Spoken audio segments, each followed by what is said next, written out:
Once an athlete of the week, always an athlete of the week. What's going on with my face? Why is my face like that? Why do I look so good? It never ends. First time I read your title, I read, I'm so sorry we have to watch this, lesbians. I am so sorry, lesbians. Hogan, thank you for the gifted. Let's go, lesbians. Blue Departure, thank you for the 2 months. Dracula, thank you for the 11 months. Concussed, thank you for the 42 months. So to Speak, thank you for the 4 months. This is very beautiful and natural. This photo of me from Pickleball. Will is right. Damn, you always make that face. Okay, in my defense, what is happening with my head? I don't know. It's very good, Crump. Thank you so much. Thank you very much. What just dropped? Something just dropped. New lib banger just dropped. Oh, hell yes, baby. We're doing a repeat. All right, we've got Half a Hate on the timeline, and we've got a new lib banger. Oh, my queen, Bette Midler. Let's go. Let's go. Oh, you fascist bound to lose. Oh, she's doing a folk song. I said, oh, you fascist bound to lose. You're bound to lose. You fascist bound to lose. Hey there, all you fascists. Let me put you straight. When you come for the rest of us, we'll fight you at the gate, and you will lose. You fascists bound to lose. Yeehaw! We'll battleize together until they cut and run, just like in Minneapolis. And when the midterms come, you're bound to lose. You fascists bound to lose. Oh, you fascists bound to lose. This is my girl. Oh, you fascists bound to lose. I said, oh, you fascists bound to lose. Why is the pop filter on the wrong side? Oh. You fascists bound to lose. I didn't even notice that. To hell with all the cowards who hide behind their masks. We're gonna win the midterms. We're coming for his ass. He knows it too. That bastard's bound to lose. Trying to distract us from the Epstein files. You guys from beating murderers, protecting pedophiles. Let's turn the screws. You perps are bound to lose. Oh, you fascists bound to lose. I'll take the high harmony. Oh, you fascists bound to lose. Mr. Oh, you fascists bound to lose. You're bound to lose. You're bound to lose. America, get ready. Midterms are at hand. Oh, I'm rocking with this. Stick together, folks, and vote to save this land. I'm rocking. It's time to choose those fascists bound to lose. Oh, you fascists bound to lose. Oh, you fascists bound to lose. Yes, sir. Oh, you fascists bound to lose. You're bound to lose. You fascists bound to lose. Yee! Oh, you fascists bound to lose. Oh, you fascists bound to lose. Yes, sir. Oh, you fascists bound to lose. You're bound to lose. You fascists bound to lose. It's like I'm in the video.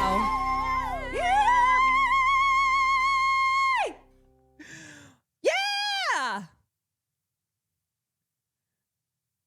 Woohoo! Shout out Barbara Hershey. Loved her in Black Swan. Me too. A song of the summer, I do believe.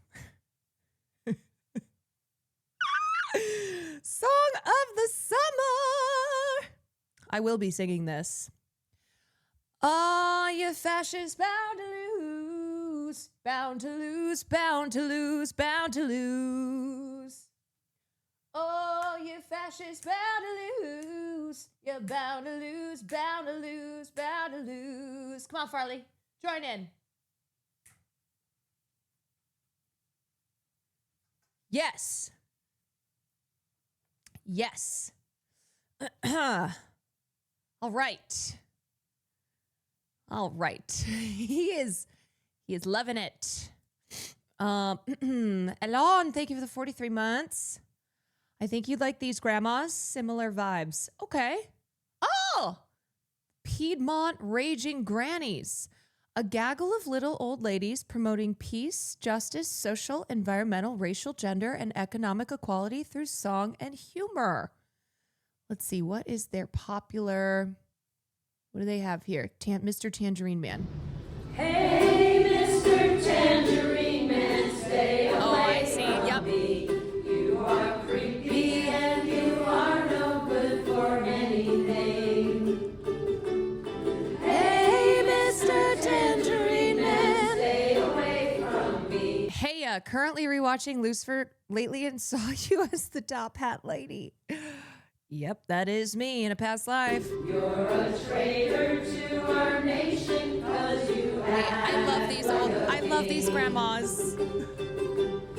persecuting innocents, distracting from your crimes, when you should be doing time. Get it, Mr. Orange Man? You slime the officials who respect the Constitution. Prefer Tim Heidecker singing about freedom? Look, there's room for all. And when you get court orders, well, you blow them off, defy, and smear the judge with lies. You deflect, attack, deny, and I love her. confusion. I love her with the little ukulele.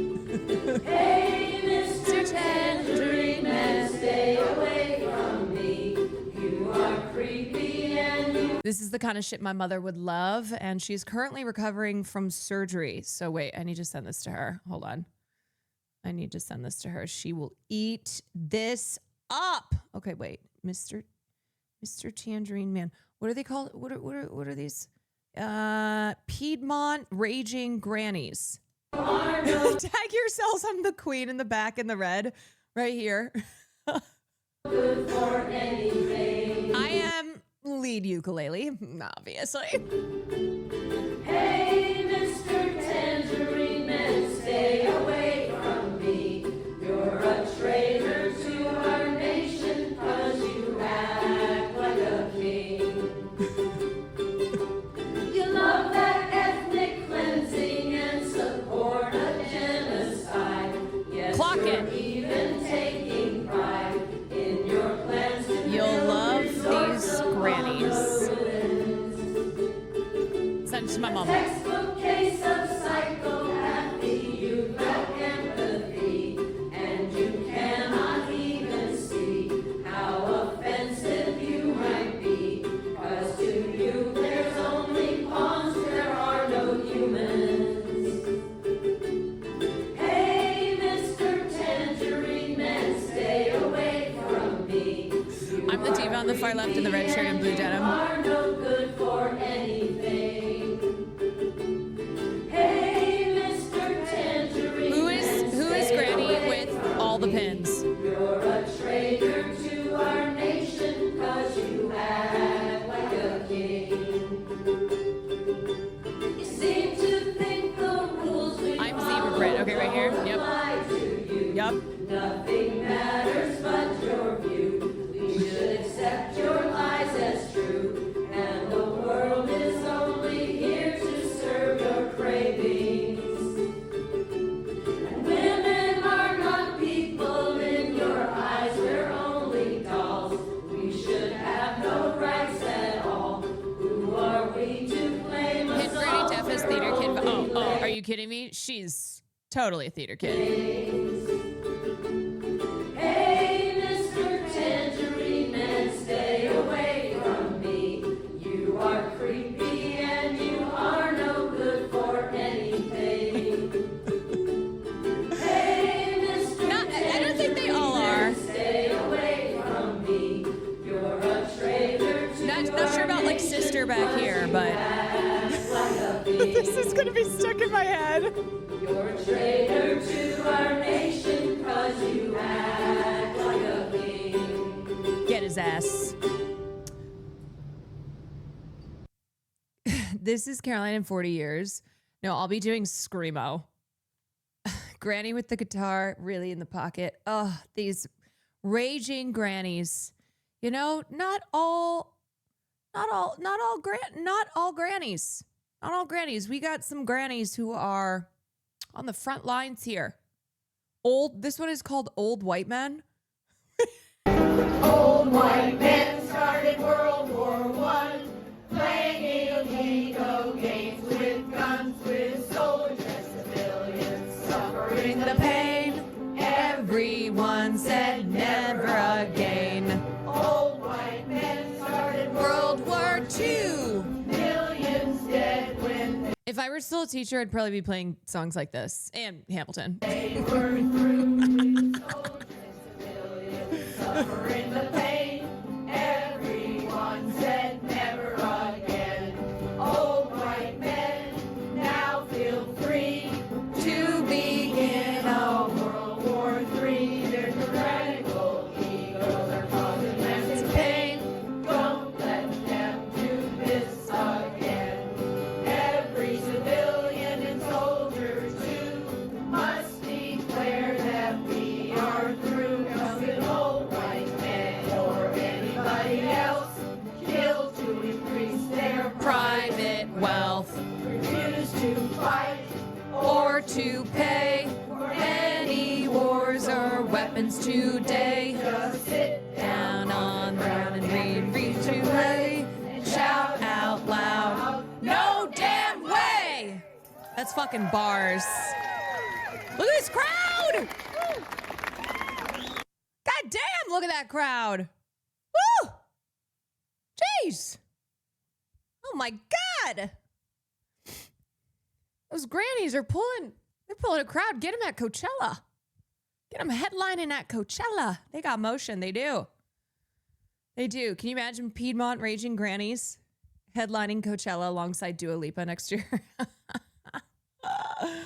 Those grannies got clout. Yeah, they do. Hell yeah. So they get out and go to protests and stuff. It looks like, oh yeah, they're involved. They are out here involved. Okay.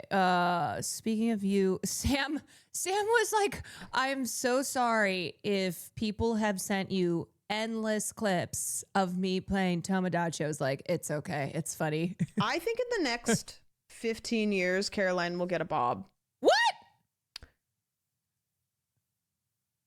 I'm calling it now. If I'm still streaming in 15 years, 20 gifted subs if she doesn't. Okay, fine. If I'm still streaming in 15 years, 20 gifted subs. If I do, 20, I don't know. I could see her rocking like a cunty little high fashion bob and not really liking it that much, even though it looks really good. Am I rocking the cunty little high fashion bob? Why, yes, I am. Good. Like it would look really good. And then she would be like, where did that come from? I don't know. I'm not sure. Do I have a cunty bob in Tomodachi? When she wins the congressional fuck seat ass she's going to run cunty for. bob? Yes, of course, of course. Yeah. Hi, I'm Caroline Quan, and I'm running for Congress. And my bob does not move. Yes, of course. You'd have a sick ass bob and then you would hate it. Yeah. I would hate it and then I'd love it and then I'd hate it again. And then maybe I'd love it one more time and then be like, I hate it.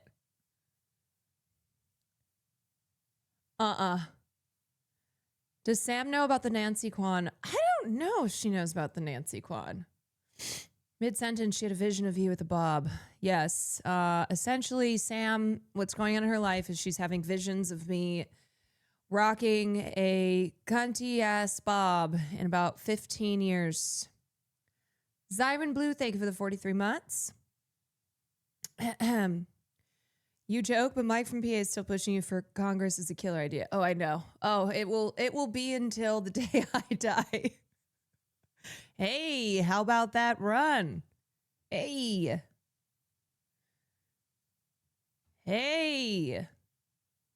You know, can I just say, I don't think I could run for office because I think I say this and then I don't mean it, but I do mean it.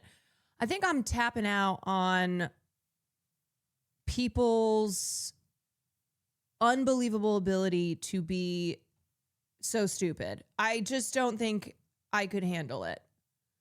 It's one thing dealing with it on the internet. It's another thing if I were running. If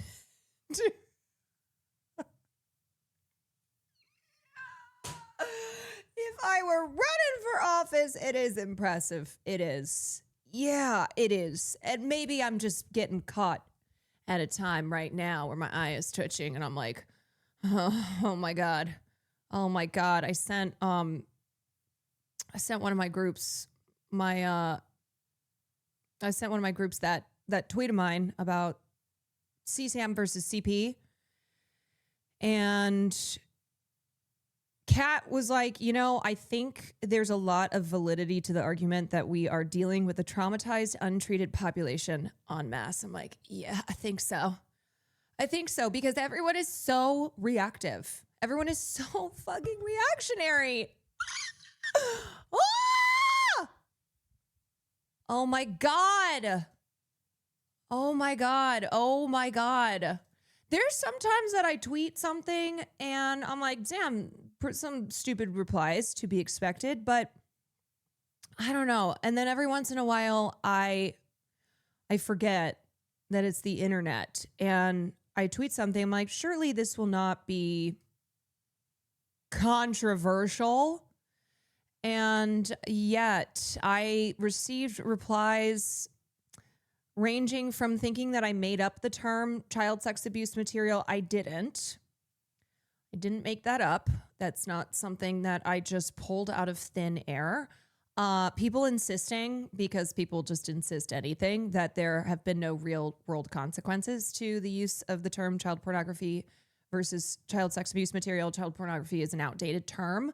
This is coming from experts, from advocates, from global organizations dedicated to the protection of children. Like, this is not something I'm just making up. People who said that language doesn't matter, I guess, and someone said this yesterday, but they're like, these are the same people who will use slurs. And if you call them out on using slurs, they will die on the hill of their ability to use slurs. And there was one person where I went to their Twitter page because they kept being so loud and so wrong. And oh, whoa, would you look at that? R slur all over the place. I was like, yeah, okay, I gotcha. And then there were plenty of people who were saying that I'm the problem in this world. Look, am I a perfect person? No. Do I unironically listen to Hamilton sometimes? Yes, I do. However, am I the worst person in the world? Am I the problem with this world? No. No. Nope. What? You said you hate Hamilton? I don't hate Hamilton. I hate Hamilton. There are some Hamilton songs that I do listen to more than I would care to admit. But I'm admitting it now. Someone said, I'm out of the loop on the CP versus CSAM combo. Can someone fill me in? Yeah, essentially, here, let me just pull up what I had to say about this. Essentially, I made a point on Twitter where I was seeing a lot of the media reporting on the updates to David's murder case, where a lot of child sex abuse material was found in his iCloud, and they were using the terminology child pornography, and it is outdated. And advocates and child protection, people who work in child protection, they have been calling for a long time to get this language changed, both legally, but also in media rooms, by the public. And so I said, hey, there's no such thing as child pornography, and the use of that language trivializes the sexual abuse and exploitation of children because children cannot consent. So children cannot do pornography. And by calling it child pornography, it also puts the attention on how abusers, how child abusers, what their goal, what their purpose is in using what are sexually abusive materials. And it is a crime in and of itself. Child sexual abuse material, like that is drawing attention to the fact that its very creation is a crime. Anyway, I don't understand people actively fighting against learning to do better. I know. It blows my mind. And then Taylor, I was talking to her about this, and so she posted this. Use the term CSAM as standard in almost every major American newsroom, but there are still sadly many media outlets that use outdated and inaccurate terminology. As Caroline said, there's no such thing as child pornography. CSAM is the preferred term by abuse advocates.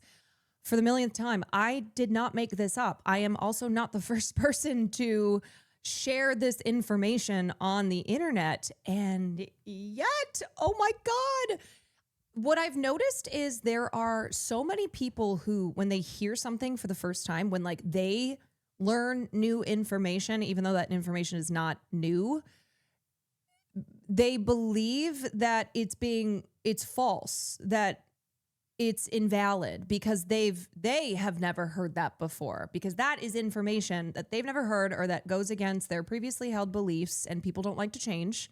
People don't like to they don't like to progress in their understanding of things in this world, or because it's shared by someone who they have a personal issue with. Never heard these words in this order before, therefore it must be wrong. This is the first time I've heard this term, but it makes so much sense to make this change. Thank you. Like, you are a person who goes, I've never heard this before, but you know what? That doesn't mean that it's invalid, and it does make sense to change it. And I shared a piece yesterday that goes into detail as to why this is a very necessary change. And there is research that shows the effects that referring to child sexual abuse material as child pornography has had, both in a legal context and also in a societal context. There are a lot of child abuse victims who carry shame around with them into their adult years because of the term child pornography, where they feel that they were participants in it, that it's something that psychologically is difficult to overcome, that it is very dehumanizing, and it's very shameful because they attribute their own responsibility to abuse material that was created of them. Like, that is a crime. That is a crime against a child. Yeah, and then of course, I have his fucking ass blocked, and I've had it blocked for a long time, and yet he's somehow always still saying shit. And I'm like, if I were a sex criminal, I would probably not say anything, let alone anything to do with discourse around child sexual abuse. That's just me, though. But again, I'm not a sex criminal. I'm not a pedophile. I'm not a fucking abusive, perverted piece of shit. I think people have such little mental bandwidth to spare, given the state of the world. They're even less open to sparing thoughts to change anything they don't already feel. It's rough out there. Yeah, and as Kat said, she's like, I think we really are dealing with a traumatized, untreated population en masse. And I believe that's true because of how reactionary people are, especially, I see it all the time, but in a conversation like this, it feels as if people automatically assume that I am the villain towards progress in protecting children from abuse. It's just a very reactive, thing. Reactionary is so correct. My politically frustrating friend who's doing their PhD had a conniption over the term the global south. He didn't want to fathom it was an academic term because he didn't know because he didn't want to deprogram from his right-wing Cuban upbringing. Yeah, it's a psychological phenomenon.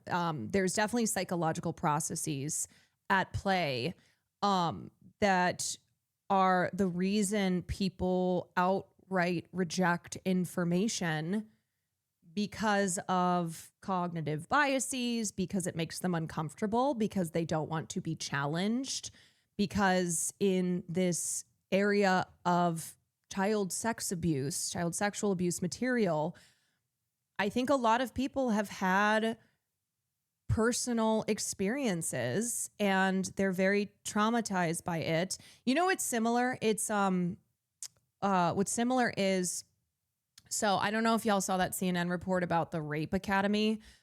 Well, Kat was talking about it on a podcast, and it's Kat Tenbarge. Kat Tenbarge is one of the foremost experts in journalism who writes about gender-based violence, who is one of the biggest advocates for survivors. And she was on this podcast and was taking the time to clear up misinformation. And she said that the reaction to her and others who have tried to clear up misinformation while explaining the facts of this rape academy, they were met with so much backlash. People who thought that they were minimizing the experiences of victims, when it's like, it's very important, especially when you're a journalist, that you get your facts right. So like, I think what had happened is that it was reported there were 60 million users and it was 60 million visits, something like that. And so people who are in the, people who take on that role of ensuring that facts are what are shared and misinformation is dispelled often find themselves being treated as the villains. And it's like Kat Tenbarge is the last person who is out here minimizing the experiences of victims, please. I think it was 62 million visits to the website, but 2 million who attended clicked, which is horrifying, right? That does not lessen the horror here that there are men who are teaching other men how to rape. But Kat is a journalist. But even if you're not a journalist, it's still important to be sharing correct information.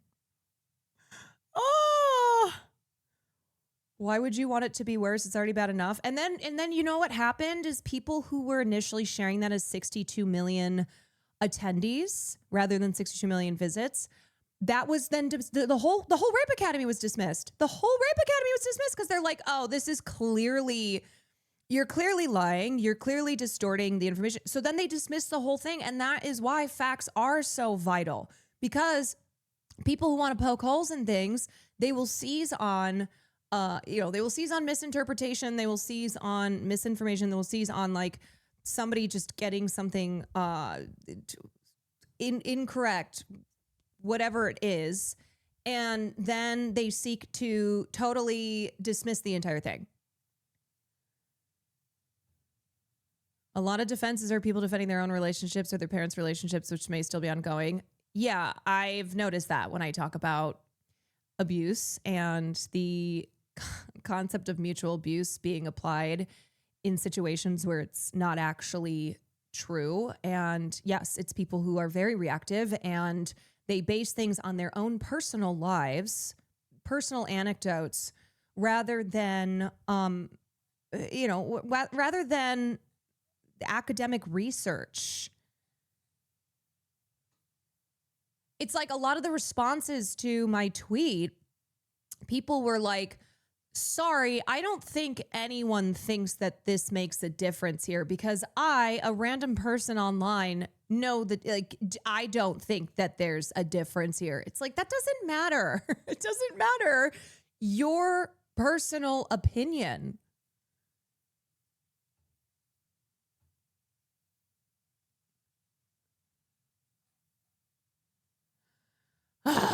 Kiss the Sky, thank you for the 2 months. Loop Milk, thank you for the 5. Canafe, thank you for the 26 months. Hogan, thank you for another gifted sub. Caitlin, thank you for the 17 months. Oh boy. You should honestly talk to Adam Conover on this topic. He talked about so much of the aggressive reaction to his educational show is due to this anti-intellectualism. There's also selfish suggestion because y'all had an amazing collab for the Writers Actors Strike. Yes, that was when I met him. Mm. Mirrors by JT does have shooters and I'm the one. Oh yeah. I retweeted, just discovered that a lot of people do not play when it comes to Mirrors by Justin Timberlake. That song has real shooters. I also was not aware of this. Was not aware of this fact. But now I know. Okay, in film news, my Possession heads, I don't know if you saw this, but Possession is getting a remake, and it's going to be directed by Parker Finn, who did Smile 1 and 2, starring Callum Turner and Margaret Qualley. And here was my response to it. There is simply no need to remake this. This is a remake that no one asked for. No one asked for, and is very unnecessary. And I don't understand. I don't understand the purpose. I don't get it. This will probably say, "Oh, you need a thing." Possession remake. Let's see.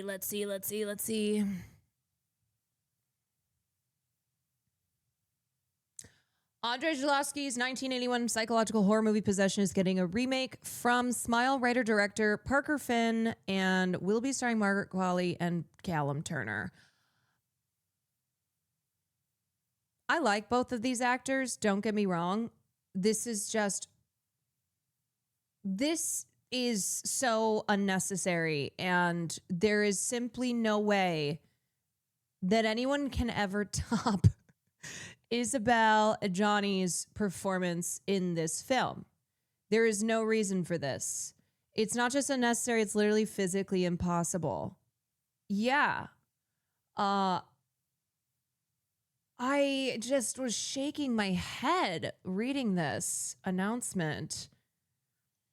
They would never be able to do the cafe scene or the bike chase, and no Berlin Wall. Yes, like the setting of the film is also very crucial to the whole thing. And it's very, yes, it's the cultural and political context of the time that this film was made in 1981, where it was filmed, what was happening politically and socially, and it just, you know they're not going, they can't do it. They can't do it. Sorry. Okay. The project has caused a bidding war among major studios, including A24, Netflix, Paramount, Sony, and Warner Brothers, but ultimately Paramount secured the hot remake package. Few movies depict emotional turmoil as effectively and daringly as Andrzej Zulawski's Possession. It's challenging and sometimes inscrutable film, both for the mind and the emotions. Zulawski struggles through a number of deep issues throughout the course of the film, issues that speak to some of humanity's deepest pains and fears. In many ways, it's about loss of political ideals, loss of faith, loss of innocence. But most of all, it's about the fear, pain, and anger that comes from the loss of a marriage. This is Finn's blank check film. Why is he doing this as his blank check film after the success of Smile? It's like Smile, which was an original film, and well, now franchise, because I think a third one's coming out too. But it's like setting himself up to fail. It really does feel that way. And then this is the picture. This isn't them on set. No, this hasn't gone underway. It's a recent photo shoot. It's for rehearsal. Yeah, I don't get it. I don't get it. Honestly, when I tweeted this, I thought there would be like 20 people on Twitter who who engage with this.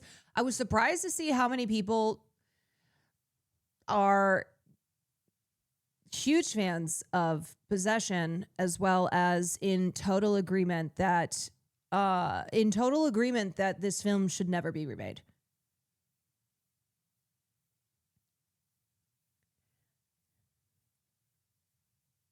People love Possession. Yeah, I was not aware. The tunnel scene from Possession is a film Tumblr staple. Yeah, let me just show people.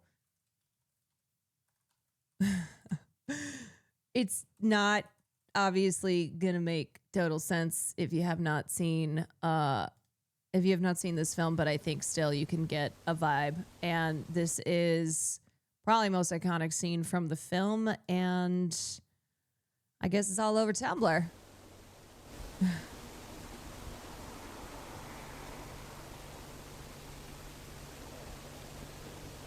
Seriously, anything to avoid making movies based off of new IP. Yeah. Jenny, thank you for the 33 months and congrats on being pregnant.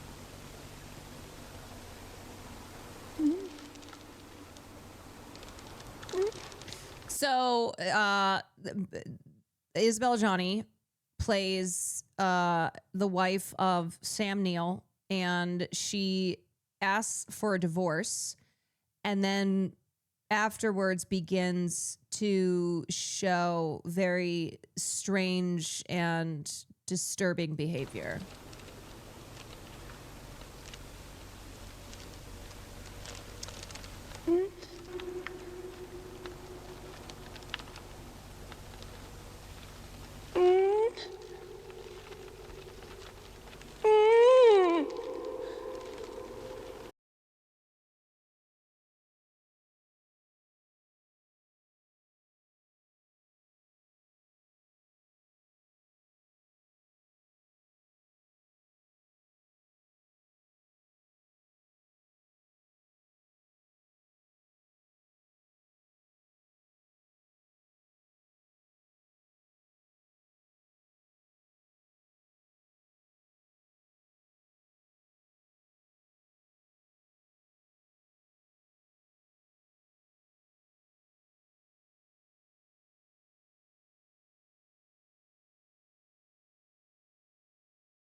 Yes, girl.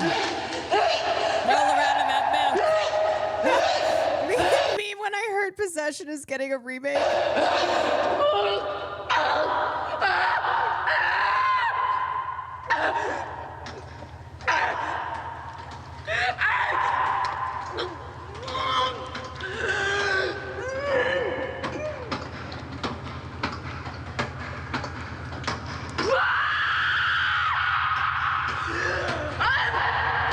Tradwise when they drink unpasteurized milk.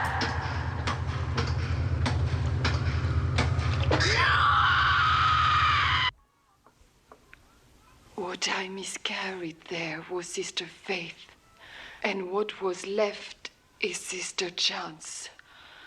So I had to take care of my faith to protect it. Yeah, she had them crazy blue eyes long before Erica Kirk ever came along. And Isabel Johnny really did all that for real. Yeah. Margaret Qualley would probably kill in this role, though, not gonna lie. I just feel that it is wholly unnecessary and also impossible. It's one of those iconic performances that this film was banned when it first came out, and then it led to a butchered version being released where a lot was taken out, and it was deemed to be too nasty, which also lends itself to its whole mystique, you know, the whole history and context behind this film that was only in the UK with the video nasties craze. Yes, but I do remember this being, this film was banned in other countries as well, if I remember correctly. Possession Remake is just a 1.5 hour long Drewski skit. Yeah, so that is probably, you've probably seen a lot of GIFs. Every time, man, every time. You've probably seen GIFs of, see, and then y'all type the word GIF. No, it's GIF, like gift. I don't know. Who gives a shit? You've probably seen GIFs of this scene, and I think a lot of Gen Z, even if they haven't seen this film, they use GIFs of this from this film. The U.S. cut removed like 40 minutes and restructured everything. Yeah. And this subway scene is truly one of the most terrifying scenes from film history, because you're like, what the hell is going on? So you're watching it, and a lot of people in chat who haven't seen this were like, can somebody explain? Well, kind of, but also not really, because nothing up to this point overtly horror has happened, and this is about midway through. So you're just watching this woman going through something, but you don't know what that something is. You're just watching her laugh and throw herself against the wall and suddenly have milk that she pours all over herself and scream and go through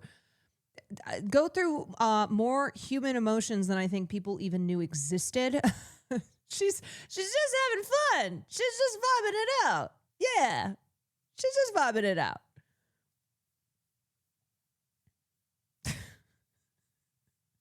Just vibing it out. Johnny herself said it took her years to recover and take new roles. Yes, I can imagine this was very psychologically demanding. Very, very psychologically demanding. And you can't really direct someone through this. You just have to tell them to go. You just have to tell them that green means go, and you fucking floor it. Yeah, it is. They only did 2 takes for safety reasons. Yes, because this was so fucking intense, as you can see in the scene here. It is really harrowing. Who hasn't had one of these episodes? Who hasn't had one? Throw the first stone. Yeah. Yeah. So anyway, they're remaking this, and I just don't agree with it. I really, really, really, as far as recent remakes that have been announced, I vehemently am not for this. Do you know about the Isabel Johnny tax fraud and or the Isabel Johnny Isabel Huppert rivalry? Very fun rabbit holes to go down.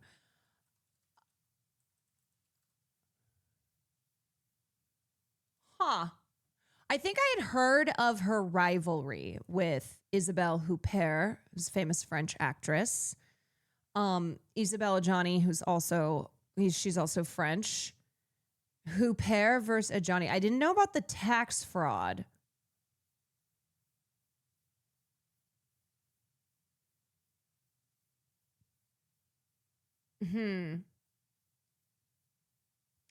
Tax fraud can be fun sometimes.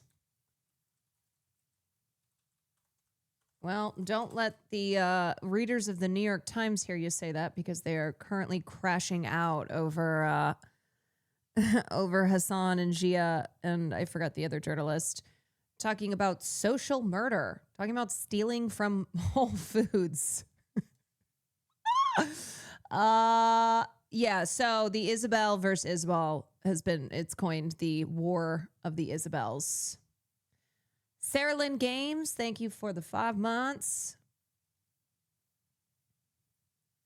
Johnny should be allowed a little tax fraud after doing possession, and then should have to donate. Gets to do tax fraud, but then also should donate because she signed that fucking petition. I believe that was in favor of like freeing Roman Polanski, if I remember correctly. Which many such cases in the French film industry. She's not the first nor the last to be calling for his release. Yeah. Boo girl, what the fuck? I'm going to tell you something that may be the least surprising thing you hear.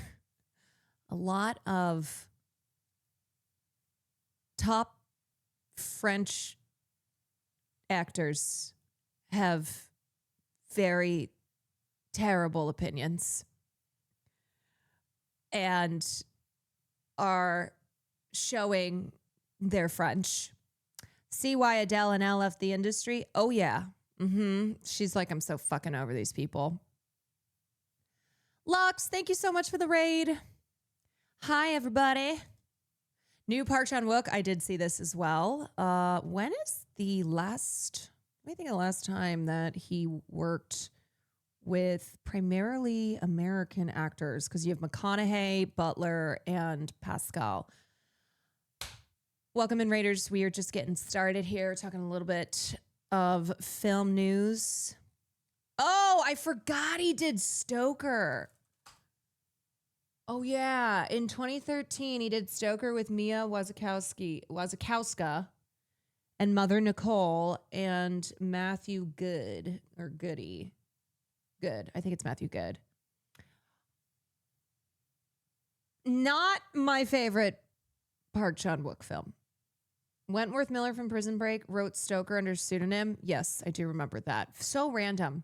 You know, a lot of things are just random. Like Elizabeth Smart, who's apparently a bodybuilder now, which on the one hand, I guess it's empowering for her.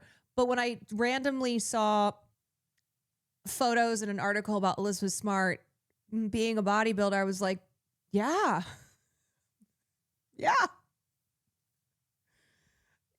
I hear. Let me real quickly. Elizabeth Smart bodybuilding. This is gonna blow your mind. Are you ready? This is gonna blow your mind. Okay. Look. She's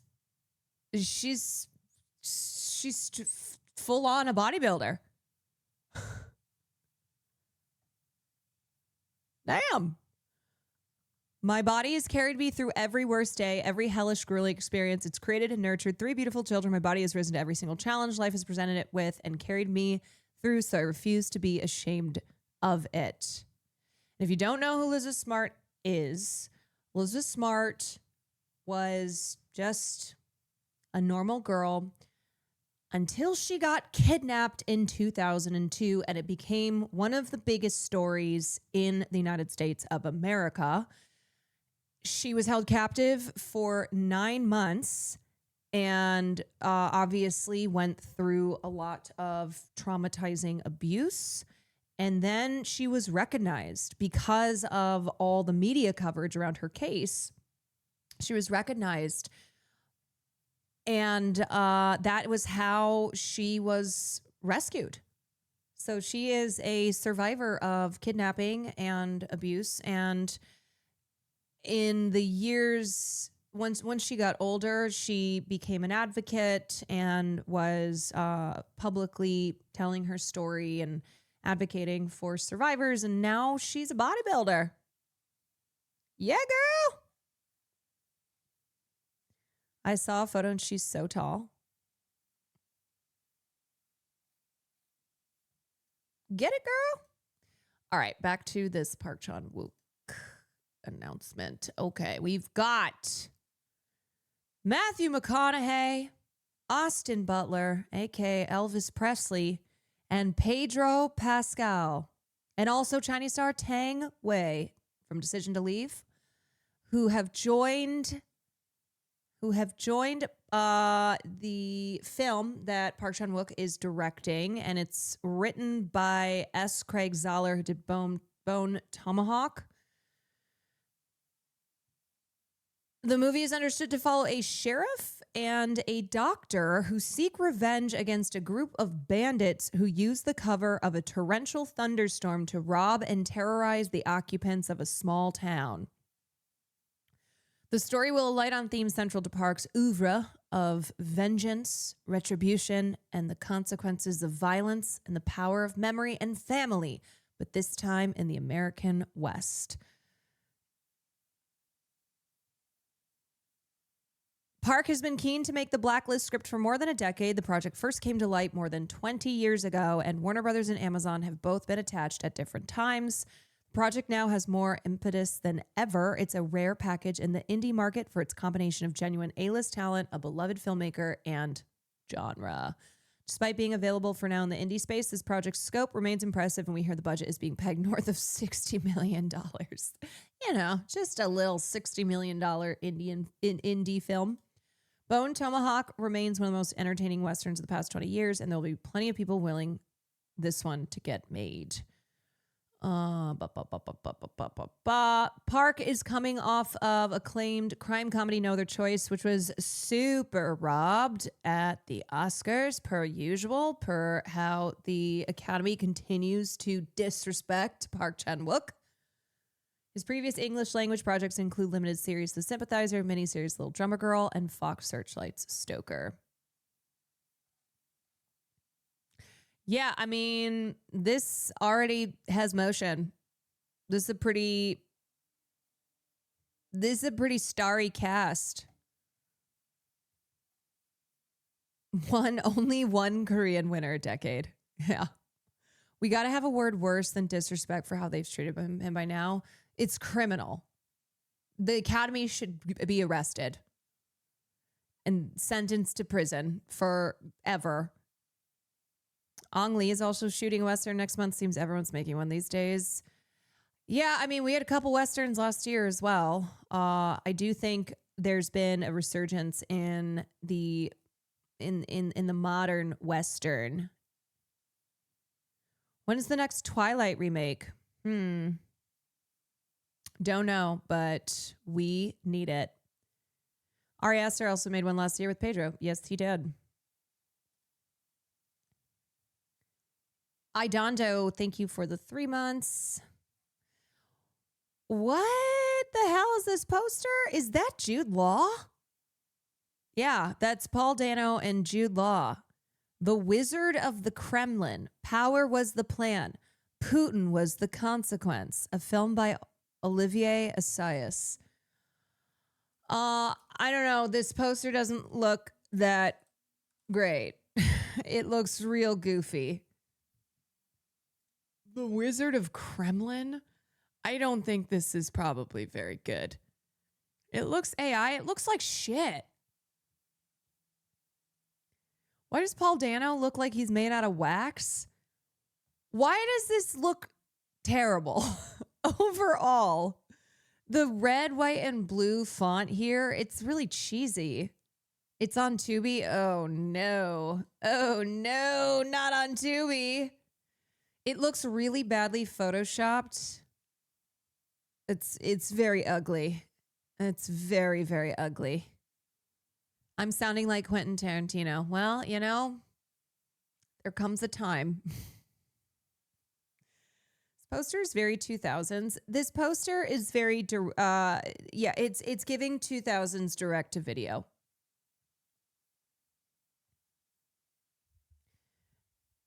The red, white, and blue font is the Russian flag. Yeah, but it just looks really, it looks really cheap, you know? The whole thing looks really cheap. Anyway, yeah, I probably won't be checking that one out for film class, but if that's your thing, then maybe you should get a new thing. All right, I'm just giving y'all a heads up. You don't want to hear Jude Law's Russian accent? I swear he's played a Russian before. Yeah, isn't he Russian in Enemy at the Gates? Yeah, he plays a Soviet sniper. They're like, let's just run it back. Okay. This is gonna be a hard pivot. So I just want to give y'all a heads up. But I saw this earlier and it definitely moved me to tears. So of course I have to share it on screen. This is a piece that Jake Reiner wrote on Substack that he published today, and it is in memory of his parents. So just wanted to give you a heads up, because, you know, it's kind of how things are on the stream here. I'm like, woo, let me just ping pong your emotions back and forth. All right. Okay. I sent this to Will too, and I was like, oh no, I'm tearing up. Mom and Dad, the center of my life. On the afternoon of December 14th, I was in Union Station at a celebration of life for one of my best friends, Christian Anderson, who died in October. It was at that moment I received a call from my sister Romy telling me our father was dead. Minutes later, she called back telling me our mother was also dead. The 45-minute Lyft ride from downtown to the west side was unendurable. My world as I knew it had collapsed. I was in a trance. The only thing I could focus on was that I needed to get to my childhood home. I needed to get to my sister. I needed to figure out what the hell just happened. This is my story. Romy will tell hers in her own way and in her time. I was robbed of so many things that day. My parents won't be at my wedding. They won't get to hold their future grandchild, and they won't get to see me have the successful career I'm still seeking. It simultaneously breaks my heart and enrages me. Nothing can prepare you for what it feels like to lose both parents instantly at the same time. It is too devastating to comprehend. I still wake up every morning having to convince myself that no, it's not a dream. This truly is my living nightmare. I can't even begin to put myself in my parents' shoes, but one thing I keep coming back to is how frightened they must have been. They're the last people in the world to deserve what happened to them. They deserve to be loved, they deserve to be respected, and above all, they deserve to be appreciated for how much they gave to all three of us and to the world. They should be enjoying the rest of their lives peacefully while growing older together. Instead, that was ripped away from them, from me, from Romy, and there was nothing that we could do about it. To me, my parents are at the center of my life. They are my guiding lights, the foundation of who I am as a human being, and the most giving people I have ever known. A lot of people don't have the luxury of having the best parents, the best mom or the best dad, but I did. The love they have for me, my brother, and my sister is truly unconditional. And the love they have for each other in their marriage is something I always looked up to as the standard of what a successful relationship looks like. I just also, with our conversation last night talking about parents and whatnot, then this piece dropped today and I was like, oh, oof. My mom was my confidant and I was hers. We would talk to each other for hours about who was bothering us that particular week. Whenever I'd call her and she was in the middle of something or didn't have time to talk, she'd say, is this just a chit chat or is this an emergency? If it wasn't an emergency, she always promised to call me back later and she never forgot. Anytime I was going through a tough time or had a complicated issue to hash out, I leaned on her brilliant perspective. I always felt like she was in my corner. I get my intolerance to bullshit from her and I love it. She was never afraid to tell the truth. She was also sensitive and always cared about everyone else before she thought about herself. My mom was really funny and constantly complained about how nobody in the family thought she was. It always made me laugh when she'd say something sarcastic and none of us would pick up on it because it sounded so genuine. She loved to laugh and I always felt like the funniest person of all time around her because whenever I'd make a bad joke, she was oftentimes the only one who would laugh. To fully understand what we lost, my mother was the engine, the backbone, and the heart of our entire family. And not just our immediate family, she was the reason behind why we spent time with our extended family too. She was the one who planned every Thanksgiving, complained about how it was too much work every year, vowed never to host again, and then promptly hosted it the following year. She was the one who planned every trip we ever took as a family, and she always planned it perfectly. She had a passion for life most people wish they could attain. One of our things was going to see musicals together. We particularly loved Les Miserables, and we made sure to see it every time it came to Los Angeles. We used to laugh together in the car ride home because we somehow always forgot parts of the plot each time we'd see it. She'd be in the passenger seat saying, 19 years in prison over a loaf of bread? That's the premise? Despite that, one thing we never forgot were the incredible singing voices. My mom was the one who helped me move in and out of dorms and apartments at Syracuse University and continued to help me move in and out of apartments when I began my broadcasting career. Her support for me never wavered, and I always felt how much she loved me. I feel her presence everywhere, every single day, and I miss her so much. The way my dad presented himself in the public eye was exactly the beautiful person he was at home. He was authentic, passionate, and his sense of humor has always been my sense of humor. My connection with him was first built on baseball. It was my grandfather's favorite sport, passed down to my dad and then to me. We loved the Dodgers more than anything. We went to see so many damn games. I'll never go to Dodger Stadium again without feeling my dad's presence and hearing his voice tell me why Shohei Ohtani should never bat in the leadoff spot. When I was little, I would cry my eyes out when the Dodgers would lose a regular season game and he'd say, buddy, you have to realize at some point that there are 162 games. It's going to be all right. He took me on baseball trips every summer, beginning when I was like 11 or 12, and eventually we made it to every ballpark around the majors. My dad is my hero. I love that he speaks in present tense too here. My dad is my hero. I love how he would analyze my dreams or how I felt I could come to talk to him about anything. No subject was ever off limits. Whenever I was in a difficult relationship, he would challenge me and say, you need to really think about what draws you to a person like this. And once you figure that out and break that pattern, you'll find the person who's truly right for you. I'm proud to say I have found that person in Maria, and I couldn't be more grateful she had the chance to know and love my parents. Just like my mom, my dad also supported me in whatever I wanted to do with my life. I was nervous when I made the switch from broadcasting to acting because I didn't know how he'd react. I guess I should have known because all he ever wanted was for me to be happy and love what I do. I wish he and I could have worked on a project together from start to finish. I miss him so much. It's not lost on me that I was able to have these incredible experiences that most people don't get to have because of who my parents were. But I would trade every Dodger game, every Broadway show, every vacation if I could just spend one more hour talking to them and to say goodbye. When you are not living through a tragedy the specific way Romy and I are, it's hard to wrap your head around just how horrific this has been. Because they weren't your parents, it might be easier to move forward or even forget for a moment about what happened that day. But for us, it's every single day.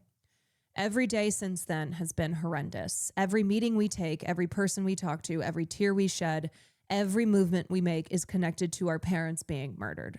In the middle of trying to process the most devastating moment of your life, the world demands meetings, paperwork, decisions, and explanations, as if documentation must come before mourning.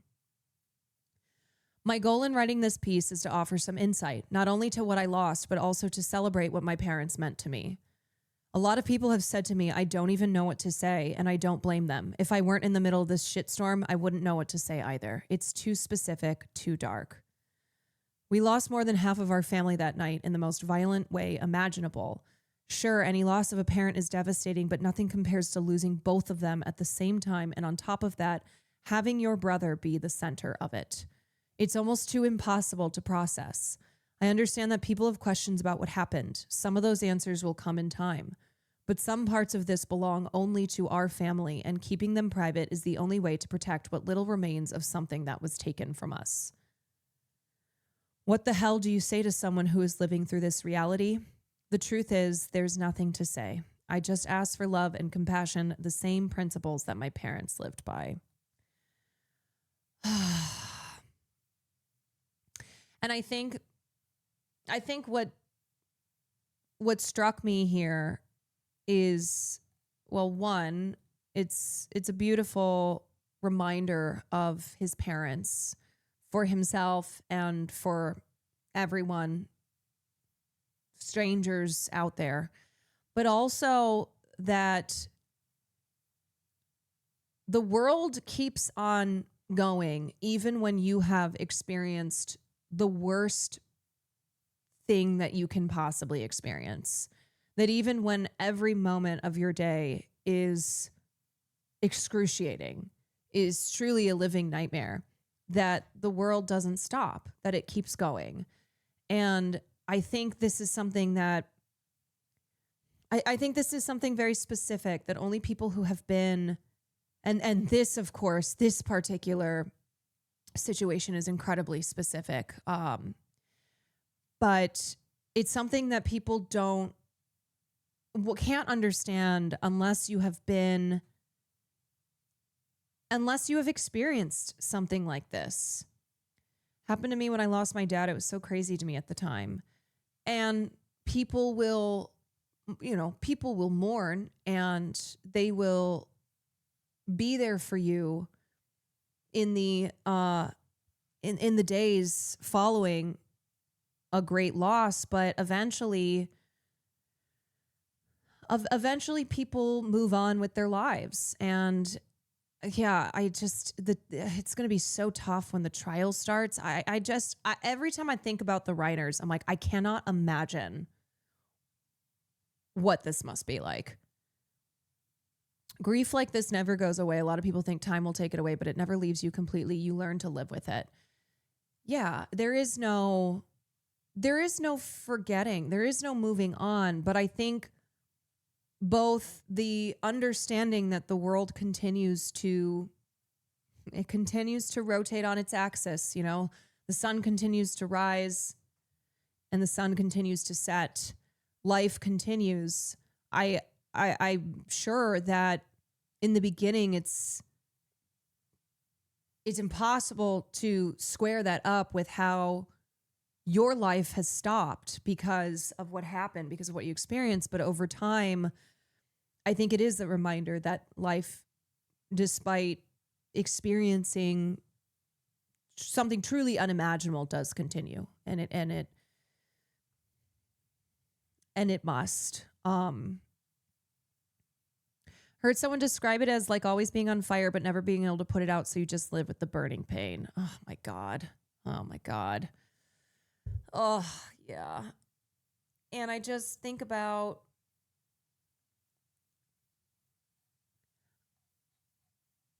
I think about his final line here. I just ask for love and compassion, the same principles my parents lived by, because there was that expectation that when this news came out, that we, the public, deserve to know every detail, right? That people just need to make sense of the senseless. But remembering that we aren't owed every detail, and there are private details here that belong to the family and the family alone.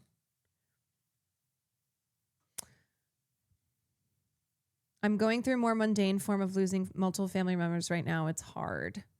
And it is something that there are people who share that experience, but it will never be the same because it's not your experience.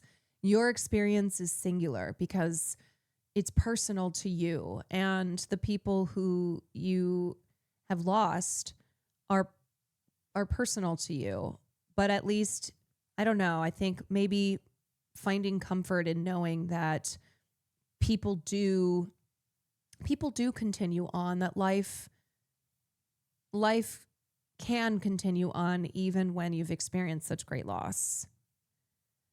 The way the public counted those at the party for details was disgusting. Truly fucking vile. Honestly, fuck TMZ. Fuck strangers on the internet. When are we going to learn to be human beings? You know? Vintage checkbook, thank you for the prime. So I don't really have anything else to add. I just wanted to share this. And it had me in my feels again. And this is something that I think about from time to time, and I have no personal connection to the Reiner family, obviously, but it is so tragic, and it is so senseless, you know. It was so violent what happened. And this is far from over because Nick Reiner is facing trial. I don't know when they're going to trial. Let me look it up. He has a preliminary hearing set for April 29th. He's been charged with 2 counts of first-degree murder for the deaths of Rob and Michelle, who were his parents. Prelim hearing is going to determine if there's enough evidence to proceed to trial. And he has pled not guilty. Ugh. A quote from After Sunset that stayed with me since we watched it is, like sunlight, sunset, we appear, we disappear. We are so important to some, but we are just passing through. And they need to attend those. I mean, do they need to? I don't know what their role is going to be. I don't know if they'll be witnesses. I'm not sure, but man, how it's so heartbreaking. It's really so impossible to imagine, because as bad as you imagine it is, it's so much worse. The ball in the box grieving metaphor is pretty accurate. Yeah, we've talked about that one. Grief does not disappear over time, but rather the person grows around it. Initially, a large ball fills a box, constantly hitting a pain button. Over time, the ball shrinks, so the box expands, meaning the pain hits less frequently, though it remains just as intense when triggered. Yeah, and I think the phrase time heals all is misleading and unfortunately one that's been popularized. And I think people mean well when they say time heals all as a way to encourage people to keep going. But I don't think that's necessarily accurate. I don't believe that the phrase time heals all comes close to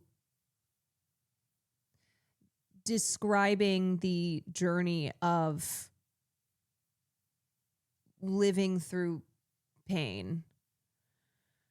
Yeah, I mean, they don't know what else to say, so they lean on cliches. Yeah, I know. Their 2 kids needing to go through trial because he's pleading not guilty is so shitty.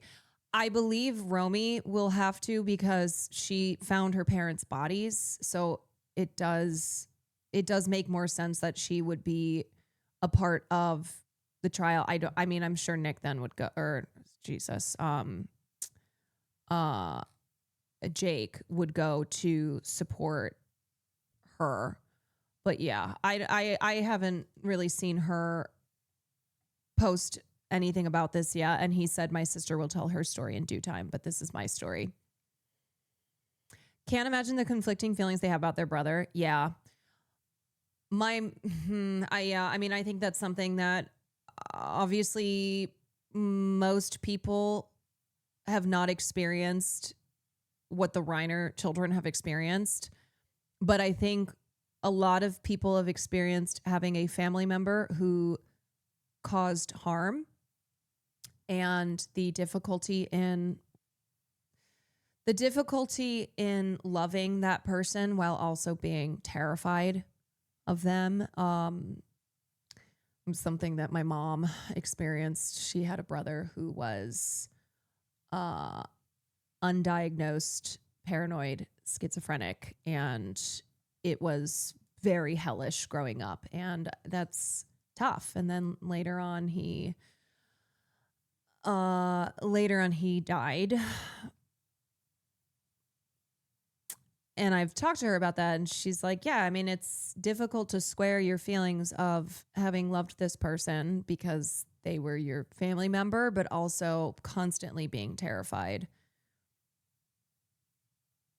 After that story, we could use a laugh. Will and Sarah attempting to mix. Yeah. I'm like, woo! I told y'all, though. I told you that it was going to be. I already have anxiety. It was going to be pretty heavy. It's going to be pretty heavy. The whiplash today, I mean, that's how it goes on the stream here. I do try and give heads up when I'm about to drop something real heavy on y'all. So moving on to the next thing, we're going to talk about ERIN Moriarty. ERIN Moriarty is one of the stars of The Boys and has also been nonstop targeted and harassed by not just people online, but people like Megyn Kelly. They will not leave this woman alone. So that is why today I am coming out swinging. I am coming out swinging and saying, leave ERIN Moriarty alone. This poor girl has asked to be left alone, has had to open up about the autoimmune condition that she has because people won't leave her alone and still won't leave her alone. Okay, so let's explain what's going on here. ERIN Moriarty, so last year she opened up about having Graves' disease, and Graves is an autoimmune condition where the immune system produces antibodies and it attacks your thyroid gland. And I think that this is something more frequently affecting women, I think. And the symptoms of this include weight loss, issues with heartbeat and blood pressure, sweating. There's something with the eyes. It's like something with your eyes bulging. Anyway, yeah, it causes hyperthyroidism. Yes, it causes hyperthyroidism. And like many autoimmune conditions, it's first of all, it's nobody's fucking business. But second of all, it's very misunderstood. And it's one that there's still just not a lot of education around, and you don't know what is happening with someone because you are not privy to their private medical history. And when that someone is in the public spotlight, like ERIN Moriarty is, and has experienced physical changes that she is attributed to having Graves, you especially, like, that doesn't give you the right to then be saying whatever the hell you want to say. She also revealed on IG the other day that post-filming episode 4 of this final season, it hit her the hardest and she lost control and strength of her legs. Yes, she lost control and strength of her legs. It's been very difficult to do her work as an actress. So, okay, I want to watch this interview with David Desmalchian, aka Seer. But first, I think this is, yeah. After opening up about her Graves' disease diagnosis last year, ERIN Moriarty is sharing her experience of working while struggling with the autoimmune disease. The actress who plays Annie/Starlight on The Boys explained that this week's episode, King of Hell, was one of the most important she's made, and it was filmed during the peak of her health issues before she was diagnosed last May. Okay, so season 5, episode 4 of The Boys is one of the most important episodes I've ever shot. Unfortunately, that part of the season coincided with my health issues peaking before my diagnosis, she wrote on her Instagram story with a photo of her knee. She posted this if you follow her. I'm saving you the gnarly part of this picture, but not long after this episode, I started to lose the ability to walk. The numbness in my feet led to a lot of falling. The night before we shot my segment of this episode, I fell and shredded up my knee. I barely have any BTS shots of this season, especially as things worsened. This isn't a pity post. It's mostly to say fuck autoimmune disease. Fuck it so hard. Fuck the ignorance surrounding it too. I can't remedy that ignorance, but not being outspoken about it occasionally feels wrong. And honestly, I feel like ERIN got backed into a corner. She got backed into a corner, and I think she hoped that in sharing this medical condition that she has related to her immune system, that people would back off from her, that they would stop harassing this woman to no ends. But we all know how it goes out here on the internet. Yeah, you're forced to disclose, and then people keep on dogpiling, and people will not leave her alone about her appearance. And the thing is that even if ERIN had gotten something done, who cares? All right. And she has asked for people to leave her alone. And I don't know if you remember, but when Megyn Kelly was going after her like the cruel witch that Megyn Kelly is, like the demon that she is, ERIN posted online and was like, was talking about how much this is how distressing it is to her, and asking to be left alone, and asking for people to just give her privacy. And then I think she stepped away. From the internet for a while. Megyn's always after the girlies. Yeah, Megyn has more smoke for ERIN Moriarty, who's done nothing wrong, than she has for Russell Brand, who's a goddamn rapist. Megyn Kelly, you are a fucking loser.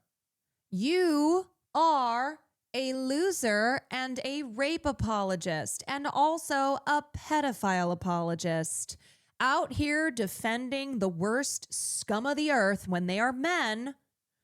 But God forbid an actress experiences physical changes, which now we know is related to her Graves' disease, and you won't leave her alone. Russell, I slept with a 16-year-old at 30 and volunteered this information. Brand. Yeah, and then took pictures with Megyn Kelly afterwards, holding up the Bible. Ay, ay, ay, ay, ay. I'm gonna get in. You're gonna get in first, okay? Yes. It's so easy. I feel like you said that sarcastically. Thank you. It actually looks really cozy. So this is real. It's a real casket. Also, I'm sad I never thought of this. This feels like something Sam and I would have loved to create.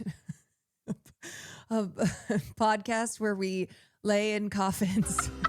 This is funny. Hello, and welcome to Grave Conversations, the only show where your favorite celebrities get to lie down. I'm your host, David Desmalchin. Today's guest is someone that we hope lives for a very, very, very, very long time. She Heike, this would freak me played out. Bob Schlottman in Marvel's Jessica Jones to so many. Oh, also the other thing is, this is what people online love to do. They love to share a photo of a woman from when they were a child.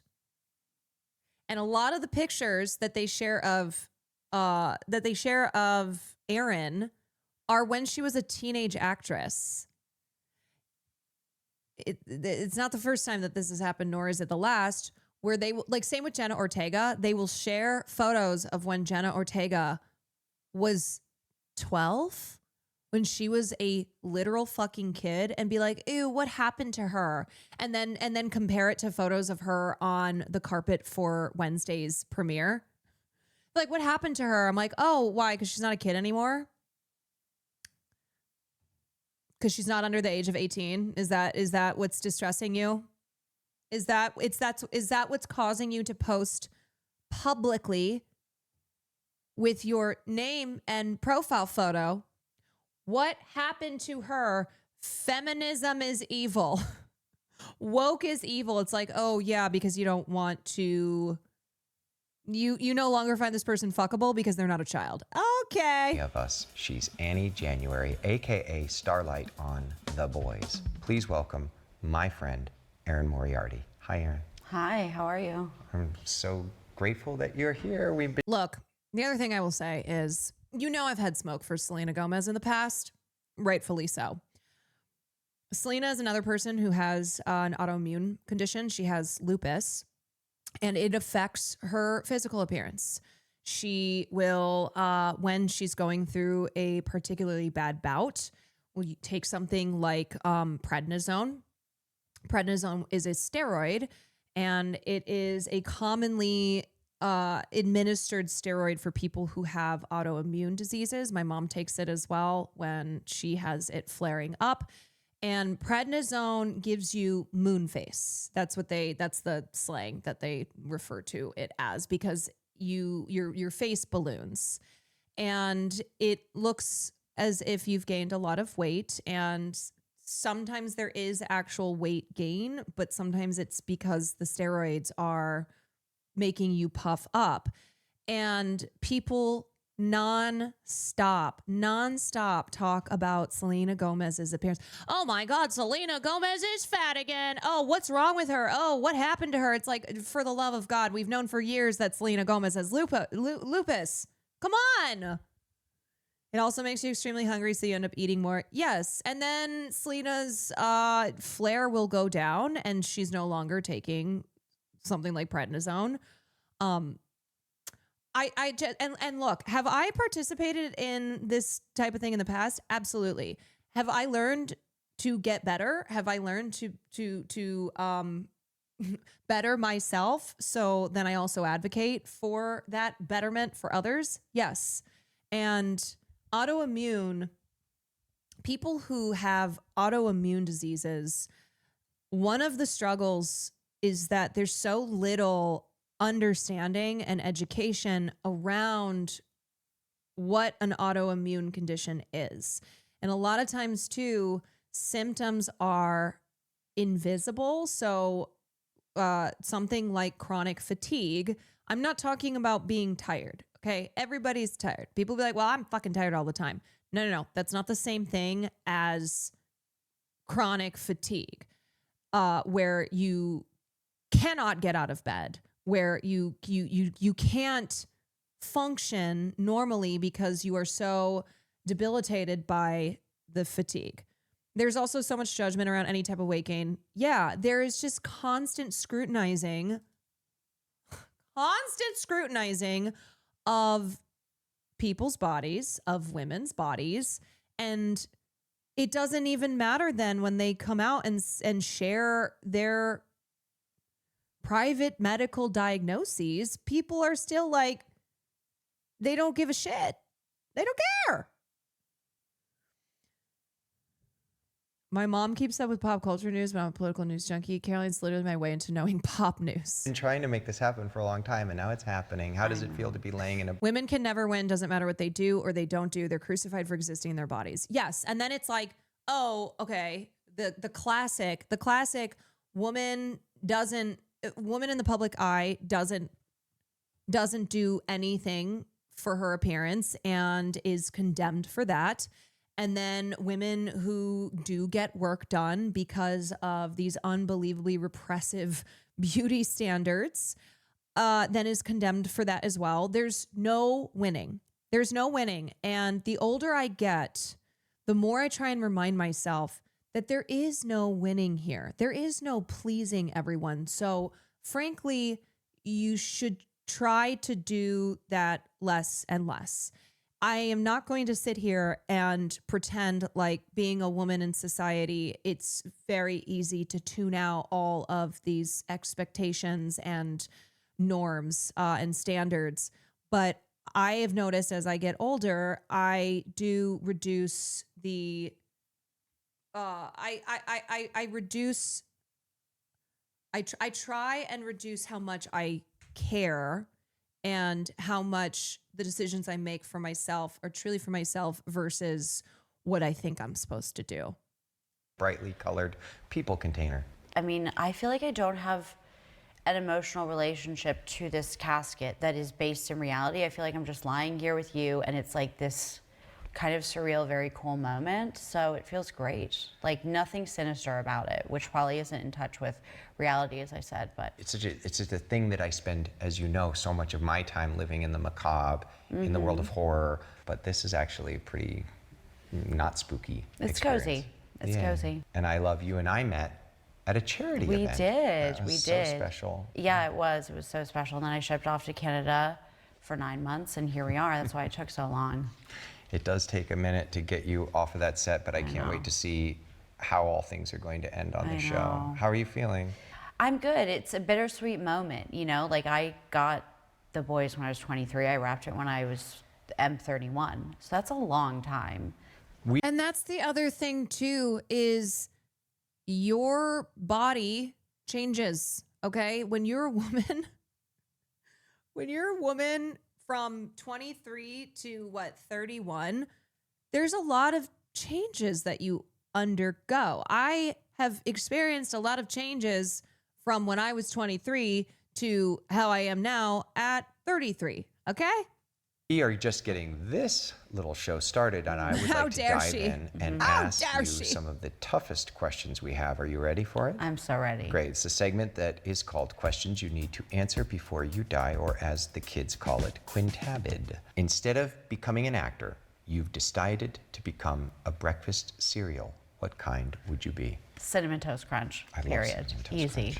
When Good I was a answer. kid, we weren't allowed any, like, they were called sugar cereals. Me neither. And for some reason, Cinnamon Toast Crunch once in a while could slip between the cracks, even though it was such a sugar cereal. I love Cinnamon Toast Crunch. I love it. It's a That and comfort food. Cinnamon Life. I used to love Cinnamon Cinnamon Life. Life and Cinnamon Toast Why Crunch. does this guy seem so familiar? Do you know the streamer Seer? JK. It's his name is David Desmalchin, and he's an actor. And one time I saw him outside of Hamburger Mary's in WeHo, and I've always thought that he reminded me very much of Seer. I never had Cinnamon Life, but Cinnamon Toast Crunch is like so nostalgic for me. I wasn't allowed sugary cereal either, but I had this, this is actually so funny. I had this thing where, like, you know, forbidden fruit type of thing. I wasn't allowed He's junk the, food hey, in is my it house that growing guy? up. Yeah. So of course I became a sugar maniac, right?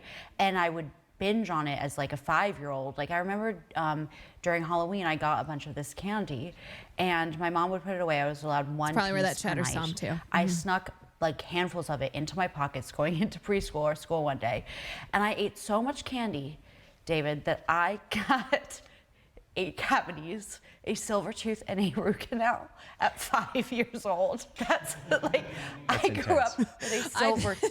The shot, the faraway shot of the two of them in the casket.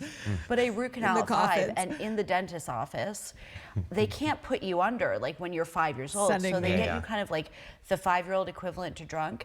And my parents were like, she is high off her mind, because they could hear me from the waiting room with my mouth wide open singing "Oops, I Did It Again" by Britney Spears. Like David at the Belting dentist? it. Yeah. Belting it.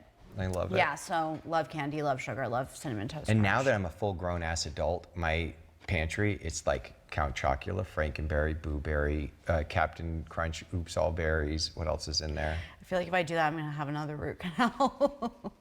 Which Disney character do you think would be the worst roommate? Oh my God. I am allergic to saccharine. Like, when I say saccharine, I mean I know disingenuously what you mean. saccharine humans. So, like, if Cinderella's in my fucking room and singing nonstop to animals, I'm gonna feel so guilty about wanting to slap her because she's Cinderella, but get the fuck out. I'm an introvert. I like to live alone. I like peace. I like quiet. I'm gonna say, not one of the evil ones, I'm gonna say, Cinderella, stop singing to animals in my room. Don't attract these like vermin into the house. Like, that's gonna be so annoying. Great answer. It's a great I don't like answer. like people like jumping around singing all the time. Like, I will say, when I sing to animals, they definitely don't clean my kitchen. Farley. that's like, no, I wouldn't Great be well. answer, Erin. Thank Yeah. you. I love that. Which historical figure do you think would thrive the most on TikTok? Oh, I'm I always don't know if catching they're strays. historical It's because we don't fine. know who they are, and this is really dark. But I feel like if you just transfer the genre of true crime onto TikTok and take like the Zodiac Killer. So instead of It's sending Ted Cruz. their ciphers and mysterious letters to like news publications, the Zodiac Killer has got a ring light in an anonymous Airbnb somewhere and is delivering manifestos to the TikTok nation. Who would win in a battle?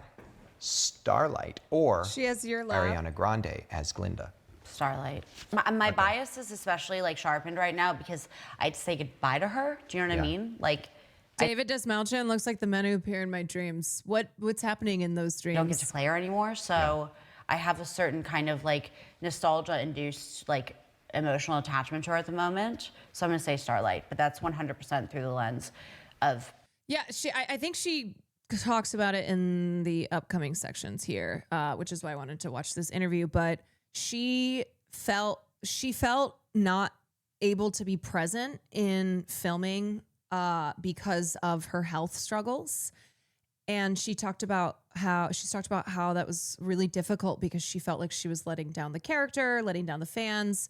I think it was season 4 specifically, when she was experiencing really terrible symptoms because she recently got diagnosed. It takes years sometimes to get a diagnosis and be put on the right medication for, I mean, not just autoimmune diseases, but health issues in general. So she was diagnosed with Graves. That is a condition where your immune system produces antibodies and it attacks your thyroid mistakenly, and it then the symptoms of that are weight gain weight loss, issues with your heart rate, sweating, bulging eyes. It takes decades sometimes. Yeah. Your body hates your thyroid, which regulates a ton of stuff in your body. So you can imagine that it's not a pleasant experience. Bias. I had Graves and it was awful. It messes with you physically and emotionally. I had surgery in January to fully remove my thyroid after my anti-thyroid meds proved ineffective. I'm doing so much better now. My anxiety and irritability has gone down. I'm no longer tired all the time. My rapid heart rate is normalized. Yay! Obviously. If your character, Annie, could give Erin one piece of advice about boundaries or courage, what would it be?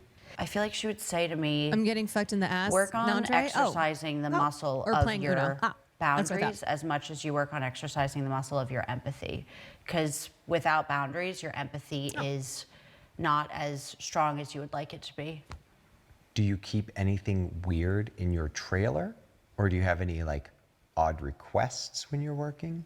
I'm basic. I keep incense in my trailer, and my request while working, I've since given up coffee. I don't know how I'm here today because of that, but I'm like a former raging coffee addict. So I like my coffee to be like battery acid. And so I would drink like 20 red eyes a day. That would be my only like consistent, intense request. Other than that, I'm boring. What scent in particular with the incense, or just do you do like a potpourri? I like something sandalwoody. I like eucalyptus. I just don't like. I like the way incense smells over candles because I feel like it's more potent. I love them both. I'm not gonna lie. I am Yeah. a candle guy. I love the aesthetic of candles. candles. I love scented candles. I'm a nerd for scented candles. Yeah. That's my weird thing. I would love like a request all kinds of candles, and I like do? sweet, but I'm big into like jasmine, vanilla, etc. Yeah, me too. Me too. Yeah. People who like blue cheese, are they sociopaths? Are they lying? Are they liars? If you could know the exact moment of your death, would you want to? No, I wouldn't. I already have anxiety, and I just feel like I want to be like present with life, but that's just gonna make me like, whether it's in 29 years or in 40 years or in 2 years or tomorrow, I don't see the benefit in that. Also, I think I've told this story before, but Erin and I have the same eyebrow person, or at least she's gone. I don't know if she still goes there, but my eyebrow lady, she's wonderful. she and I remember when, God, I think it was last year. Was that the Megyn Kelly shit? She was telling me how, just how sweet Erin is, and that she was struggling with health issues, and a lot of what was being said about her was just cruel and untrue. Have a relationship with death that's healthy, and that would be unhealthy to me. For Would sure. you?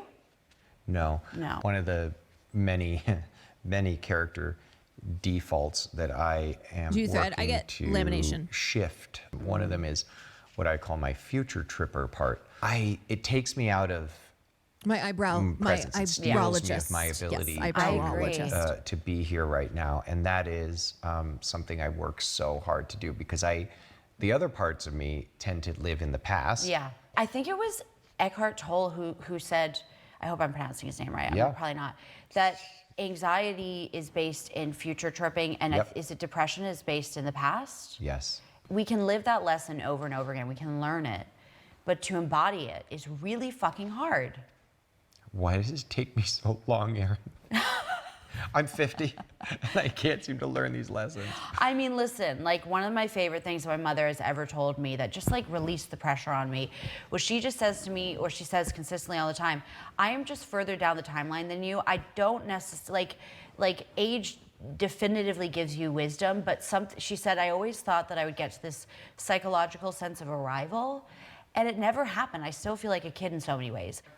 Erin, what's something you used to believe about the world that you no longer do? Interesting question. Oh my gosh. I used to. If I'm Erin, I'm answering that. I used to believe that the world was kind. Yeah, the world was kind and good. Be the kind of person that went about life with this really, really, really disciplined, dogmatic relationship to not just work, but just overall discipline, like exercise, schedule. And it was so tightly wound that if I betrayed my schedule, which is how I looked at it as a betrayal, if I didn't adhere to this really unrealistic, or these unrealistic expectations I set for myself, I was the kind of person that was like a no days off kind of person, right? And that sent me into a space of just physical and mental lack of wellness.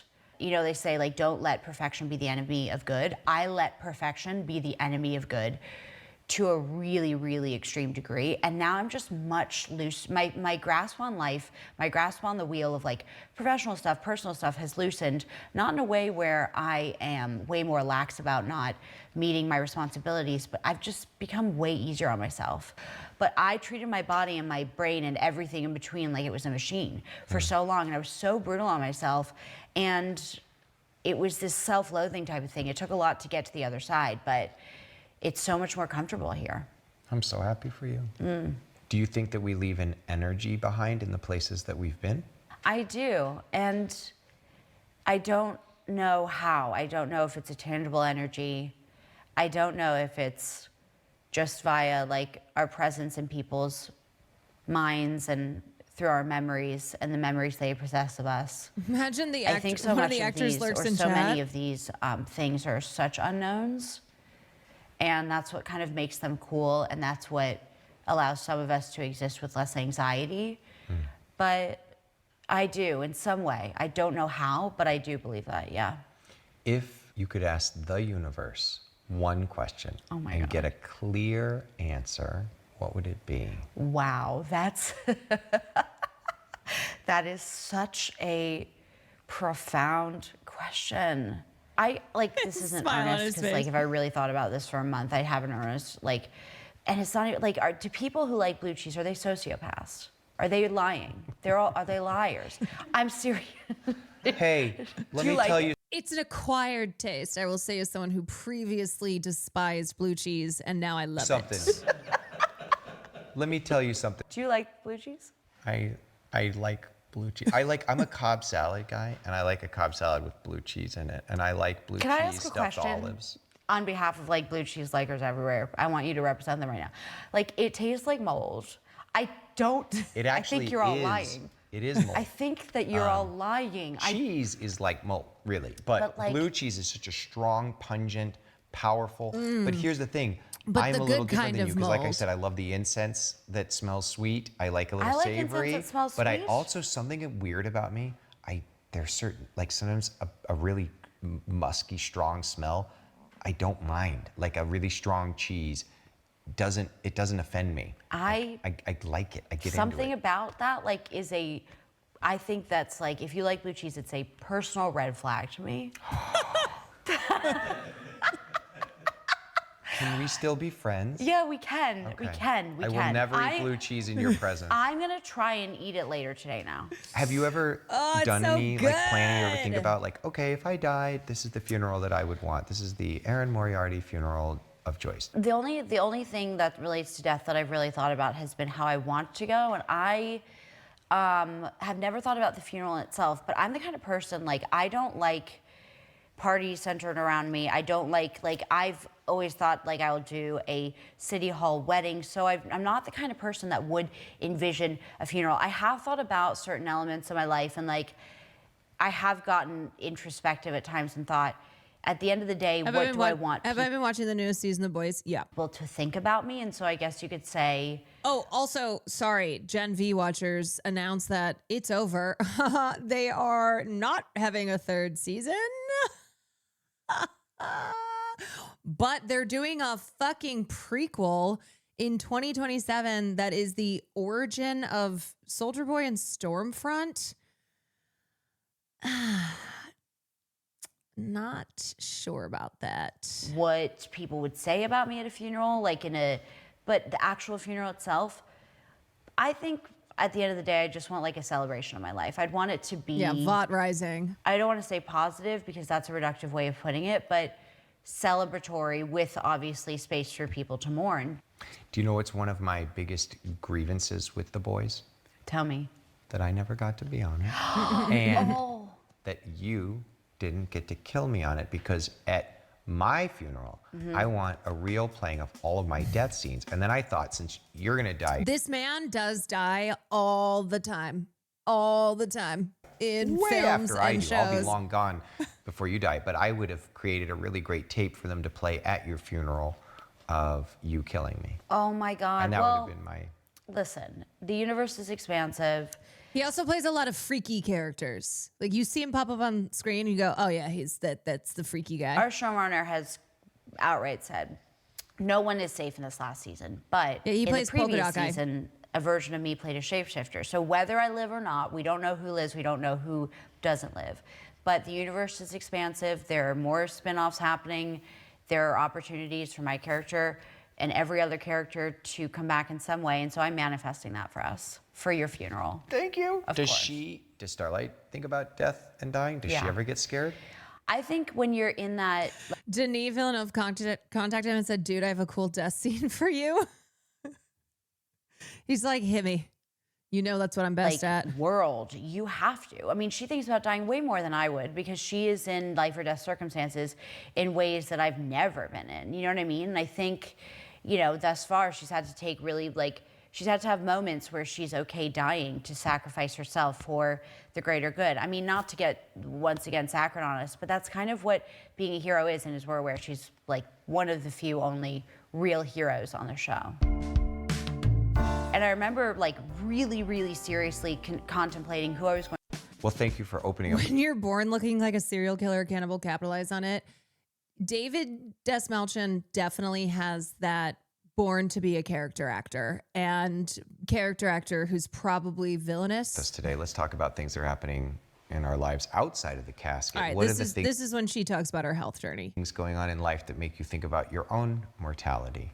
I didn't really have a relationship with my own mortality until this past year. In May, was diagnosed with an autoimmune disease called Graves' disease, and it's one of those things where, so my dad, for example, he worked in home care nursing his entire life with people who were in hospice care, terminally ill. So from a really young age, I was going with my dad to visit his patients who were terminally ill, and he has a clinical view of death, but he also has this ability to talk about it and exist in it without freaking out. And I've always admired that in him. And I'd never had to confront my own mortality, but I always thought that hopefully that would have left some sort of contagious mark on me. And this past year when I was sick, it made me realize I never want to exist in a prolonged state in my body where I'm in severe discomfort, but also made me question things that, like, essentially, I got to a place in this past season of filming The Boys, actually, but in my life where, unbeknownst to me, for a couple of years, I had had this autoimmune disease developing. And by the time I was diagnosed, I could barely walk. My mom was visiting me at one point, and she walked to the pharmacy to buy me a thermometer because my temperature was soaring. And I'm someone, like I said, who would work out all of the time, get so much joy from exercise. I went from being someone who worked out 5 days a week and like really valued strength to not being able to walk down the block. And I'm just saying this to kind of relay the severity that some autoimmune diseases, the way they can manifest. And I wish I had known what was going on, but I just didn't, because prior to that, I was just exhausted all the time. And I thought, and then meanwhile, you have the internet nonstop harassing her, posting really, really vile shit. Megyn Kelly dedicating an entire segment ripping apart the changes, the physical changes that she was exhibiting. And it's like I'm just imagining in ERIN's position, she didn't know what was going on with her. So it's not just that she has to deal with the internet's cruelty and people, God, they continued to be so cruel, of course, but was also dealing with not knowing medically what was happening to her. And that is not anybody's business either. You know, you shouldn't be forced to divulge what is happening to you medically. Shouldn't have to do that. But she shared, and then once she found out, when she was diagnosed with Graves, then she talked about it last year. She shared her diagnosis, and still, because now we're in the new season of The Boys and people are talking about her appearance again. Not that I was stressed out, but I also would see the doctor and I would sort of communicate something was going on. Something happened, which kind of, I'm still metabolizing the way it impacted me, which was the disbelief that you can sometimes see in people's faces when you're going through something that is, in that moment, life or death.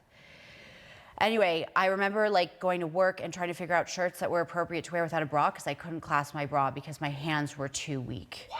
It was so severe, David. It's something that, like, to this day, to put myself back into that state or like really go there mentally is hard for me. But I remember you're a public figure. You have everyone's looking at you. Plus, you're going to set. Did anyone in the cast offender? Yeah, a bunch of them did, and then the Boys creators.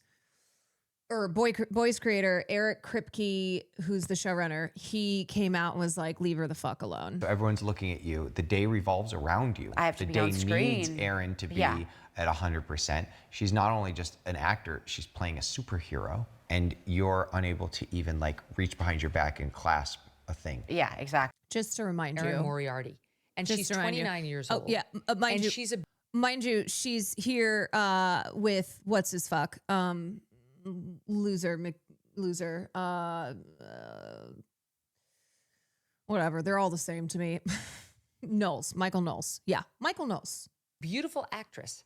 That's about where the positivity ends from Megyn Kelly in this segment, about the actress who stars in The Boys. As a result of Megyn's segment, where she criticizes, just putting it lightly, ERIN's appearance, ERIN has decided to leave Instagram, but not before posting this response to Megyn's segment, in which she writes, "I'm horrified, and I felt that I deserved to take a second to address these things, calling the segment disgustingly false and ironically misogynistic." She's decided to completely change her face. This is a picture of her before, which I think was relatively recent, within the past year or so. It's not. ERIN writes that it was taken about a decade ago. Yeah, this is what I mean by these losers will constantly use photos from when they were kids. Before she was of legal drinking age, as an example. Maybe do some research. That would take 30 seconds. Actually, funnily enough, Both Megan and Erin are wrong. I looked at like, oh, what's the banner behind her? Yeah, so I figured it out. It's from the Captain Fantastic premiere from 2016. So yeah, so Erin just turned 22. It was in June 2016. Yeah, so about 7.5 years ago. Very beautiful girl. So beautiful that Truly, if I look at photos of me from 22 to now, it's a huge she was becoming a difference. very famous Hollywood actress, put on camera and on screen and on multiple shows and movies. Now look at her. And then a lot of them too will use photos from when she was in Jessica Jones, when she was an actual Look at that. teenager. Erin says of the recent photo, I got my makeup done that day, and it involves major contouring. I remember leaving and feeling pretty. And even that day was an immensely stressful day for me. I came running to those girls. I showed up in tears after what had happened that day, and I left feeling better simply because I felt like they had reduced my lack of sleep and worked their magic wands. Who did that to her? Who is the surgeon who said, yes, I will keep going. Yes, I will stick all sorts of crap into your cheeks. She's got the Kim Kardashian lips. And it's also like, Megan, really? Are you going to fucking be one to talk? Really? Come on. It made her nose so skinny, it looks like a pencil now. She's got like what appear to me to be cheek implants. You know, you like huge, the cheekbones are like out to here. I saw the comments, scathing enough to just turn my comments off, but this is becoming harassment. This is becoming false news. Apparently it's real. She's done this to herself. Look, I'm not against plastic surgery. This is something else. This is like a mental disorder. This is extreme. How utterly misinformed, inaccurate, clickbait-seeking people who we follow and consider to be informed is appalling. Look at, she looked like a nice, beautiful, natural gal. And I'm sorry not to pick on this Moriarty gal. There's no excuse for the words that have been spoken directly to me or about me. Shame on you, Megyn Kelly. Thoughts? I'm not... Oh my God. Women can never win. Doesn't matter what they do or don't do. Crucified for existing in their bodies. Get bullied for their natural body. Get bullied if they change anything. Yeah. And even speaking about it now is like, I'm so glad. And it's like, also, Erin works in Hollywood. Erin is an actress in the most superficial industry that we have. It is especially in the way that women have had very, very narrow, narrowly defined beauty standards. It's like you take what is already narrowly defined beauty standards in society, and then it is even worse in Hollywood.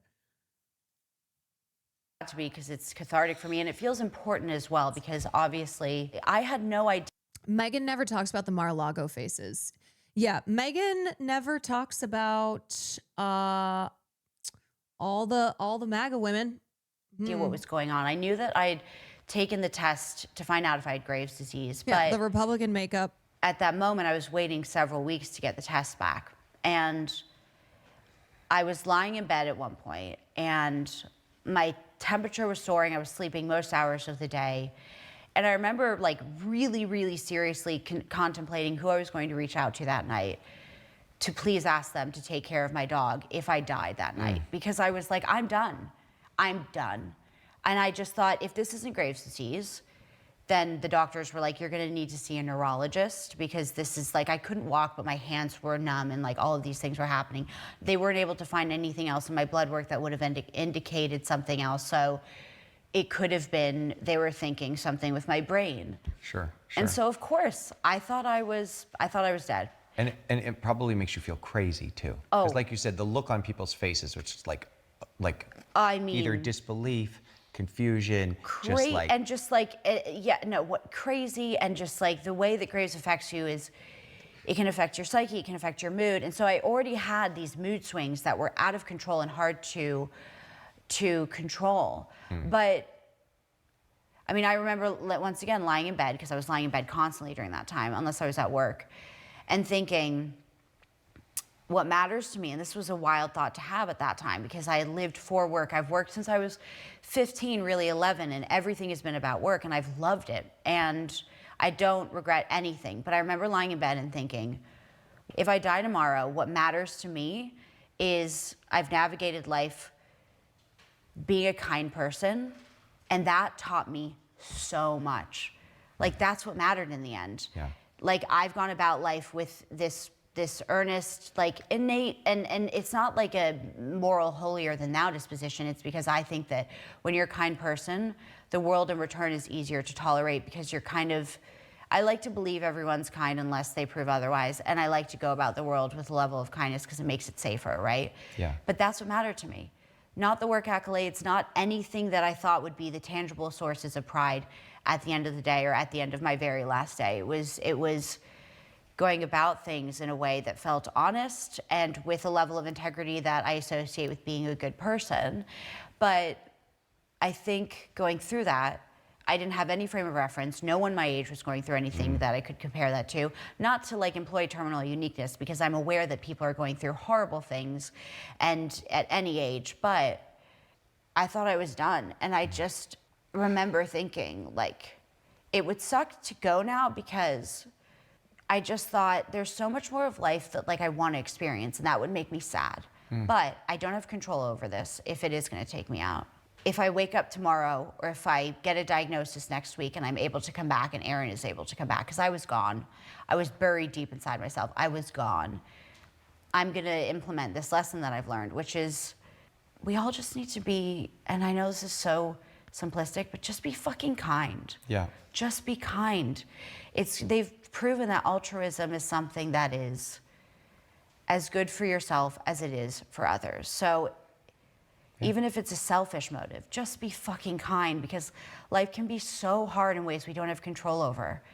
And that was what had made me happy in the end. I thought I can go tomorrow knowing that bare minimum I can say that about myself, that I have tried, even if I haven't succeeded. Yeah. You know, you know the saying, it costs nothing to be kind. I think going along with that, it costs when you are unkind.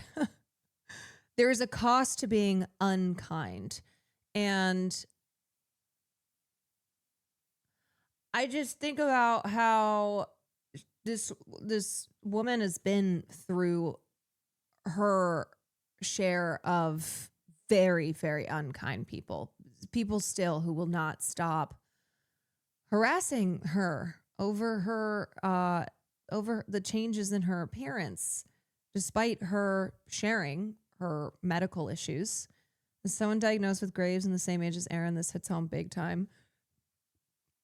Yeah, I'm sure. And yet she's still talking about how when she went through that period, that it reminded her that if she were to go, that what she would leave behind is how she had treated people, because that is what we leave behind. Everything else is writing.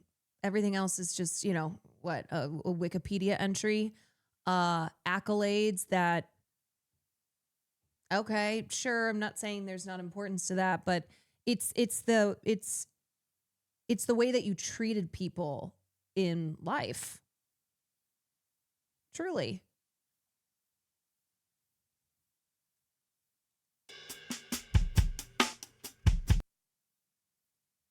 Being on Grave Conversations feels...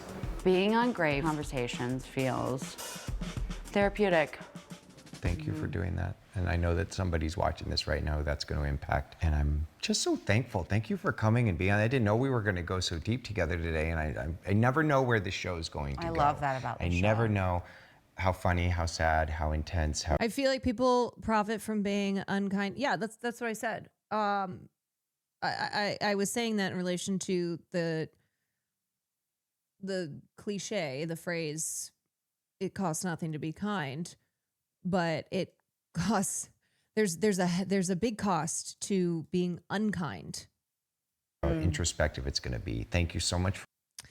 And what I mean by that is not like when you say people profit from being unkind, sure, Megyn Kelly, for instance, but what that costs to other people, what you being a cruel person in this world, the cost the cost of that. For being here on Grave Conversations. I do have one final thing I want to ask you. We would like for you, please, Be kind, to rewind. give your own eulogy. It's spelled out for Not you. all costs are Y-O-U, financial. Eulogy. It's very funny. Now, when I say die, I'm going to give you 60 seconds as if you're walking in to the funeral of yourself, and you're going to give your own eulogy. Please make it sincere and thoughtful, or make it funny. Okay, 3, 2, 1, die. She tried her fucking best. She really did. And it's hard to try your best, but she tried her fucking best and still died thinking that people who liked blue cheese were sociopaths. I can't. I mean, that's it, period. Period. She tried her best. Sure did, and you're doing amazing. I'm so excited to see all that's up next for you. We are so excited to see the final season of The Dang Voice, techno. and even more Thank you for the 5 gifteds. to see what you do after that, and after that, and after that. But for now, I must sleep. But now I'm Bye. asleep.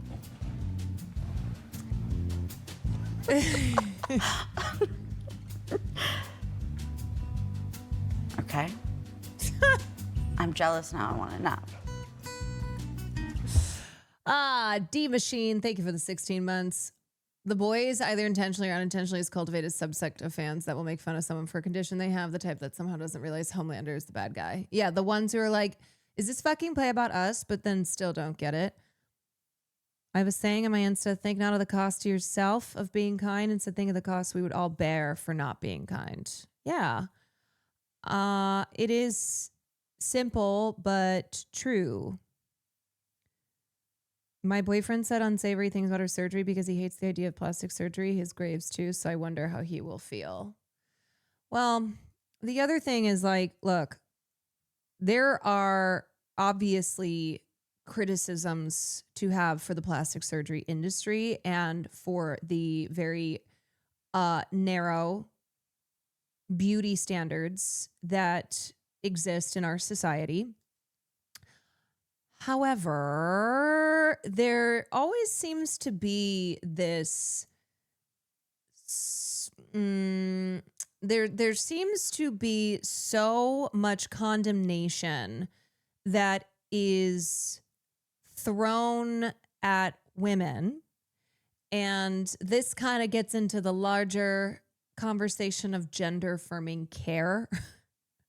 Cisgender people who constantly will participate in gender affirming care. And yet when trans people do that, they're trying to make it illegal out here.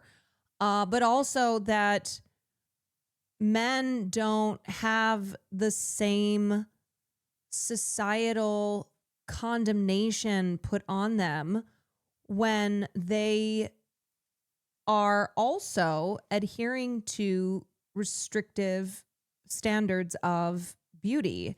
Now, I will say, obviously, the culture today with looks maxing and men having eating disorders, like, yes, that is true. The all of the language that I'm hearing these days around with young men, you know, and if you look a certain way, then you will have value in this world. Certainly that is that exists, and it's something that I try to push back against. But the way that women are crucified, no matter what they do. If women have gray hair, if they decide to grow out their gray hair, and they are chastised for that.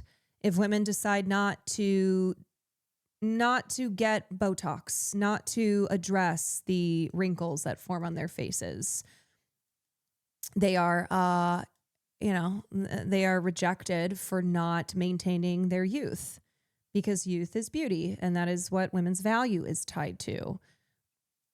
In our society, women can't live and age in peace.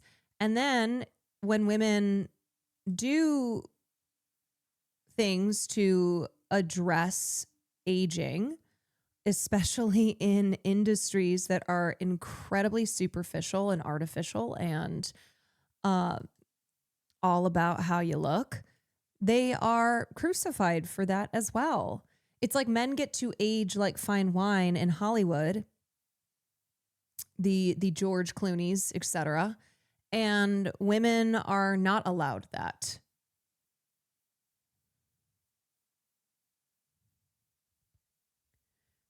And obviously, before you go, well, how about this person or how about this person? Yes, of course, there are always individual instances that are true. And that doesn't change, though, the broader societal pressures and how that applies depending on your gender. I only know him as Amal Clooney's husband. George Clooney, aka Amal Clooney's husband. They believe in looks maxing purely because they are entirely vapid humans who only value women based on appearance. So consequently, they see no possible way they can value themselves outside their looks. Meanwhile, every woman out there is like, be nice. Yeah. They're like, that you're lying. Women are lying. When women talk about wanting to be with kind partners, people who treat them as human beings, it's like, oh yeah, no, they're just lying. Women be lying. Certainly listen to me, a 20-year-old man, on what women actually want. The double standard of attacking women getting lip fillers or Botox or Brian Johnson doing blood transfusions with his son is still insane to me. So many people are like, no, I think it's cool that he's trying to find the secret to immortality. Who cares? Who cares? He's a billionaire who's not, I don't know, creating or pushing technology that's like being used to blow people up.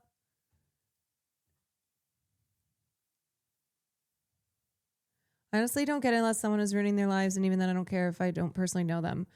I just think that we need to separate out legitimate criticisms of the beauty industry and of that includes the plastic surgery industry. Separate that from misogyny and the pervasiveness of sexist behaviors and attitudes.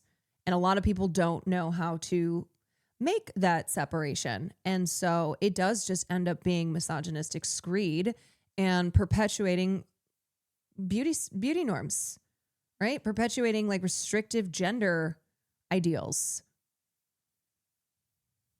The thing with that billionaire's regimen to stay young is it leaves no room for injury. It hinges on him being able to do the same thing every day, but injuries will happen, come for him. It's inevitable.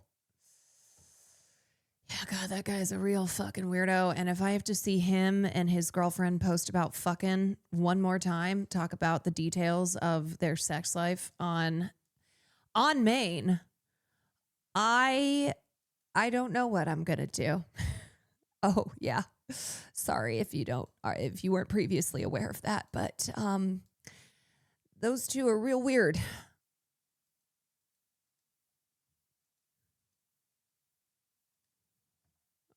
Shocking that they're so weird.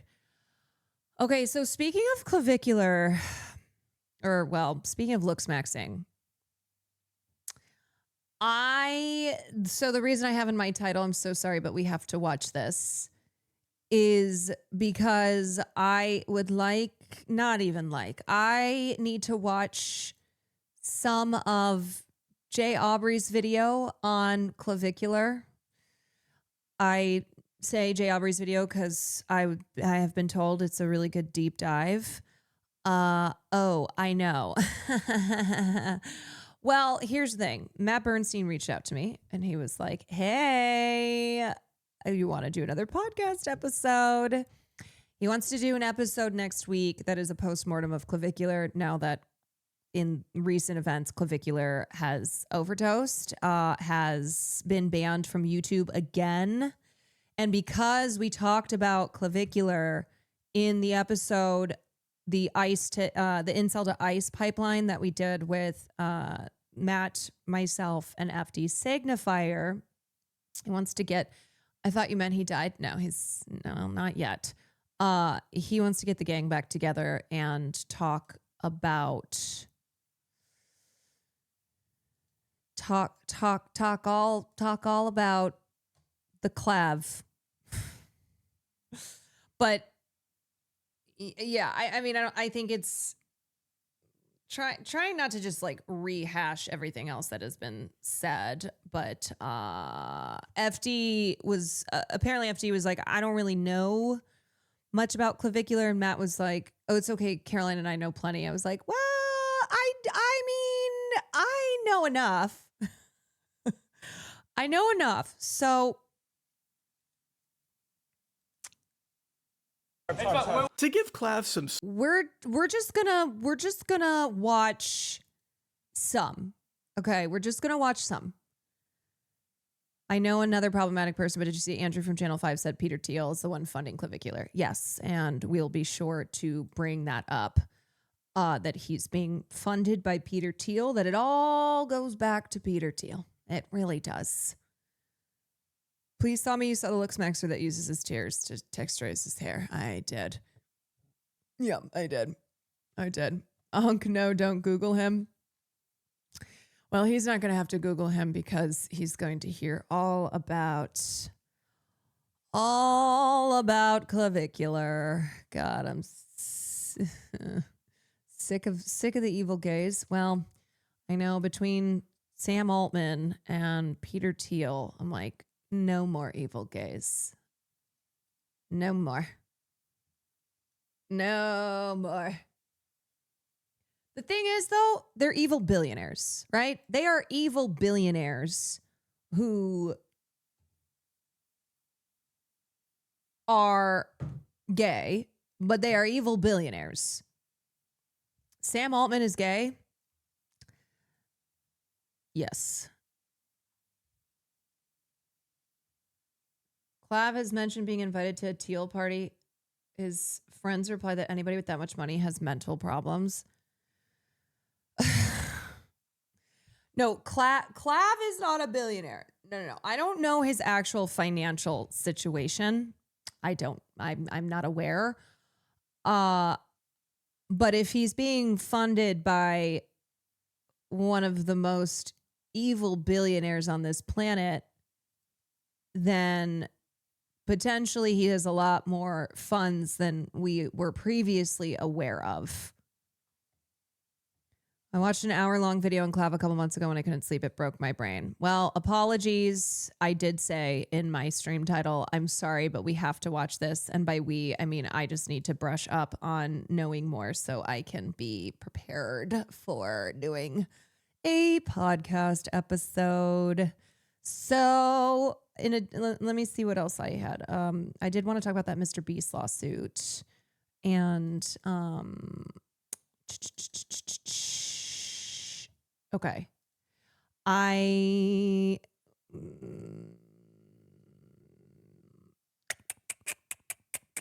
have like an hour and a half left, FYI. I'm so sorry we can't do Friday Night Gaming. I'm just letting you know now. I'm so sorry. If you were waiting around, I'm not gonna lie to you. I have to go to a birthday party tonight, so I know I can't do Friday Night Gaming because I do have to pop off around 10. So sorry. Fuck the birthday. There will be another. And there will never be another gaming sesh. I know. All right. Let's check some of this out. Tides. How much is your jaw surgery? 35K. 2 weeks ago, I was doing meth. No contraction of the face. Your maxilla is quite resets, you know? What's that mean? Who are you? Clavicular. Why are you so fancy and popular? It's because I ran over a guy with my car. Why? Yeah, why are people having birthdays? What's up with that? I'm going to show you a disturbing clip. We're about to do some fat dissolver. Guys, clap, should I snort meth? Yes, you should.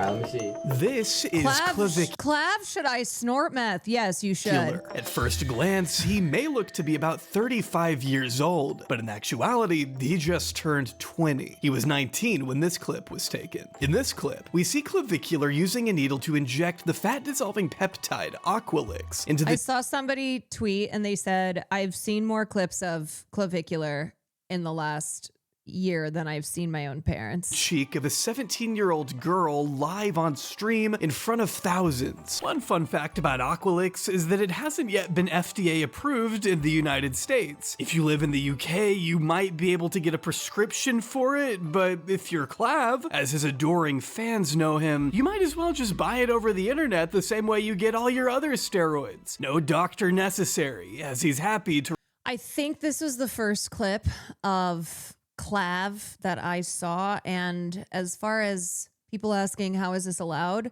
well, it's Kick, and they do crimes on Kick, like actual crimes, torture and other crimes, hitting people with cars. remind his chat. This is a fat dissolver. You could easily buy it online, yeah. After all, Clav has been around the block. He first began shooting black market testosterone years ago at the age of 14 and has remained on a fairly steady regimen of various steroids, supplements, and appetite suppressants to maintain his chiseled physique. To hollow out his cheeks, for example, his amphetamine of choice happens to be crystal meth, which he prefers over cocaine because it's apparently more fun. Models will do like coke to get like their appetite to go away, but meth just lasts a lot longer, you know? And that's when he isn't tripping on a combination of pregabalin and baclofen to replicate the effects of alcohol with— Also, what I think is important for people to know, and maybe it seems like, well, yeah, duh. He is an addict. Like, he is fully consuming a cocktail of dangerous substances. I know, again, it's like, no kidding, right? But I think people thought, maybe not now, but in the beginning, I think they thought that it was a bit. It was like, oh, he's doing this. He's doing this for attention. I mean, yes, attention, but doing it for attention, but he's not serious. Like, he's not actually doing. Yes, he is. He's doing so many things that I, in my 33 years, have never even heard of or didn't know people were consuming to get high. Without having to deal with the bloating that often comes with drinking. So he isn't exactly lying when he reassures his friend here that he isn't a rookie. I'm not a rookie. Did you make sure to mix a little bit of meth in the Aqualix?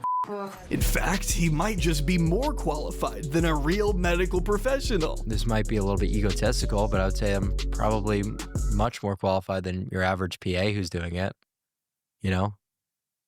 After spending a good few minutes trying to determine if applying injectable lipolysis on camera is even allowed on Kick. Is this allowed on stream? Chat? I think it's allowed. Do we check if this is allowed on stream? Let's check real. My only thoughts are, where are his parents, and why is he reminded of Nate Jacobs season 1 of Euphoria? In answer to your first question, I've heard that his parents have tried to get involved. They have tried to stop him, and he is not listening. He doesn't listen to anyone around him who's expressed concern and have tried to step in. I know they were trying to stop him early in his career. Yeah. So I don't know much else about his parents, but I have heard that they are very aware, and they have they've tried to step in, but he's not listening to anyone. Yeah, look it up. Are we allowed to do fat dissolvers on stream? Moderator. Dad left after failed intervention. Yeah. TMZ's learned the streamer's own father flew across the country to stage an intervention and got completely iced out. This was after the OD. We're told Clav refused to even see him, saying that he was busy and still planning to hit his already promoted club appearance at Baccarat Club, the same event he'd hyped before landing in the hospital just a day earlier, where he was spotted partying with Blueface. Despite Clav telling viewers on a live stream, I wanted my dad to come because he was here, but he didn't come. Our sources say that's not the full story. His dad was never supposed to hit the club. He was there strictly out of concern after the OD scare. Instead, we're told the situation got so frustrating that Clav's father left Miami without ever getting the chance to say what he came to say, flying back to Jersey, deeply worried about his son's health. Yeah. Creators at the notoriously lenient platform were happy to give the teen the green light shortly before someone in chat calls the girl this kid a needs cum rehab and bucket, therapy. which Yeah. Clav highlights by reading the comment out loud. Yo, what up? Kick the cum bucket. Yo, you're crazy. Because this is unfolding on kick.com after all, the chat is about as depraved and unmoderated as you could imagine, with Clav doing nothing to mitigate comments being flashed on screen like her cheek. That's also why his PR person, Mitchell, just left the team because he was like, I am not going to work with you until you get help. And he's one of the few people, too, who has tried to do something about this. But Clav is surrounded by people who are the ones he's listening to and ones who are encouraging this, participating in it, exploiting, all the bad ones that he shouldn't be.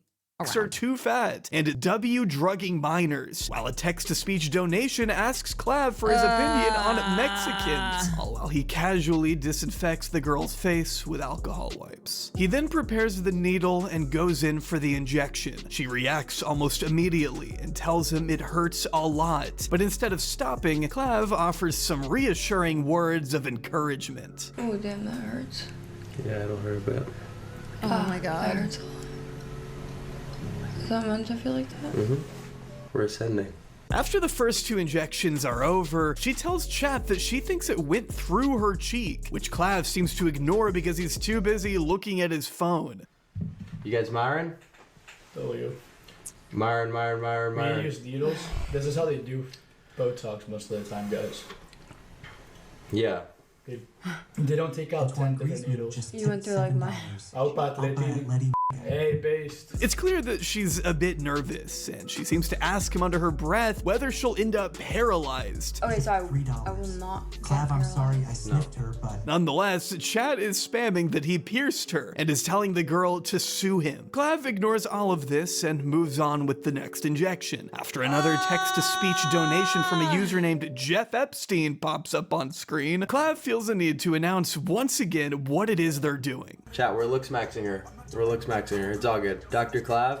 Yeah. Now, if you're a normal enough person Not with great. a job, No, loving not family, great. and minimal screen time, you may be wondering what the hell looksmaxing is. Well, within the online forums that birthed it, looksmaxing is an extreme form of self-improvement. It means doing whatever it takes to max out your physical appearance. It stems from the belief that Did looks nice matter Amber, more thank you than for the 2 pretty much months. everything else in life, and that the best way to succeed in the job market or on dating apps is by sinking thousands of dollars and countless hours into refining every minute detail of your aesthetic. There's softmaxing, which includes brushing your teeth, taking regular showers, and finding clothes that Yeah, that girl is 17 years old. fit your body best, which to many people is just common sense, but is nonetheless mostly harmless and decent advice. But then you have hard maxing, which can encourage illicit drug use, bone smashing, which is when you pummel your face over and over with a hammer in hopes of getting a more pronounced jawline, and undergoing expensive surgeries overseas that could potentially disfigure you for life if anything were to go wrong. I'm someone who wants to be the best, right? And I'm willing to do whatever it takes to get there. So that's why, I'm seriously considering that limb lengthening surgery. This is the gospel that King Clavicular is eager to preach to a steadily growing audience of vulnerable young men. And it's becoming increasingly difficult to ignore. So like the upcoming streamers or content creators. Who I think will keep getting attention. I think that Clav guy, the Luke Smack, I think he'll keep getting attention because he really leans into doing ridiculous things that gets out there. Clavicular. The looksmaxing community may not be new, but its freshly minted black-pilled spokesperson certainly is. And as our good friend Jimmy Beast predicted back there, Clav probably isn't going away anytime soon. soon. Which is why I think it's worth taking a closer look, not just at the content he pumps out on a damn near industrial scale, but at the conditions that made his rise inevitable in the first place. This is the story of a man who spent his formative years carefully crafting a persona engineered to mock Brigitte, the thank you for the low-tier 13 normies months. he's always looked down on. It's a story of resentment, pain, cope, and unrestrained insecurity. This is the story of Clavicular. You should be on your computer for hours researching, creating yourself a regimen. How can I ascend? What can I do? Not worried about what kind of side effects could I get from this? What could go wrong? How about what could go right? I thought being a bloated, pizza-faced jester would save my problems. I'm swarmed with retardation just from all fronts. I obviously had to say the N-word because of how ridiculous that was. Hey, does anyone have a gun so I can shoot myself in the head? Why? I don't know. But before we get to Clavicular's brutal frame mogging at the hand of an ASU frat leader, it's time to do some sponsor maxing. This video is brought to you by the True Chaz over at... Hey, everybody. Did you hear that Will Pizza Mog Sear? Wow. We actually just watched an interview with Sear and ERIN Moriarty from The Boys. Hi, everybody. Welcome in. I apologize that I am watching some. I'm not going to make y'all sit here and watch this full 2 hour and 13-minute video by Jay Aubrey. But I'm watching some of this because my friend who I've done a number of podcast episodes with reached out and was like, hey, let's do an episode that is, well, he used the word postmortem, which Clavicular is not dead, despite overdosing and despite all signs pointing to that potentially being in his future. But yeah, I have been asked to do a podcast episode that gets into the Peter Thiel funding rumors that Matt Bernstein's podcast. Yeah. A Bit Fruity, which I've done a number of episodes at this point now. And the Clavicular ODing, and just was also recently banned on YouTube again. New chatter here brought to you by A Bit Fruity. Oh, hell yes. So I'm just giving you a little sneak peek into... There's a link to my second channel, Jobry, where I recently started posting shorter videos that are... And he wants to get, he wants FT Signifier, myself, and him to get together again for this episode. We previously did one that is quite as the dense as what we tend incel to to discuss over on ice this pipeline, channel. They're not super and we did polished, mention but if you looks want more maxing in frequent Clavicular uploads in that in between episode, these so he's longer like, let's do a projects, follow-up to then that. please consider And FD subscribing, does and not even if you don't know wanna hear me about ramble, Clavicular, subscribe anyway, so because I Matt have was two like, very don't hungry worry, children who will starve without Caroline using and their I will muscles. handle They're it. wasting away, as And you I can said, tell. everything Now I that we know got is that against all my out of the way, will. Truly, everything I know about Clavicular is against my will. I cannot escape. None of us can escape this. But you know what? Good day, ladies and gentlemen. Welcome back to another lesson. This is the first time that it's still against my will, but I am putting on a video that's a deep dive into Clavicular so I can learn more. We're going to be talking I'm so happy for the people who just came into chat and are listening to this having no idea what you're talking about. Well, now they will. about blood pressure management, rather. Hey, what's going on, guys? In this video, I want to go in depth on lateral thumb pulling of the mid-palatal suture. Today, we're going to be talking. Ask FD if he has anything to say about your age's comment. Wait, what did your age say? I have to acknowledge Will Neff's attempt to try and get me to win his hot sauce, but the game is still rigged. The game is always rigged. The house always wins. The hairline comment. Wait, your age said he has a massive forehead? Shut up.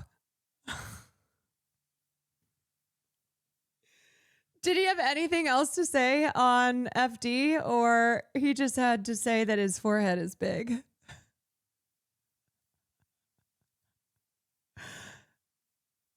Oh my God. He did, and then he claimed his was also. Okay, so he said he has big forehead, but also I do too. He said that they both share They both share the BF, the big forehead solidarity. I've never noticed, but I guess your age has. About softmaxes that you could do to improve the appearance of your nose. Talked a little bit about baclofen. He said his kids prom watch him and Rage said that's cool, but he's still got a big forehead.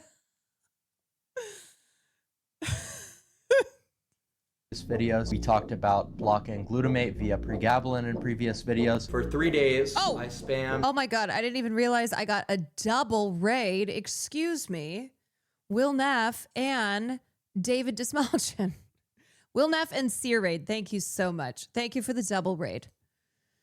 They are definitely not in here still because they're probably hanging out. But hello to raiders from both communities. And I am apologizing to both communities as well as my own that I am playing this right now. A combination of Adderall and methamphetamine for appetite suppression. I literally went on a 3-day fast and stayed awake the entire time, and I lost 5 pounds. That's starting to hurt, man. Let's do a little bit more. Braden Peters was brought into the world on December 17th, 2005. He was raised in a moderately comfortable neighborhood. 2005. He's 21 years old. In the suburbs of New Jersey by 2 parents who were at one point pretty avid gym goers. His mother was a known bodybuilder who would compete at the highly acclaimed Diamond Gym not far from the Peters household, though it seems his parents' fitness journeys slowed to a halt not long after having kids, at least according to what Braden said, putting it in the most delicate way he knows how. Dude, chat, I'm not gonna lie, my mom literally it got after she had me. I don't really know why they censored the word fat, like it's a slur, but okay. You know, my mom put some weight on. None of my parents go to the gym anymore. Not much is known about Braden's earliest years, other than the fact that he apparently wasn't always the most well-behaved kid growing. Yeah, you know, see, kids who would say that about their parents don't deserve to be born. It's like, yeah, wow, she gave birth to you. Oh my God.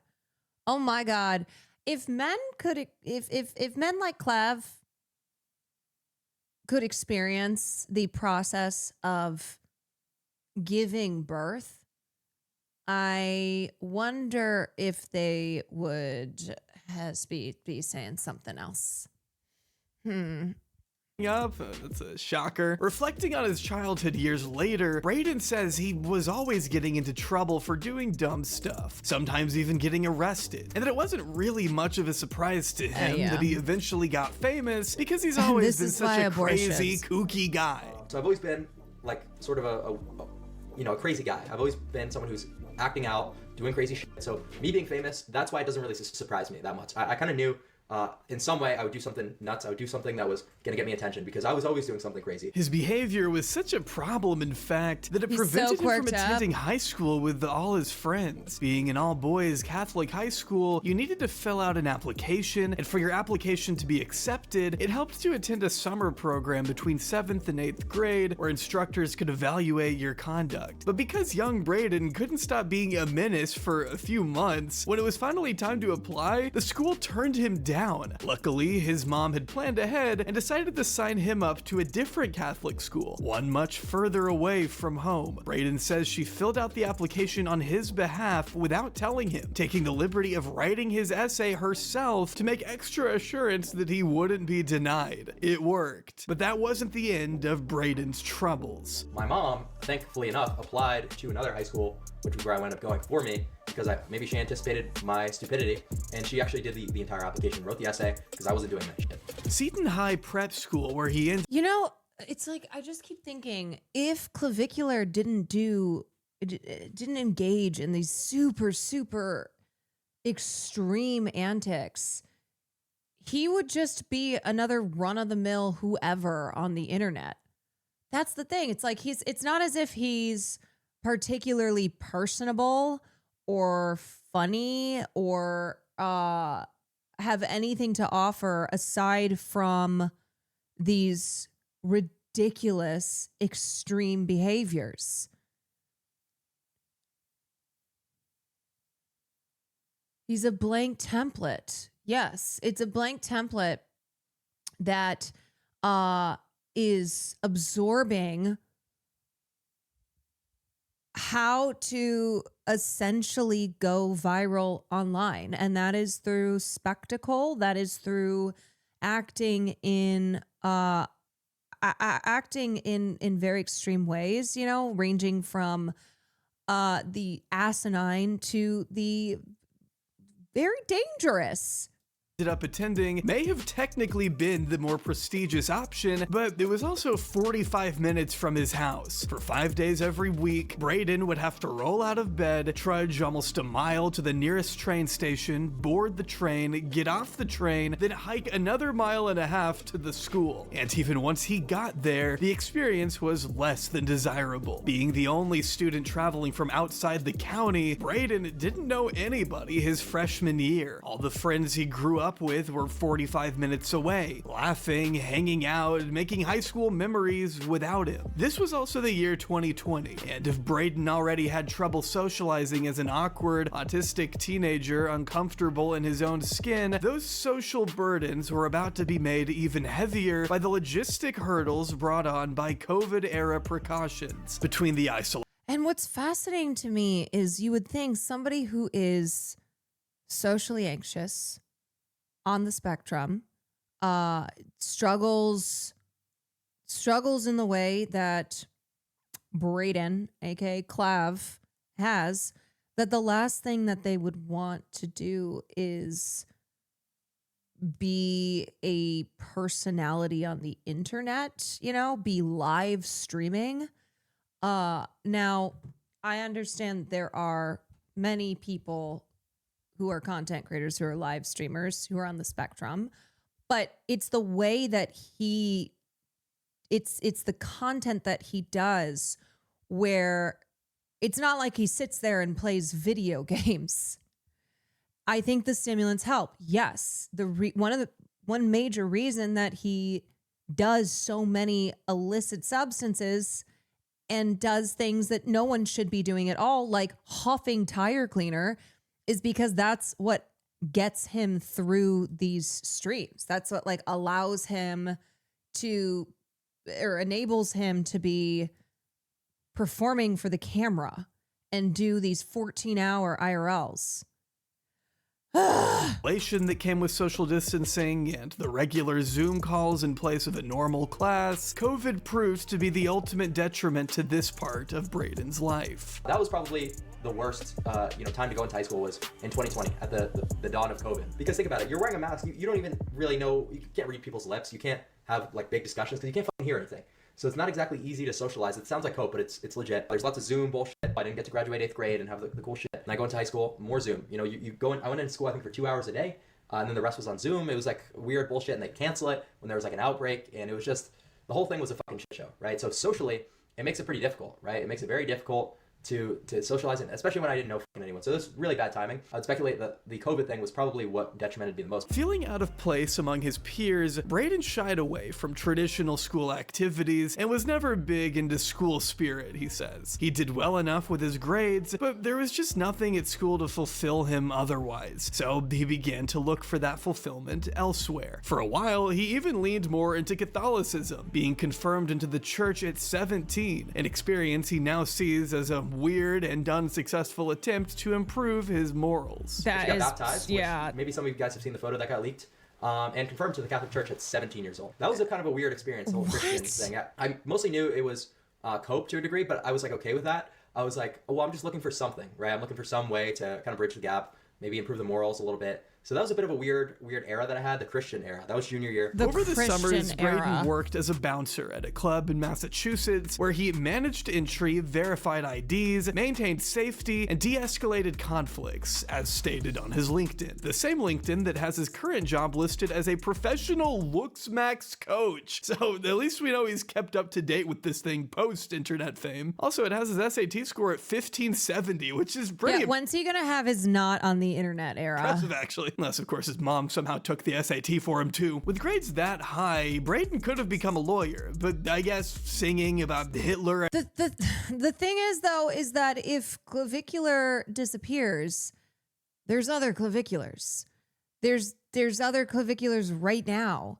There's ones who will gladly step up to fill that space. At a nightclub with accused rapists and sex traffickers was the better option, huh?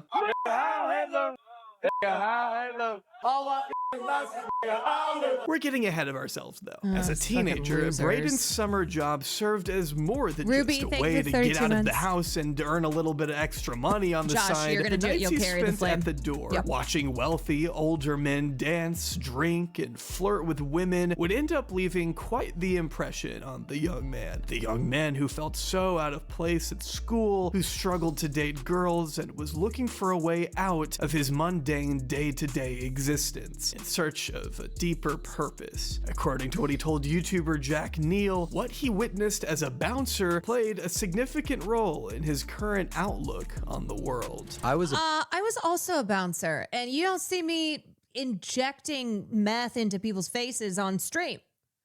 Bouncer for a little while, and that kind of helped me make a lot of necessary observations to shape kind of how I think about everything, right? So I Well, was not noticing yet. who was Yeah, going that's home true. with the pretty girls every night, and I noticed it was really about 1 to 2% of men, right? So it was people who were very tall, people who were very good looking.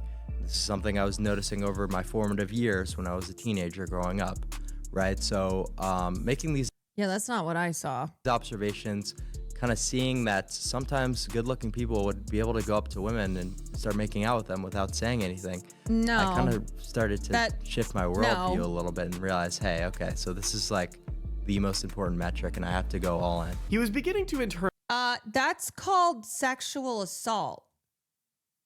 If you, I don't care what you look like, walk up to someone and just start making out with them, that's assault. what he saw those nights. He knew that he wanted the respect, Also, why was he a minor the working at a access, the club? power to mog that all these good-looking men seemed to know. possess and wield with ease. And as he tells Jack elsewhere in the interview, he's always been a big believer in taking the quickest route possible to achieve your dreams. I have always had the mentality that if something is going to get you to your goals quicker, then why not go for it? When I was a kid, obviously I wasn't the most well-versed in pharmacology, so I didn't exactly know what I was doing, but I knew that it would help me get When I was a kid, he says, what, is he 20 here? to the place I wanted to be at a lot more efficient rate. So, you know, skipping out on that just seemed ridiculous. I was never worried about side effects. I was just worried about progressing. As long as you get there, it doesn't really matter how you did it. Why wait for puberty to run its natural course when there are things you could be doing to accelerate it? This had been Braden's mindset from a very early age, and while he admits to not knowing much about pharmacology back then, he knew that hopping on testosterone would make him age a lot quicker, thus giving him access to the flashy, hedonistic world he had only witnessed from afar. He needed it and craved it more than anything. That's kind of always been my mentality. I'm all or nothing with everything that I do, and I just needed to do it. But as stated in a video posted to his old channel that eventually got taken down, testosterone is illegal in this jester clown world of America, and without health insurance, which he couldn't afford at the time. Here's the thing that I keep thinking of too. It's not just these 20-year-old kick streamers who are hawking unapproved treatments, who are like, hey, inject yourself with this, inject yourself with that, and that's how you have value. I know so many men who have started to inject themselves with peptides, for example, and they're like regular men. They're not kick streamers, you know, they're not claviculars.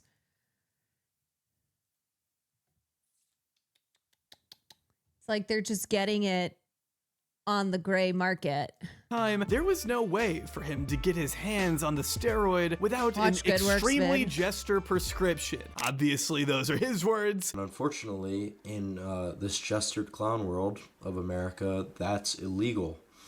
Testosterone is illegal, guys. You're not actually allowed to do it without a extremely God. jester Robert, thank you for the prescription 24 that I can't months. afford. I don't have health insurance. Jester maxing is another term from the looks maxing community, and I hate that I've started using it. I had a nose surgery. The nurses who took me to the OP room were talking about taking peptides. Yeah, they are exploding in popularity. In my own vocabulary Deacons, as think of of it, late, 32 months. developing a steroid Just a habit regular at such a man young celebrating age 3 may years. not have been surprising considering his past behavior, but of course it was a cause of concern for his parents. When they found their 14-year-old stash of testosterone, they were beside themselves and did what they could to confiscate the drugs before eventually caving and giving them right back immediately after. Yeah, great discipline, guys. My mom allowed me to have the steroids to begin with, so it was kind of her fault. What was she gonna say? She took them away for a day, and I was like, dude, and then she just gave them back. So.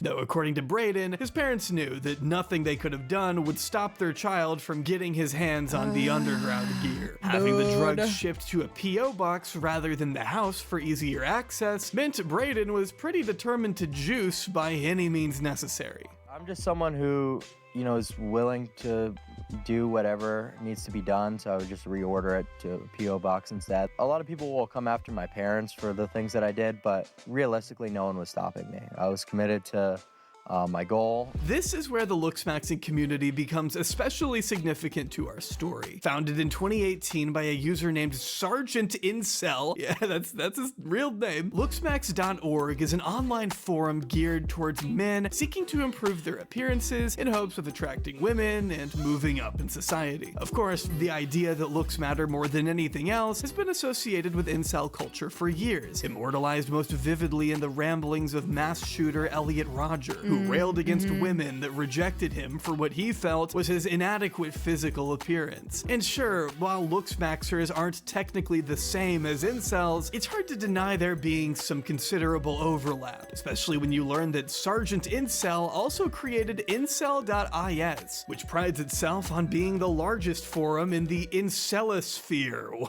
On Looksmaxing, Honest opinion looks better before he did all that because he's scarily unhealthy. He's pumping substances into his body, mixing them all together, and he's been doing so since he was in puberty, it's really dangerous, and he has already overdosed on stream. And it's because he looked like a normal kid. Yes, he looked like a kid. .org, men are encouraged to post photos of themselves for other users to rate using what they call a PSL scale, which ranges from 0 to 8, from severe deformities all the way up to perfection. To give you an idea of these guys' standards, Chris Evans is listed here on the forum as a 5.5 PSL, along with Cristiano Ronaldo. Timothy Chalamet is even lower than that at 5 PSL, and Tom Holland is all the way down at 4. Which is so funny given how many women are obsessed with Timothy Chalamet. It's like they will hold up Timothy Chalamet as a major male crush, and then men will be like, Timothy Chalamet is soy beta. 0.5 PSL. Shia LaBeouf at 4. We could go on. Even Sydney Sweeney isn't exempt from the looksmaxing wrath. I would say Sydney Sweeney is very attractive. I would say that she's pretty malformed. Her upper maxilla is extremely recessed. At the end of the day, it's She's not got what's attractive the to eyes women. of I know. doom with no infraorbital support. She's really not that much of a looker in her face. Braden will tell you that the rating system is actually kind of what got him interested in the community to begin with. Inspired at the age of 16, he set up multiple anonymous Instagram accounts where he would post photos of girls from his school, creep shots he would take himself, calling them troglodytes and giving them similarly brutal ratings to what you might see on the forums. So what I always used to do is I would make alt accounts on Instagram, right? I made one called, the town I was living in. Wait, did you hear Club C is stopping her Substack? Shut up. Because people don't care about Timmy anymore. Well, she's also moved on to Connor's story. Rates, right? It was called town_rates. Oh, what I would do is I no. would take pictures of the girls from my town, and I'd post them on the story and give them a rate. This was when I was first starting to get into. I was really into rating. As one would expect. Okay, Mark Zuckerberg. This sparked massive town-wide outrage. While nobody from his hometown could quite prove it was him, they had their suspicions, and it wasn't long before Braden would be called in to meet with his principal, who, by Braden's account, was a pretty based Republican administrator. Whole town-wide controversy. People posted about it on Facebook groups, bitches' moms and shit. Then they emailed my school, and I had to go meet with the principal, and they're running through this shit.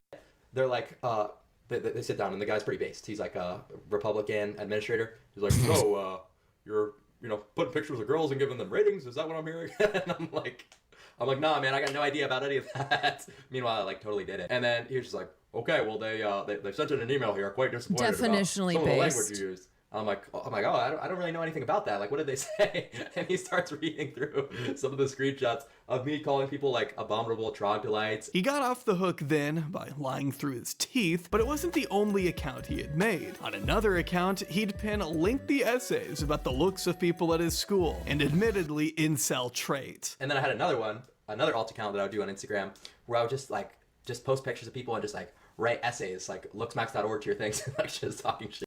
So I was always a peak hater, I was like incel. I was like retarded. It was in this world. And yet, when that 60 Minutes Australia journalist asked him about his connection to the incel community, he threw a fit and behaved like a petulant child and then stormed out of the interview. And he was like, I'm not an incel. I'm not an Extreme incel. beauty standards, Not an incel. brutal rating systems, and anonymous edge posting that Braden Peters would metamorphose into clavicular, posting regular life updates on the forums and exploring more radical strategies to boost his PSL. In a later post made at the age of 18, he lets us in on his experience with one of the more extreme forms of hard maxing, bone smashing. Like I mentioned earlier, it is about as brutal and ridiculous as the name implies. This is an OG bone smash. I used to look like this before I went to work every day, and people would always ask me, like, what the fuck is wrong with you? I was like, shit, I don't know, bone smashing? In July 2024, Clavicular wrote on the forum, I hit hard as fuck a few days ago, to the point where I looked like this. I literally lean my head against my bicep while I'm laying against the wall and just punch the fuck out of my zygos for like 1 minute. I don't punch at 100% power, but maybe like 60% is good. I just hit with high intensity knocks for a minute. I'm gonna disprove you copers that think— Wait, is Matt Bomer one of their gods? Is that why he has Matt Bomer's profile Bone photo? Smash isn't legit. As you know, one could look at a side-by-side of Clav's transformation from an acne-ridden middle school boy with a baby face to the chiseled true Adam Giga Chad behemoth he is today, and come away asking, would he still have turned out looking this way if he hadn't repeatedly bashed his face bones with a Home Depot hammer? Isn't that just how puberty works? it's And while I puberty! would be inclined to answer yes, Clav would probably argue that it did in fact play a defining role in his physical development. The truth of the matter is that we will never really know just how much this stuff affected him for the better, but we do know it affected him, and not just in the physical sense. After graduating high school in 2024, in case you wanted to feel old, Clavicular enrolled at Sacred Heart University in the fall, which he, according to his LinkedIn, attended briefly before transitioning into independent research and full-time digital content work. And while that sounds like a nice, clear story, it leaves out a pretty massive detail. In one video published from around this time in 2024, Clav revealed that he had been kicked out of college after someone on looksmaxing.org made an archive of his posts and sent them to his school's public safety department. University officials searched his dorm room to find his stash of testosterone tucked away, hormones and peptides, all of it. And after just 3 weeks at college, his ass was out for roid maxing, in his words. As far as Clav was concerned, the move was entirely unreasonable. Yes, the title is true. I was kicked out of uni for essentially roid maxing. It just seems utterly brutal and ridiculous to expel someone for wanting to optimize their health and, optimize their hormone system. At the time, though, he wasn't too bent out of shape. After all, it would clear up his schedule. At this point in his life, he was living at home with his grandmother, working once more as a bouncer, and focusing on what he felt would help him succeed the most in the long run. In the illustrious world of looks maxing, to ascend is to reach your highest possible PSL, a level that Clav insists to this day that he still hasn't reached. But in the closing months of 2024, Literally none of these words are in the Bible. especially, he was determined to ascend by any means necessary. Except for whether ascend. it ends in him looking like a marbled Greek god or a chopped ugly chud, at least he can say by the end of it that he gave it his all. So when people come on and they say, oh, Clav, you're insane for getting surgery. You're insane for doing these anabolics. Well, at least in 5 years, whether I am a Frank Tufano botch job or the next Giga Chad, At least I could say that I gave something my all. Many of the videos we've You need to translate for us essentially ugly or hot. been looking at were posted to his original channel a little while back, a channel that has now since been deleted, though some videos remain Clavicular on the N-word. Clavicular on fixing autism. Clavicular talks about Nick Fuentes. Clavicular talks about taking meth to get lean. archived. Around the time he got kicked out of college, he threw himself into social media, posting not only on TikTok, but allowing his audience to view his transformations up close on YouTube, where he revealed There's no fucking way. There's no way. There's no way. There's no way. This is real.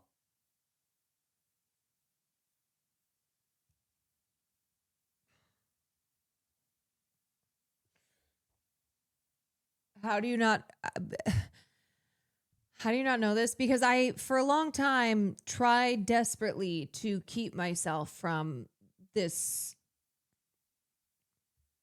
whole thing. And everything I learned was against my will. And I feel like that person who said I've seen more clips of Clavicular in the last year than I have seen of my parents. My God. What? Oh my God. Oh my God. Oh my God. Get a tripod. Come on. Why are you having Granny take these photos of you? Oh. Why didn't he crop it? I don't know. Look at her face. Oh my God. Me mocular? No, not me mocular. No. Oh no.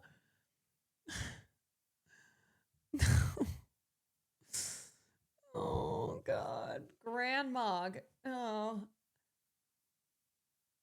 Why not just take the pic yourself? I don't know. I don't have answers here. Oh, she's probably gonna outlive him. Probably.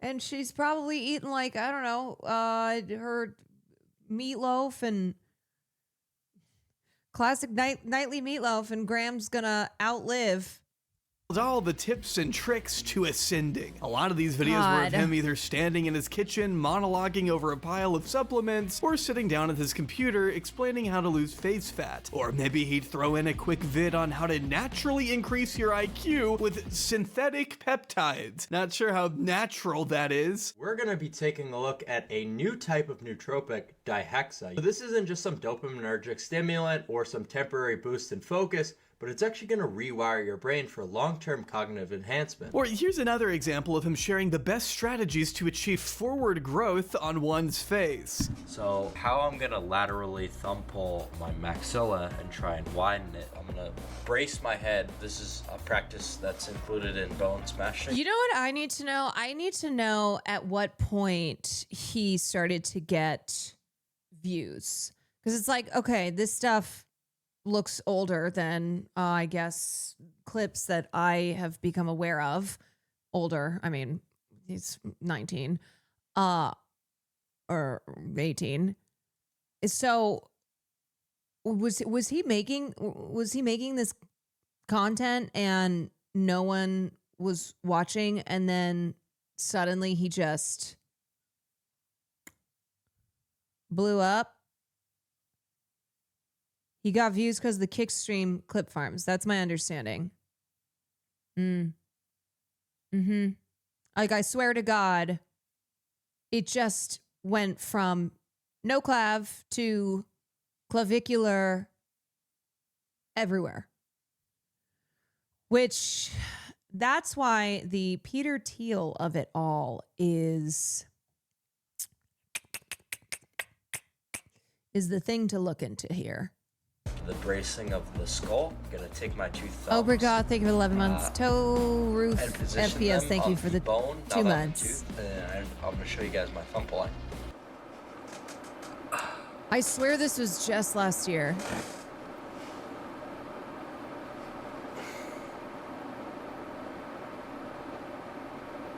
What are we doing?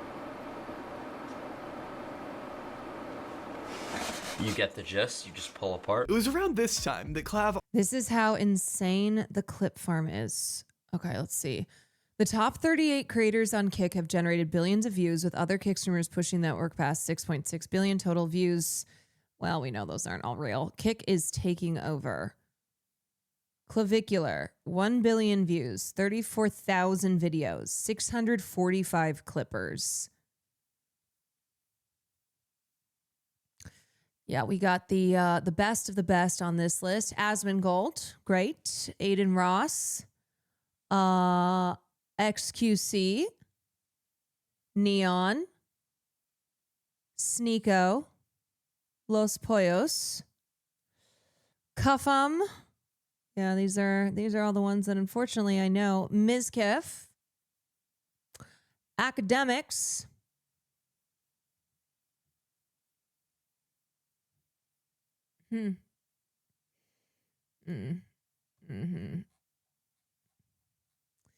Yeah, all scumbags. I've also touched on another All long-coveted scumbags. art of looks maxing, the art of penile extension. What's going on, guys? Today we're going to be discussing an interesting topic, for sure, which is going to be penis enhancement, right? It's going to be a touchy subject. Oh, God. A little embarrassing, but someone's got to talk about it. So right off the bat, I'm going to start with the most effective method for enhancement, which is going to be the pump. I'm sorry, but what the hell am I even watching here? He's got the cadence of Chills telling boys how to stretch out their penises for ultimate dit maxing. Number 15, place your meat in the device. He's like 19 years old here too, telling his likely younger audience to hop on Cialis. Unless you're an expert, I would just stick with pumping at a high frequency, low volume regimen. Pair that with Cialis and 99.9% of people are going to be good to go. We're at a rough point in human evolution when The Peter Thiel thing makes sense to me. It's highly NRX, body politics, sexual ranking, contempt for weakness, body optimization, status competition, and anti-egalitarian masculinity.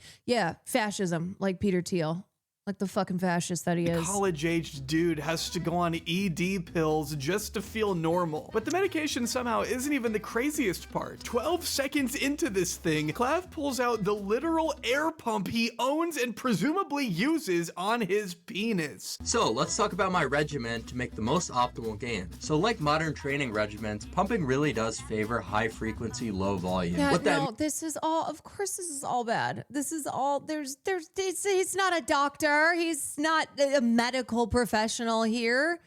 He's just saying shit in an authoritative way and going, yeah, this is all scientific. Yep. It's all good. It's all good. Surprised you didn't go for the vacuum. is you're going to do about 1 or 2 minute sessions every other day or even every day for maximum gains. By the way, dude, what is this chart even supposed to be? There's no X or Y axis. Are we just supposed to see a chart and think there's science behind this? And also, thinking in any way that you could scientifically lengthen your penis is, to me, the biggest cope of all time. But somehow, this isn't even the only video he's made on the subject. In this later edition, he's put together a whole PowerPoint presentation for us. I've included some visual aids for you on this slide. Oh, no, not the visual aids. 1.89 inches No. is the average, penis width. It is important to note, guys, the penile curve, which I couldn't find any diagrams or examples, that were, safe for work. The first mechanism we're going to use is called the all-day stretcher, right? So this is obviously going to be for length. I kid you not. When I was first watching this video for research, not that kind of research, okay? My laptop died midway through and I didn't even feel like turning it back on. I just figured that's enough work for today. I'm done. I mean, he's saying that if you wear an all-day stretcher, which seems to connect your dick to your leg so that you can stretch it while you walk, you might just be able to grow your penis 1 inch in 1 year. And that's if you wear it under your pants 8 to 12 hours every day. Obviously, if someone pantses you in high school and you're wearing this, you might as well just already start packing your bags and moving to a different state. But this is quite the effective mechanism for stretching, but this is something that has to be unfortunately done for a long period of the day, which isn't necessarily an issue, right? Because it's a passive stretching, movement. So we're able to, grow about 1 inch within the first year realistically. if you're staying consistent with your usage. Or you could just find someone who loves you for who you are. I don't know. I really do think he's 100% serious when he says all of this too. And while it may sound Yes, I believe this as well. I believe that he believes these things. Does it matter if I say, as a woman, who cares about size? I don't. A lot of women who I have talked to this about do not care about size. Okay. You don't need penis pumps and all day stretchers to be lengthening the size and widening your dick. Okay. Oh my God.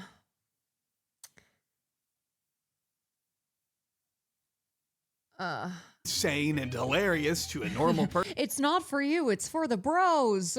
Yeah, no, actually, it's like these men who are all telling men how to do things that are impressive to other men. It's a solid introduction to the extreme methods Clavicular regularly hawks to his vulnerable audience that is legitimately looking to him for advice. Because clearly, no self-confident person is going to be drawn to a video like this. He's reinforcing the insecurities of young boys, drilling into their heads that the only way to not feel insignificant is to modify yourself to the point of borderline self-harm. If you combine all these mechanisms, you really can have substantial progress. You really are going to be able to dick max to a high degree and, you know, actually maybe have a fighting chance in this black pill dating market. It's hard to know exactly when these videos were made, since they've been archived without their original upload dates, but we do get a general sense from how young he looks and how uncomfortable he appears on camera. In what looks to be an older video, judging by his surroundings and stiff body language, Clav reveals that he overcame his anxiety of talking to girls by replacing the effects of alcohol with the effects of pills. And I'm not talking about traditional anti-anxiety medication prescribed safely by a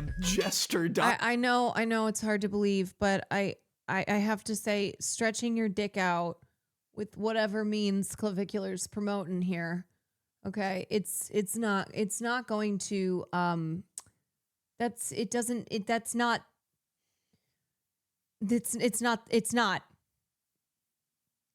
it's not going to make you, as they say, a high value man to women.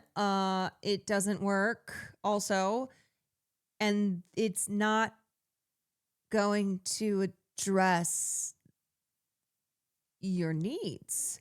Doctor. I'm talking about pregabalin, purchased overseas. A medication he says is commonly used to treat seizures. You're gonna have to inevitably intoxicate yourself via some mechanism to have You're maximum telling me success, penis pumps don't because we're cure trying to get depression? stays. That's the goal here, right? So pregab, otherwise known as Lyrica, is a seizure medication at face value. Should have said that earlier before I put my dick stretcher. I'm sorry, I should have said that earlier. Amino right? acid that acts as a neurotransmitter in your brain. It can help calm you down, and in Clav's professional assessment, loosen you up enough to fun max at the club. Glutamate has been largely shown to cause anxiety, stress, and tons of bad things that you don't want.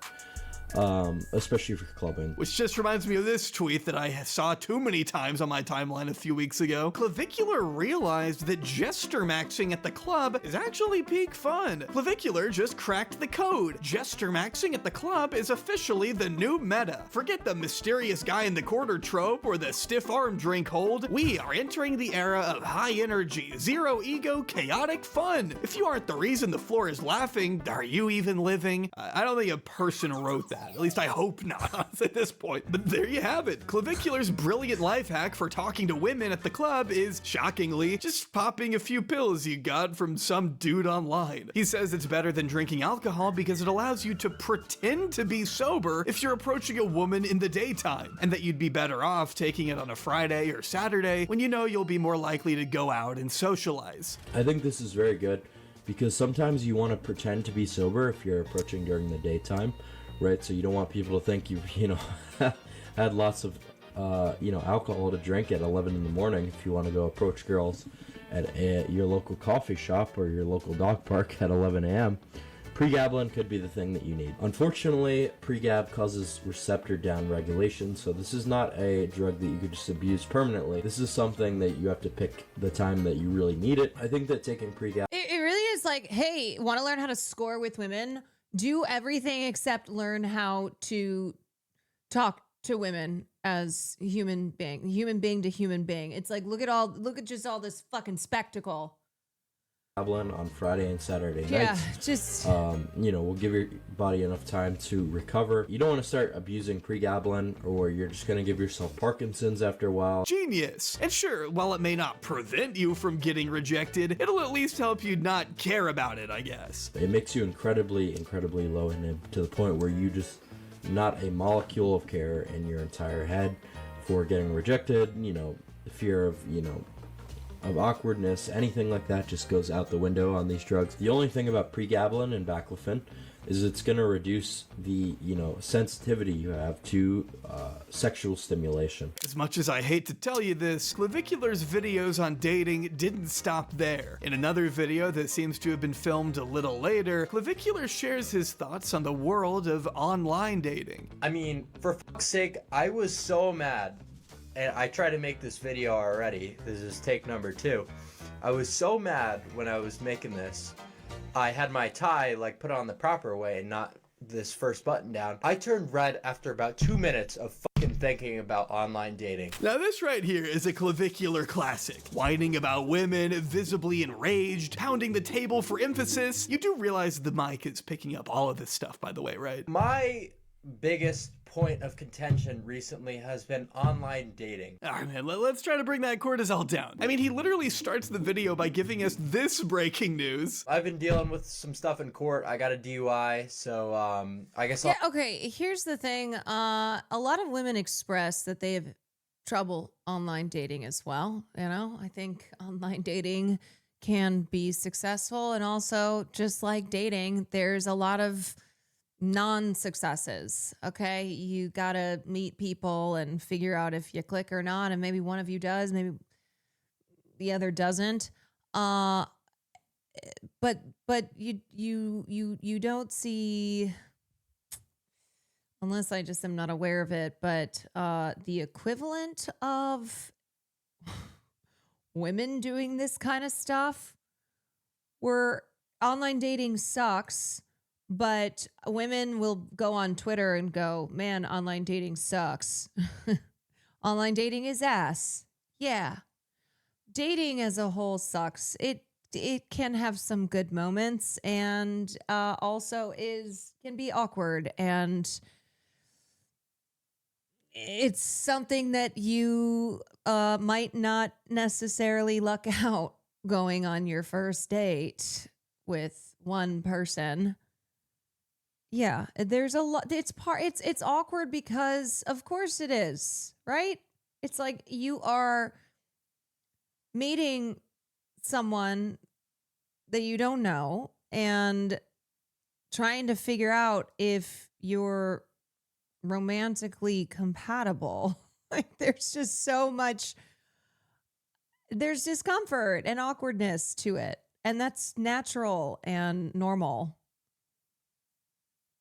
All dates suck unless you end up in a relationship with that person, then they are whimsical. I've had plenty of not great dating experiences. Yeah, you win some, you lose some. And honestly, Will and I think, have been together this long because we didn't date. There was no dating process. Maybe if there had been, it wouldn't have worked out.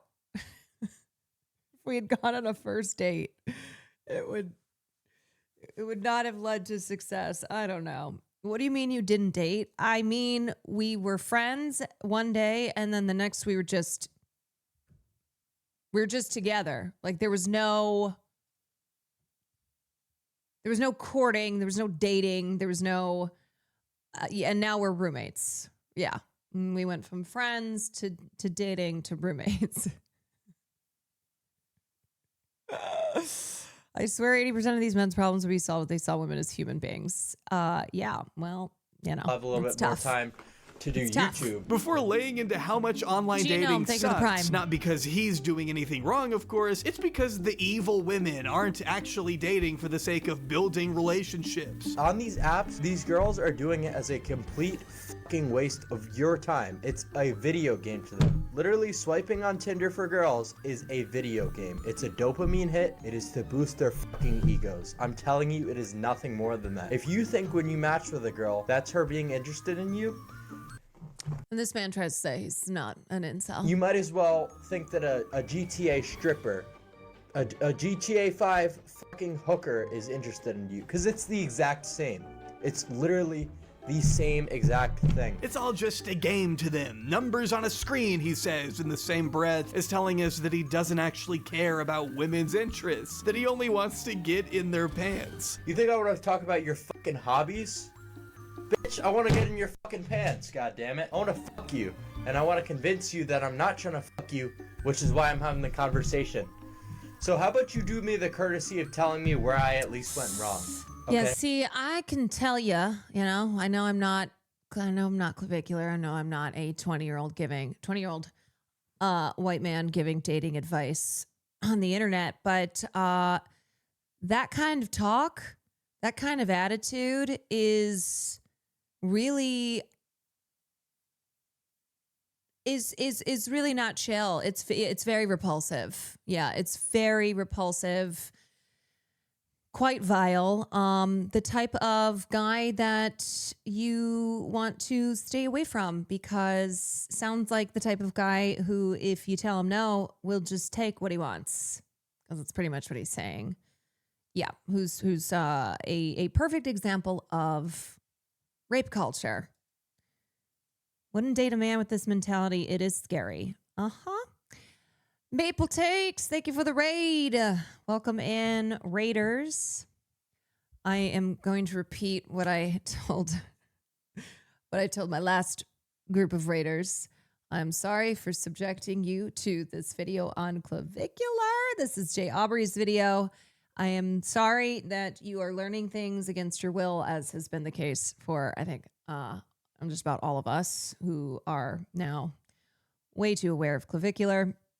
But I am doing a podcast episode next week. And so I was like, well, I have to brush up on my understanding here. And yeah, she subjected us, and now she's doing it to you all. We only have 1.5 more. Oh, yeah, no, we're not watching the full thing. I promise. Just so I can know. But okay, sure, tell us more about how you're the one getting played. As a man, it gives me hope to hear you don't like this shit. Look, they may find individual examples of women, okay, who they'll point to and say, see, this is how all women are. I am telling you, no, it's not, okay? Most women, they are going to prioritize feeling safe, feeling treated like a human being, feeling respected, feeling cared for, feeling that they are with someone who's normal, Okay.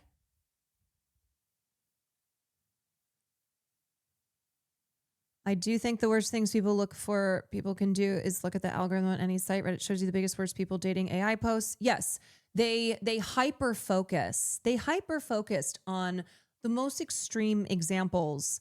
And then they'll also use anecdotes where it's like, well, is this even true, or is this being filtered through your lens of misogyny? And then they will attribute that to how all women are in society.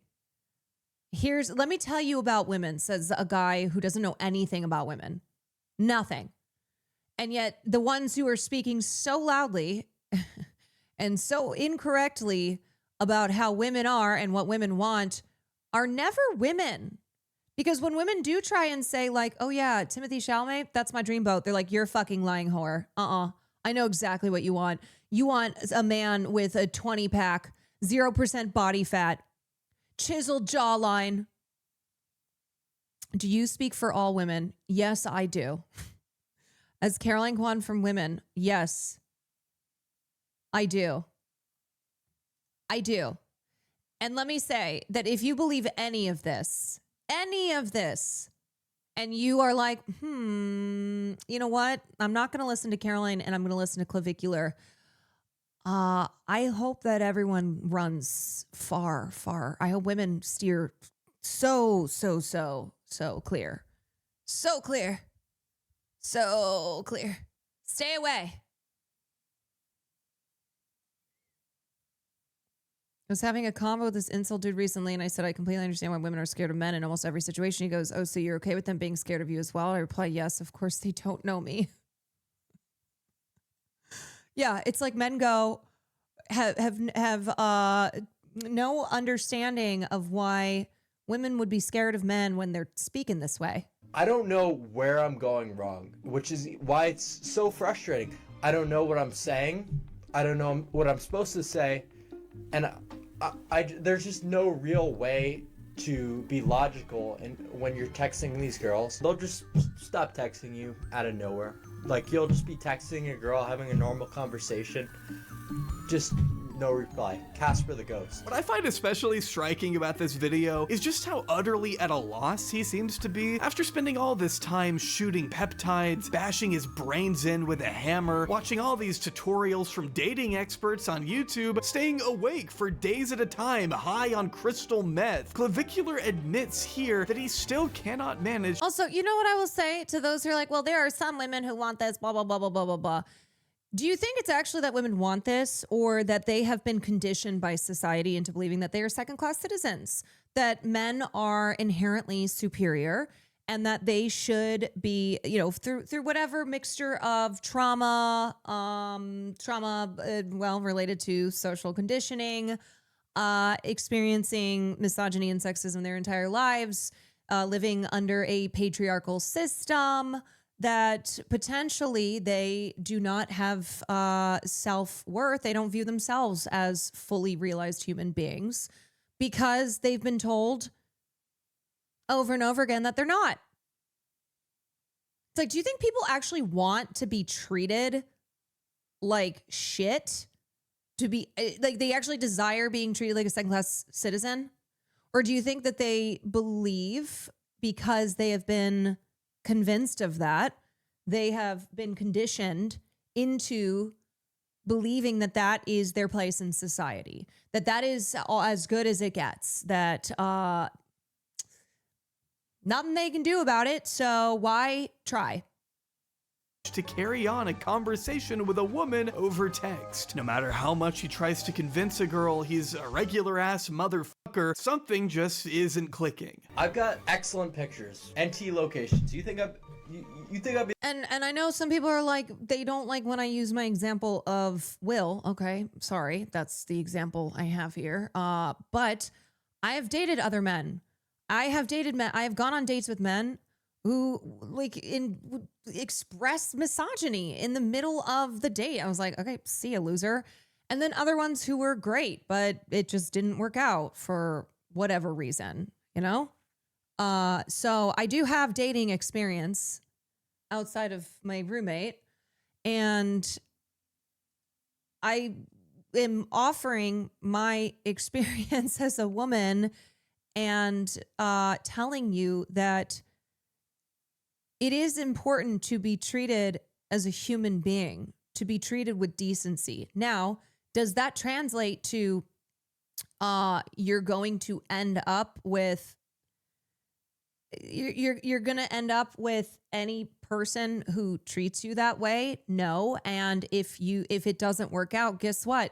You shouldn't then you should not then come to the conclusion it's because women are evil and women are impossible.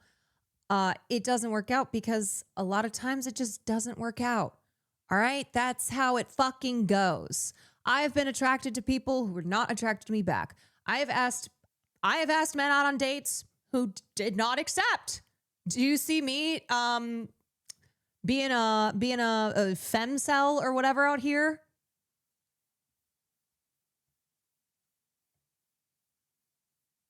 It's not easy to find a good roommate in French Polynesia after all. Yeah. the most normal motherfucker in the world, okay? It's not like these.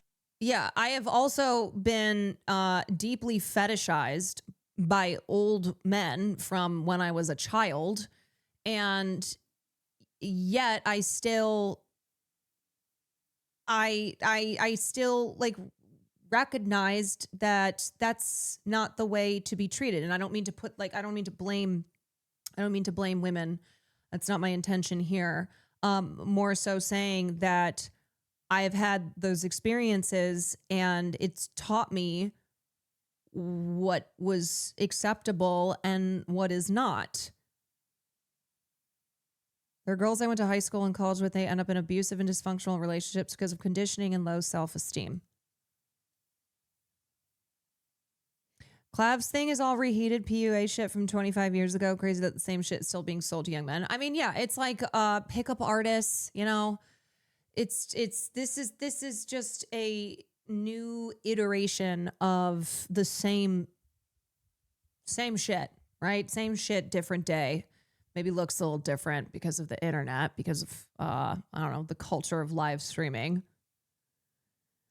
These girls are watching videos like this. They're not watching my YouTube channel of me being a fucking train wreck, injecting fat dissolvers and putting shit into my eyes. They don't fucking know that shit. I got pictures with my family, going out to dinner, doing regular activities. I could be a regular old motherfucker and they wouldn't even know it. He says that getting matches isn't the hard part, it's everything that comes after that he struggles with. And sure, while he doesn't show us any of these conversations, luckily we do have plenty of examples of Clavicular interacting with women on his stream to give us an idea of how these conversations might be going.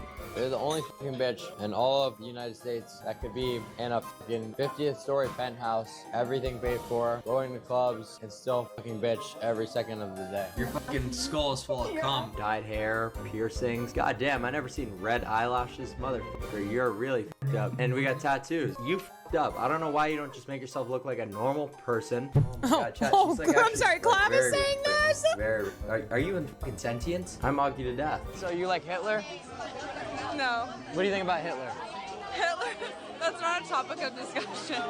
Give me a Roman right now. A Roman? Yeah, give me a little. Also, let me say, when I use the term femcel, I'm specifically referring to a subsect on the internet of women who I think it's like an irony in that term, because they are, let's say, Nick Fuentes fangirls who love to refer to themselves as femcels. It's MAGA women. No. It's the example I just used. Nick Fuentes fangirls. You pointing out that some women get accustomed to the idea that it's as good as it gets is pretty depressing. Women get swamped with offers, easy to move past many decent options because of one flub that would have been forgiven in a different instance. I mean,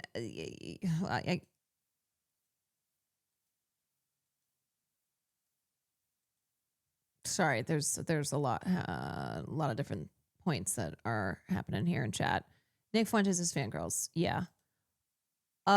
When women get swamped with offers, it's easy to move past many decent options because of one flub that would have been forgiven. Well, I think a lot of times people who end up, who have a pattern of being in abusive relationships, there's a reason for that pattern. So I don't necessarily know if it's they're swamped with offers of decent options. You know what I mean? I also don't really like that word offers. I don't. Let me just say this, okay? And unfortunately, this is something that Louis C.K., fuck him, but he also made this point in his stand-up special.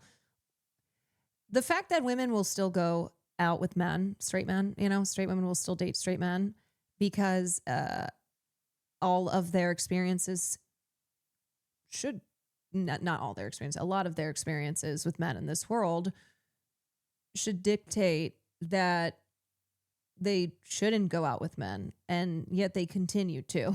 It's like continuing to choose to pursue relationships with men despite their experiences in the world. Someone said that not all men are part of the problem. Are the not all women people part of the problem? Oh, we doing not all men? Did I miss that? Did I miss in chat? We're doing the not all men. Okay. What? I'm just kidding, you don't know what I mean. I mean, you got the rack. It's good. Is this all filmed? No, we're gonna cut it out. Why is this still streaming? I'm trying to get up inside you, honey. We'll chit chat after. Okay. Bye. If you are a Not all good-looking men, but guy always matching mad. with girls on Tinder, oh, it must be in her head. This is what she's thinking. Oh, it must be a fake profile. It's a guy trying to kill me. We did not all women earlier. We have to There's compensate. never any. Oh wow, this guy's good looking. You know, I want to go on a drink with him. No, in their head, it's a guy who's trying to kill them, who's not the guy in the profile. Yeah, it's really hard to imagine why girls would want to be cautious on dating apps, what with dudes like this running around. In the pink should have been drop kicked in her fucking jaw. She Dude. made literally no good points and yapped away her ginormous ass mouth. Dude, that bitch in the pink, man. If that was LA, what I would have done is I would have said, "Hey, I'll get you an Uber back to your place." I would have said, "Hey, I apologize for being mean. I'll get you home." I call her a Waymo, and I would put the spawn point off of the Golden Gate Bridge. That motherfucking self-driving car, I'm sending that shit off a cliff, my G. Okay? My How about we G. do the fucking society a favor? That would be the one thing, my favorite usage of, self-driving Ubers is to send stupid hoes off of a fucking end of the Santa Monica Pier in a self-driving car. But hey, I guess that's just the species we're dealing with here, huh? So this is just like the species that we're dealing with. To Clavicular, these are all just straightforward, objective truths about society, and he's fully convinced of it too. Being the delusional, young, meth-addled visionary he is, I've never seen someone snort meth ever in real life. I literally witnessed Clav snort meth. Literally. Witnessed it. And I didn't know how to feel. You really can't tell him shit. I blocked my mom because she kept fucking texting me while I was So trying to many get jump high. scares. Well, it's just so annoying when In this environment, how would you recommend raising daughters to be aware of things like this? I mean, I don't know. I'm not a mom, but I would say you raise your daughters to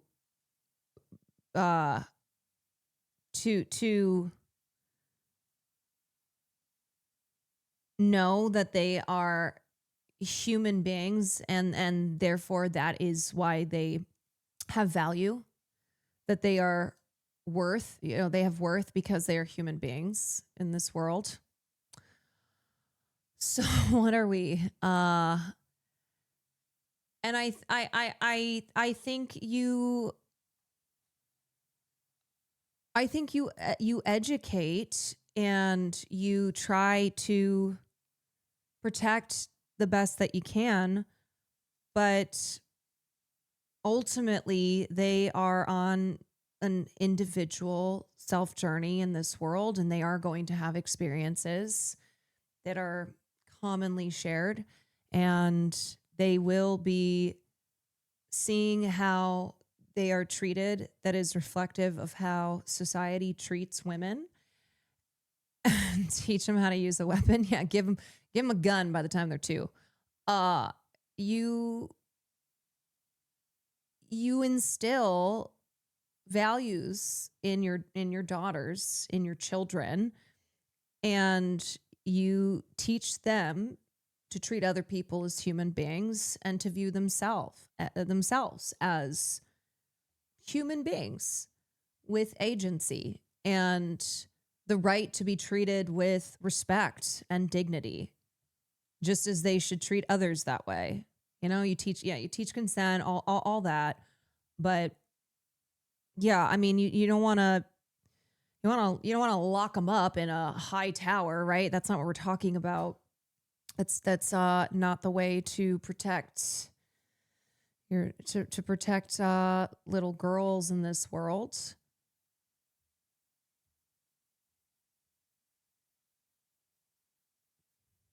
I'm trying to point those things out, prioritizing consent and their value at all times. Yeah. Yeah, I think you surround them with good examples, with healthy relationships. You show them this is how people should treat one another, and this is how they shouldn't. And if somebody treats you this way, you let me know, and I'm going to beat the shit out of them in the parking lot behind the school. Just kidding. Just kidding. But honestly, sometimes I feel I should not be a parent, because I do fear if my child were to tell me that they were being bullied or whatever other mistreatment they were suffering, I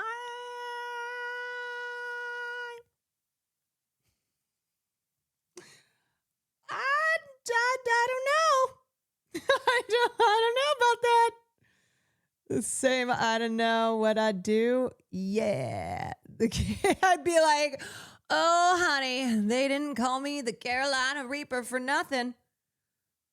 I'm probably not having kids for that reason. I couldn't handle them suffering. This world is so fucked up.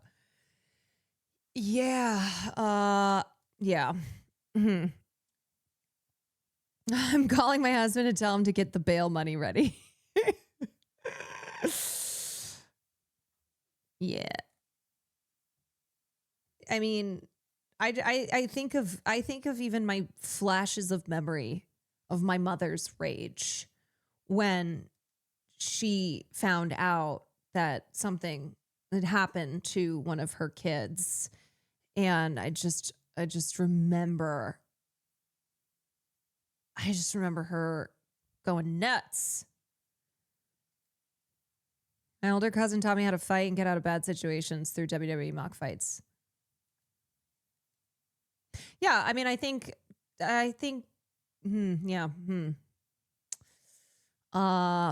Putting all my kids in karate. They're gonna be black belts by the time they're 5. People say, oh, don't do drugs, and you're making like way more money than. Teach your girls to be loud, brave, and confident in themselves. So many little girls are larger than life, but then are told to be quiet and just be seen. Then these little girls make themselves small.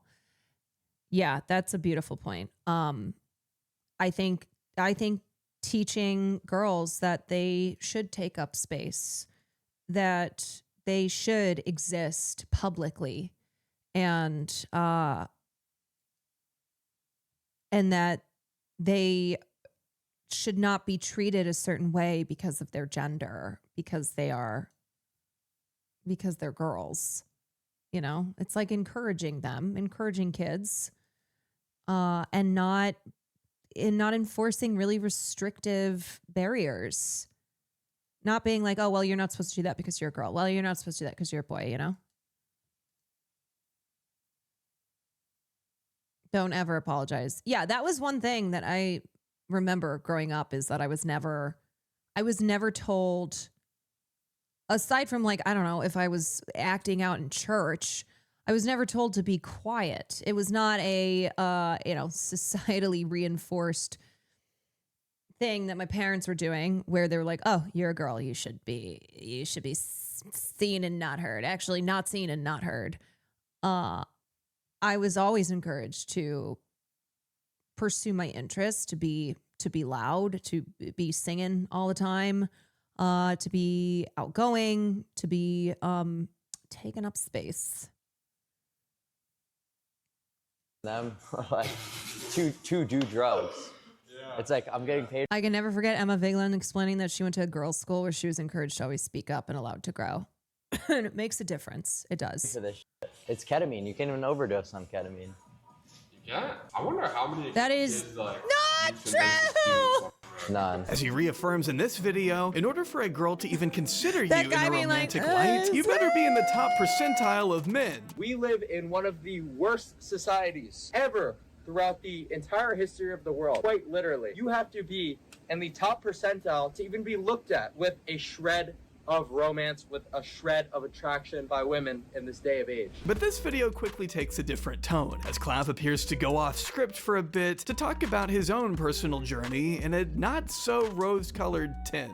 Do you think that I'm doing this shit as a fucking form of entertainment when I have to stay up for 3 days in a row, high on crystal meth, trying to suppress my appetite and get hollow cheeks, right? Is that You don't have to do that. You know that, right? supposed to entertain you? You know this that? is real shit, all right? The fact that I even can't, I can't even talk to people without some sort of fucking, version of benzos. I need fucking alprazolam just to be able to have a conversation like a normal person. Is that supposed to be entertaining to you? Just because I'm ahead of the times now doesn't mean I'm crazy, right? I'm not fucking crazy. I might be a little bit over the line in some ways, some of the stuff that I do. I mean, he straight up admits here that while he may be over the line with some of the stuff he does to himself, he rationalizes it by arguing that he has to do it, what with the burden that women as a whole have placed on him. I am just trying to deal with the burden that women in today's hypergamous dating market have put on me. The strenuous nature of women in 2025, it is absurd, and I really can't deal with it. So that's led me to... And again, it's only the men that I see who are saying all this shit, though. Men who are like coaching other men who are promoting programs that you can buy and learn how to be a high value man. And yet they keep being like, but it's women who have forced us into this, while ignoring the fact that it's men who are selling all this shit.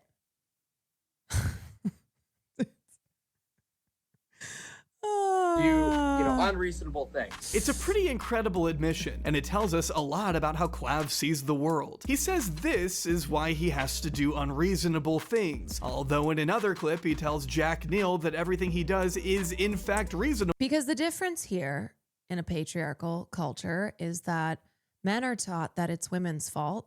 Women are taught that it's women's fault.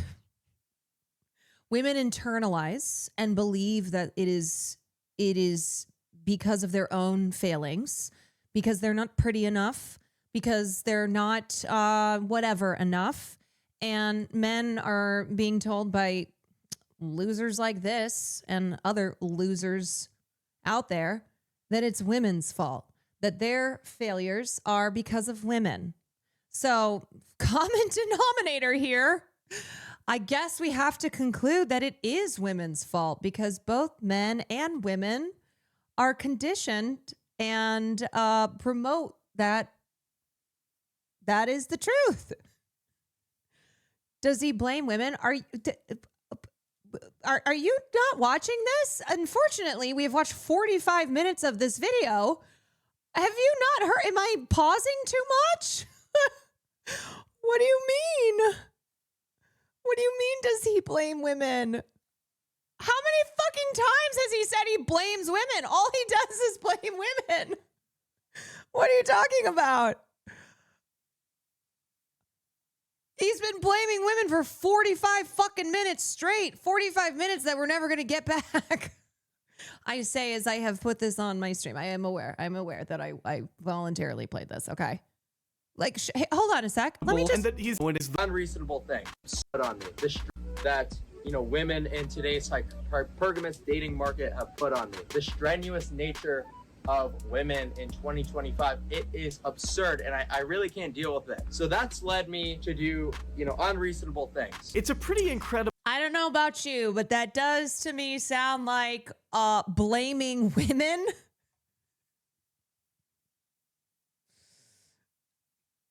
I don't think I'm reading into that too much. I think he's literally saying that. Admission, and it tells us a lot about how Clav sees the world. He says this is why he has to do unreasonable things, although in another clip he tells Jack Neal that everything he does is in fact reasonable and that he's actually a very rational guy. So while it might be outrageous at first thought, if we look at actually what's going on in the world, you start to find it quite reasonable for the times.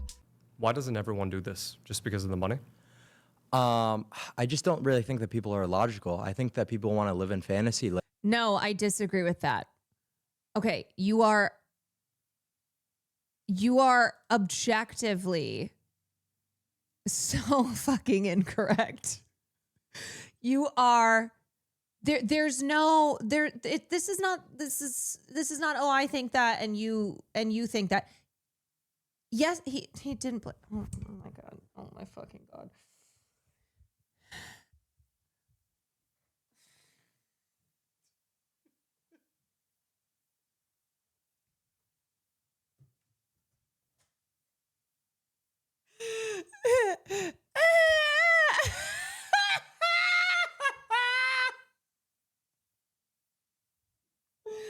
I don't know. I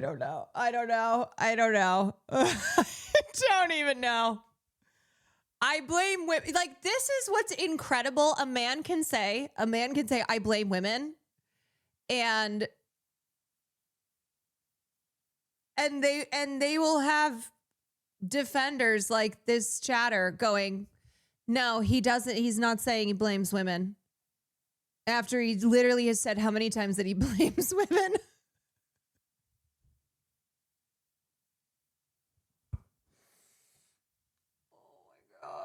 Okay. Anyway. It has to be rage bait. It's not because unfortunately there are plenty of people on the internet, people who will somehow end up in this stream, who really do believe that. And that's the blue pill. The way that my brain... That chatter was practicing brain smashing and low IQ maxing. I think what's concerning to me is if you can't see the clear misogyny with a clavicular, then... where do you see misogyny? Like what is it to you that you finally go, okay, yeah, now I see it. Clavicular is so transparent. I don't even think you need to have watched 45 minutes of this video.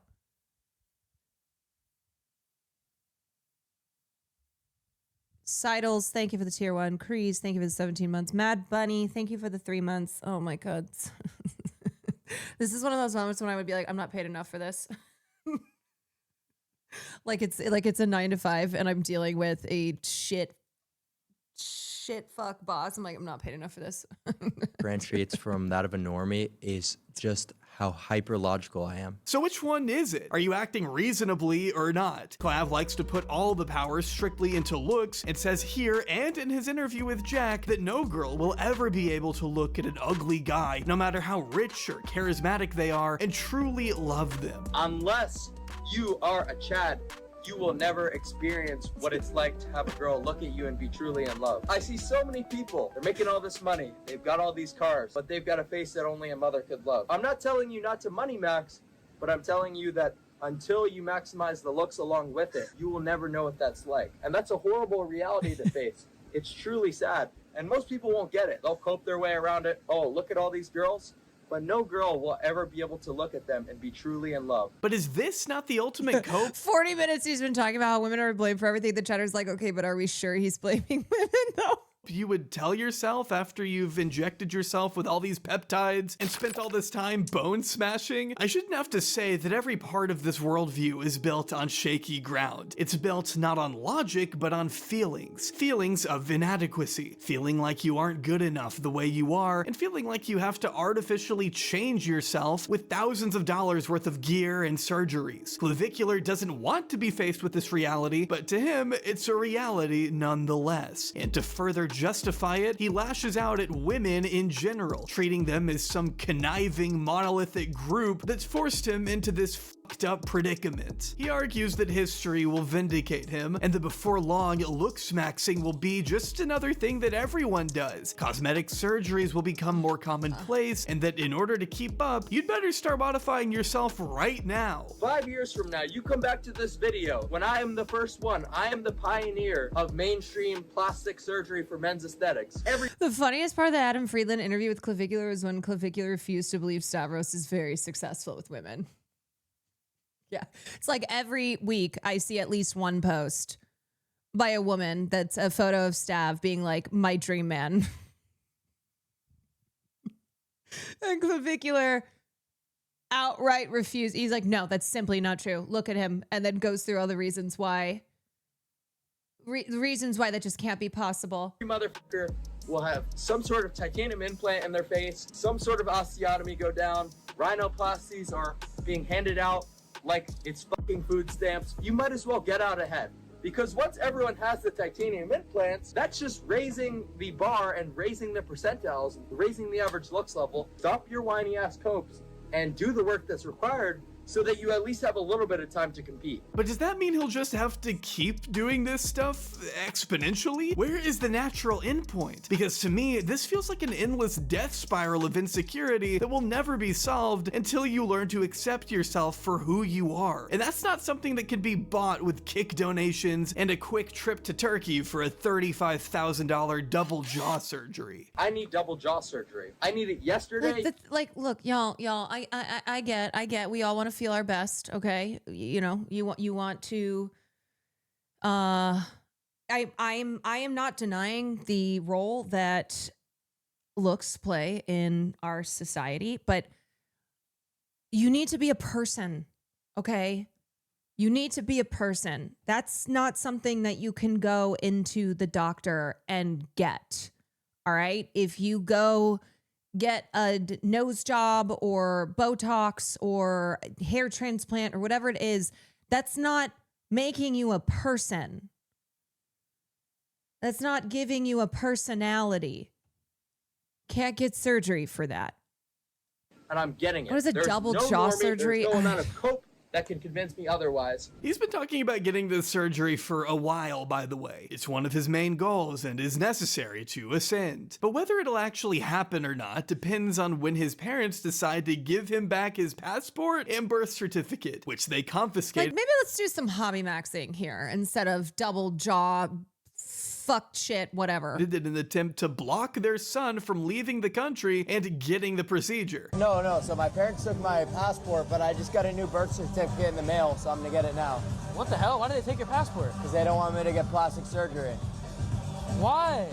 Because they're blue-pilled. And now that he's started streaming more, taking copious amounts of ketamine, getting kicked out of events, and being called a drug addict by his own parents, who knows when the surgery will actually happen? But when it does, will it make him feel better? Because towards the end of that outside rant video we were just looking at, Clavicular gets unusually honest for a second and says this. I'm not a character. I'm not a well-developed character.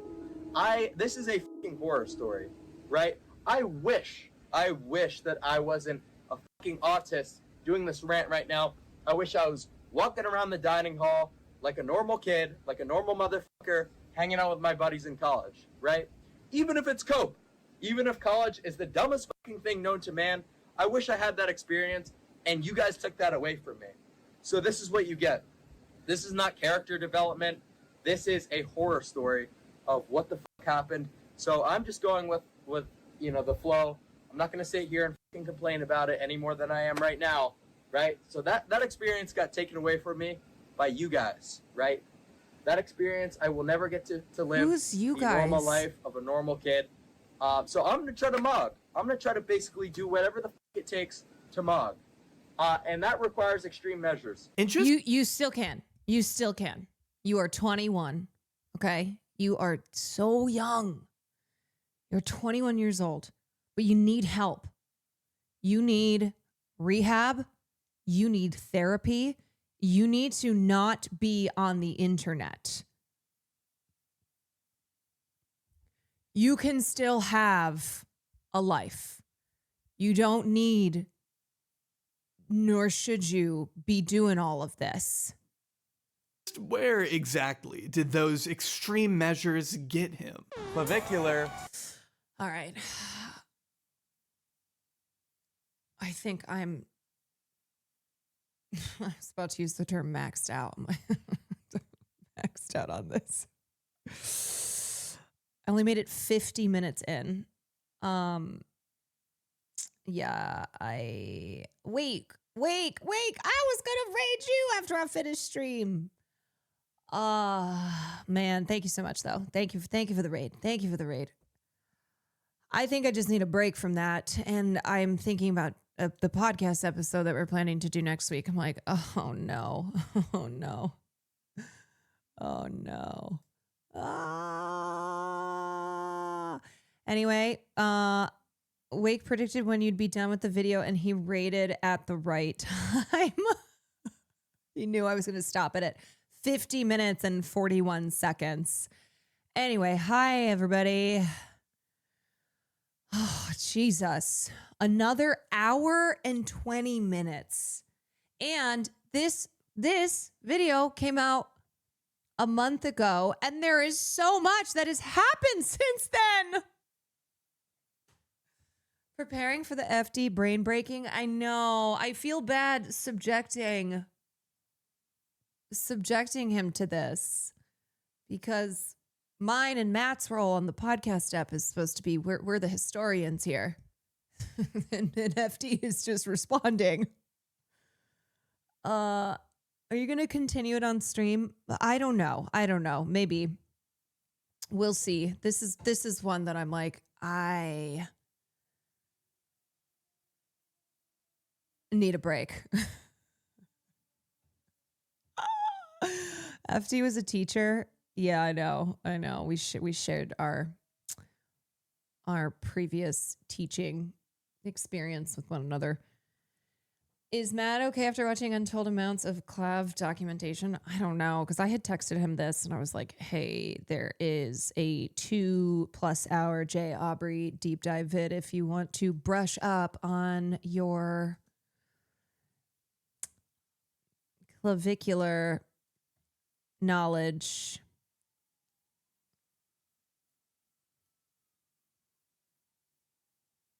He's wearing an Ishi shirt. Her arms are crazy, but she loves to be pet. She's a sweet little lady. I was like, what is this about? Yeah, you good baby. Aww. This Ishi shirt is killing me. Yeah, I don't think wheels would really work for her. Wait, she doesn't have any. Oh, wait. Oh, baby. It was like being up high so she can like sniff at things. Oh. Like, would you ever get a pet? I think I'm better at being an uncle. You know? Where did this cat come from? My understanding is that Wake doesn't have a kitty. This cat just spawned in. It's in the title. Wake petting May, friend Josh's sweet kitty. I gotcha. Okay. Did you see the video where Clav called the police on a girl he asked to slap him? Must have missed that. No, wait. I think I did. This was a really fun stream. I'm usually lurking here, but I'm glad I was in and chatting with y'all tonight. Oh my God. Thank you. I'm glad it was fun. Okay, wait. I have to show y'all this clip because this is so everything that I have said about this piece of shit Russell Brand, that he is not that this was difficult to discern, but that he is a total fucking grifter. That, of course, he pretended to be a born-again Christian. He is hidden behind the shield of Christianity to deflect away from being a rapist. Watch this clip, though. Legitimately funnier than any attempted comedy he could do. There's nothing that could parody this better. A question about your Bible. Yes, if you want to. Thank you. Was that the one you took into court? You're the very one. Okay. What was your thinking of taking it into court? And what Watch you were this. seeing, looking at some passages, what were the relevant passages for you? All right. Thank you for asking me. Thank you. That didn't hurt, did it? A little bit. It was this from Isaiah. And you're right, Bear did say, you know, be chilled. Sometimes I lose the chill, man. It's pretty...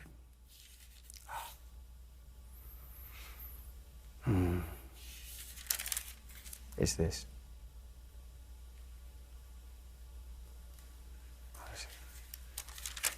They don't like that, do they, in the old gallery? But remember, you just said it's a hired spot. This is from Isaiah.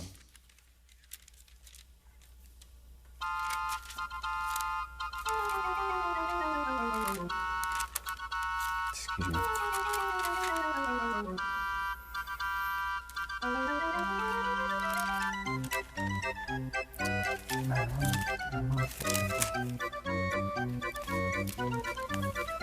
Isaiah, mind you, Isaiah.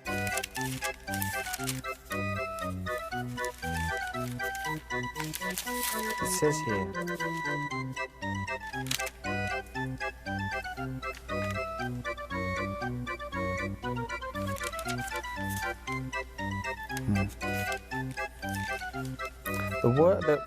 The verse that I was looking at that day was not this. I can't actually find the verse that I had that day. But this is good enough. This is from Isaiah 12.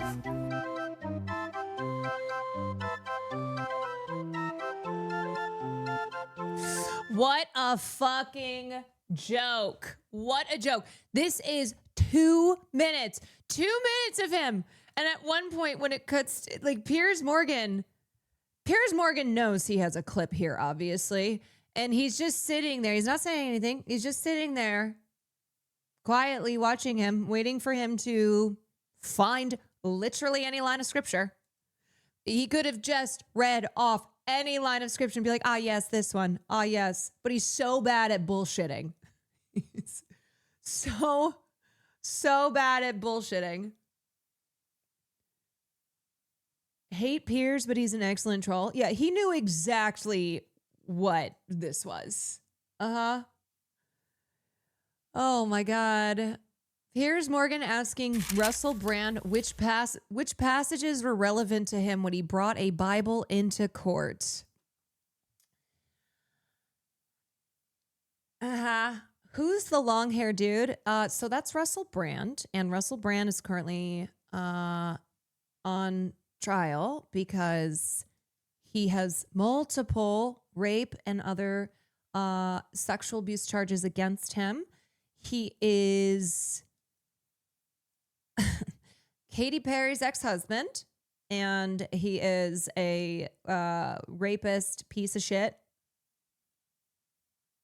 There is this photo of Justin Bieber as a kid, and Russell Brand is on one side and Katy Perry is on the other. And now, in hindsight, very creepy, very chilling to see the two of them touching him in the way that they are.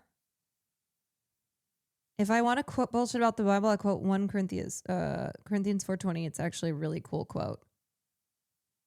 It's like I don't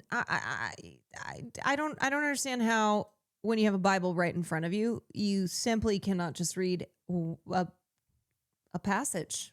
It's right there. You just go, oh yes, this one right here. Jesus wept. Yeah, Jesus wept. John 3:16, for God so loved the world that he gave his only son. Like, come on, it's a meme. Yeah, I know. Who doesn't know John 3:16? I always hit him with Luke 17:2. Mm-hmm. Thank you for everything you do for this community beyond. You're amazing. Keep going. Fight. Fight, fight, fight, fight. Stone Cold 3:16. Psalm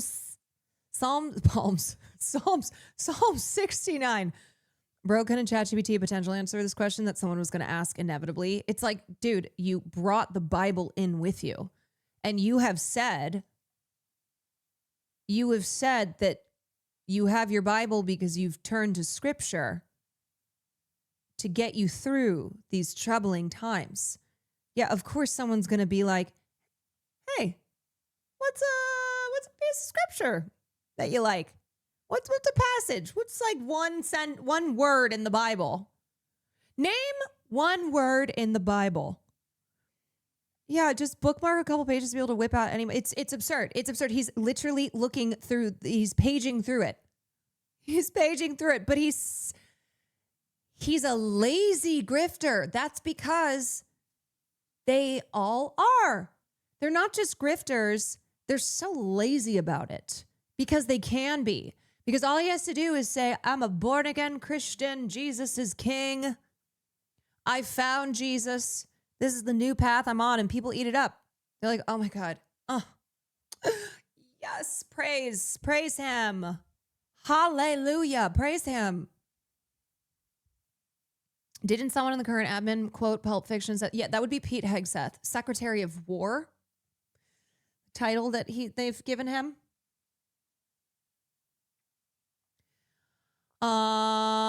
So obviously screw Russell Brand, he's awful and a monster. Katy Perry also sucks lesser of two evils. Am I missing something or in the wrong? Well, the reason that I mentioned that picture of Justin Bieber with Katy and Russell Brand is because we had recently revisited Katy's many creepy actions where she has in the past assaulted teenage boys like Justin Bieber. And now she has her own allegations against her that were from Ruby Rose, and the police department in Melbourne, I think is where that club is, are investigating.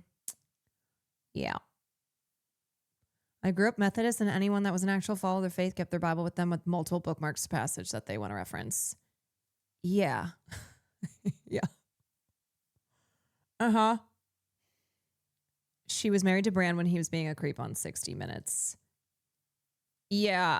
I obviously, when the Russell Brand allegations came out, revisited the infamous breakup when he had broken up with her over text, and it was right before she had to go out on stage, and there's this whole video of it, and I was like, yeah, that's terrible. But now looking taking it all into account with not just the allegations against Katy Perry, but revisiting Katy Perry's very problematic behavior kind of shines a new light. Russell always had that creepy pickup artist vibe in the 2000s. Yeah, I mean, I don't even think it was just a vibe. It wasn't just like a vibe check. It's like the shit that he was saying. Hate that he used to be my favorite actor when I was a kid. He always had that one comedic side character. Yeah. I don't even really remember seeing him in anything other than what's the one Kristen Bell movie? Forgetting Sarah Marshall. Because I don't think I ever watched Get Him to the Greek. Quan234, blessed are the badass streamers who help teach you. Yes, that is absolutely in the Bible. This was so real. As per usual with The Onion, Nation could have sworn Russell Brand was already convicted sex offender. Stressing that the memory seems so fresh and vivid in their minds, the confused Nation announced Monday that they could have sworn British entertainer Russell Brand was already a convicted sex offender. Interesting. So Russell Brand definitely wasn't already found guilty of sexual assault back in like 2016 or 2017, said 39-year-old New York resident Scott Hassard, echoing the thoughts of 330 million Americans as he noted that when he saw allegations emerge about the actor, comedian, and podcast host, he had assumed it was simply repackaged content from nearly a decade ago. You're telling me there wasn't a lengthy and well-publicized trial where Brand was acquitted, but then new allegations emerged? And like social media posts where the women got called liars? None of that happened? Huh, I even feel like I read a think piece about how we could still appreciate forgetting Sarah Marshall despite his crimes. It's probably insane to even ask this, but didn't he release a comeback special in 2020 about how everyone tried to cancel him for the sexual assault stuff? Seriously? Not even that? At press time, the baffled nation asked what had made Brand into such an unhinged and deeply frustrated person if all this hadn't kicked it off years ago. Oh, The Onion. Yeah. It's funny because it's true. The Onion's like the daffodil, emerges when you need it the most. Just when you needed the Onion the most. Yeah, now InfoWars and Alex Jones has been posting stuff from the Onion / new owners of InfoWars as if it's real. Crashing the fuck out, asking Elon Musk for help. Literally being like, at Elon Musk, help. Mm-hmm. It's insane. I do feel like Tim and who's the other guy? Yeah, an old Tim and Eric clips. No, not Eric. Who's the owner? What's his name?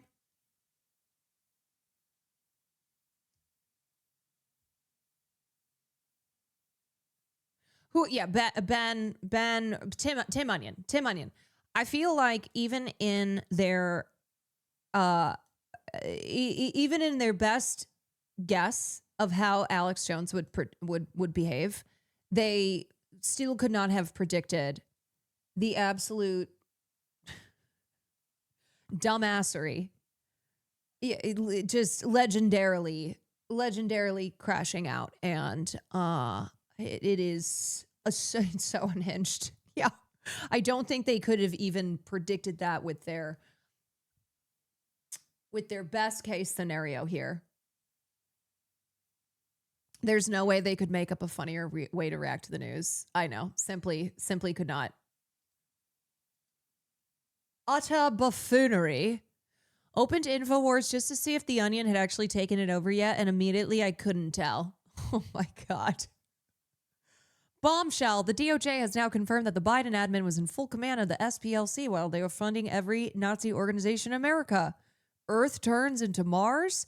Vital intel. The globalists are secretly preparing for a planetary collapse of the Earth's magnetic fields that will lead to a massive extinction event in the near future, warns respected scientist Dr. Jack Kruse. Yeah, you cannot tell. Gun in my head, I'd be like, I don't know. Corporate wants you to find the difference between these two pictures.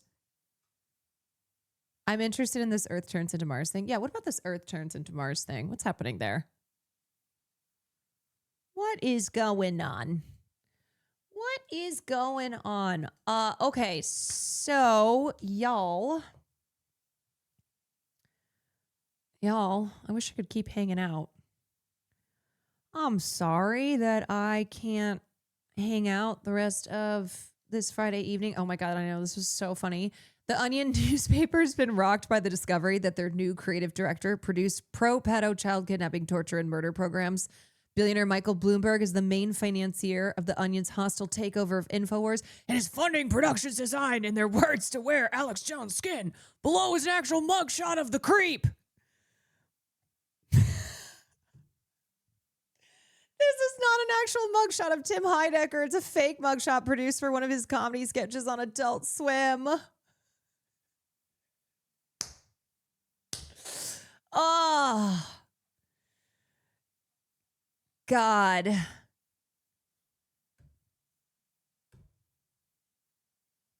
God, at Elon Musk. Help! At Elon Musk. Help me, please. Okay, so there's something on Help me! You can't make this shit up. You really can't. You really cannot. Fictional comedy is never going to be funnier than the absurdity of real life. of these just absolute jester maxers, these jokers. Bottom of the. Oh, Will. What is that? The bottom Oh my God, why are there always crazy things happening on pizza night? of your pizza pan. Why is the it on bottom of your pizza fire? pan has holes. There's shit dripping out of it. What is dripping? So, I don't know, maybe the tons of oil? It'll be fine. It'll burn off. It'll burn off. We're good. This is not okay. Turn the fan on. Turn the fan on. Seriously, this is not okay. That alarm's gonna go off. We have to Who did that? Was that Sear or was that Will? open the doors. Or was it both? Open doors. Let's turn on stove. I mean, what is dripping out of it? So, under that pizza pan It was Will. has a, Both. it has I'm gonna go with holes under both. it. Oh my God, the oven's on fire. Oh my God! What is that? We gotta destroy the source first. Keep it in the oven. Relax, babies, and then it'll die. Another successful Pizza Friday. Oh my God, save the dog. I know, save the dog. Will decided to pour butter on his pizza, but the pan had holes in it. Oh, Will. You know what's funny? Y'all give me shit for my cooking streams. You seeing this? Why is he shirtless? Why is he shirtless? Does this count as Will being shirtless on my stream and thus 5 gifted subs? We're multiplying that shit. to unleash his power. If that ain't liquefied, then I don't know what is. There's tomato sauce everywhere. I don't even know why I bother asking anymore. Why is he shirtless? I really should say why. It really should be why does he have a shirt on? Anand, thank you for the 5 gifted subs. And thank you, Will, for being shirtless and making me money. Hogan, thank you for the 5 gifted subs. Yo, Annie's got the dogs out. Oh my God, my man's got the dogs out. No shirt, no shoes, no service. The floor. Rotisserie chicken. Thank you for the 5. Was that specifically for the dogs being out? That was a 5 gifter for free feet. Murphy! Dogs can have tomato sauce, right? I have no idea. I'm not sure.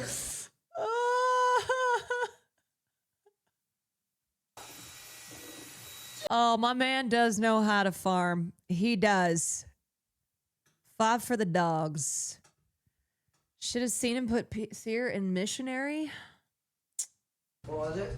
Here. Oh, I have to piss so bad. Wait, y'all, hold on a second. I need to show you. They don't just do this on stream. Hold on. Let me think of the last time that Sear was here. When was the last time Sear was in Los Angeles? I think it would have been for Streamer Awards. I think so. Okay, let me see if I can find. This is so crazy. Yeah, this is really. You're not gonna. You will believe it. I was about to say you won't believe this, but yes, you. Yes, you will. Look at this. He was stretching him. And I was all the way in the other room and I went, what is happening? Yep. Oh yeah. Oh yeah. Here's this. Yep.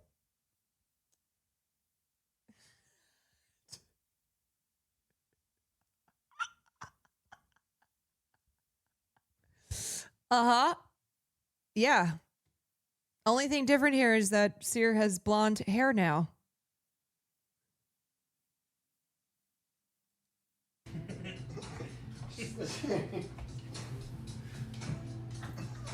Oh my God. As the 2 white males mate to procreate. I can see your entire cock. I can't do this. Sear leaves the shoes on. Sear leaves his shoes on during. Cutie McBooty! Cutie McBooty, thank you for the 10 gifted subs. Was that actually the shred? Thank you. These men are making me mad. I can't do this.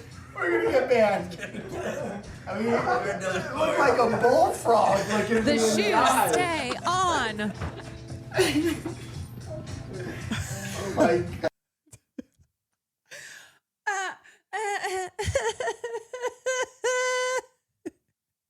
What was it? Here. Oh, I have to piss. He says I have to piss. Okay. Respect the cock and tame the cunt. Get a zoom in. Zoom in. Oh my God. Oh my God. That was. Was that before or after Will said we're going to get banned when he was stretching Sear because he's like, I can see the full outline of your cock? Was this after that when he said zoom in? Phenomenal. Wow. Shit. You know. Also, this wide camera. I don't know why this is fucking killing me, this wide camera angle. This is the finale. Yeah, it kind of gives finale vibes. It does. Deanie, thank you for the bits. Thank you. Will catching print. Yes, he's still hitting on me. And They got over whatever awkward Tomodachi. situation. Oh, God. Oh. Huh. Something you need. What? In your world, what's a topic I would be into? Groceries catching. So Sam said that the second Timmy game guy and I in her Tomodachi world ran into each other, Timmy game guy immediately hit on me. Print bent spoon theory. Probably Catching catching print. print. Ew, I could talk forever about that. What was he doing at the table? Relationship, Caroline, number 1, great friends.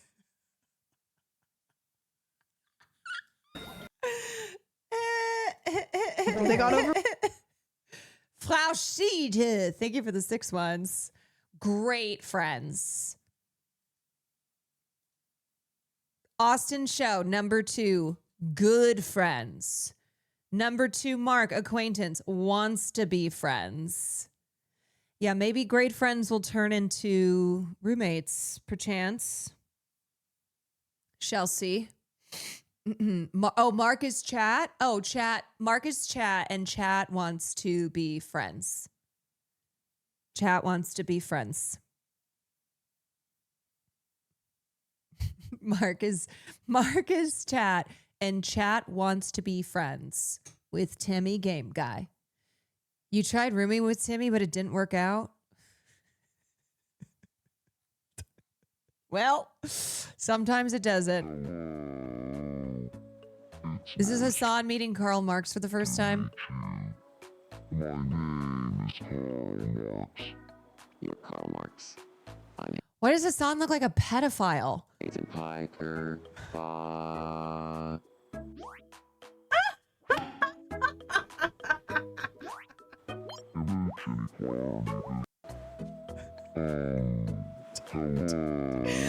my God, now he looks like a pedophile. It went about as embarrassingly as you would expect. Yep, nailed it. Absolutely freaking nailed it. All right, y'all.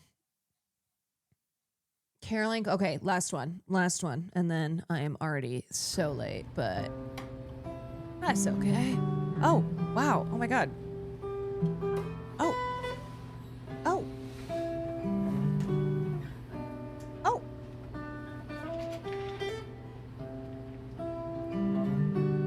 Wow.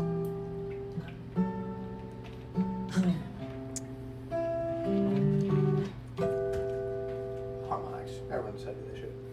It's fucking hitting.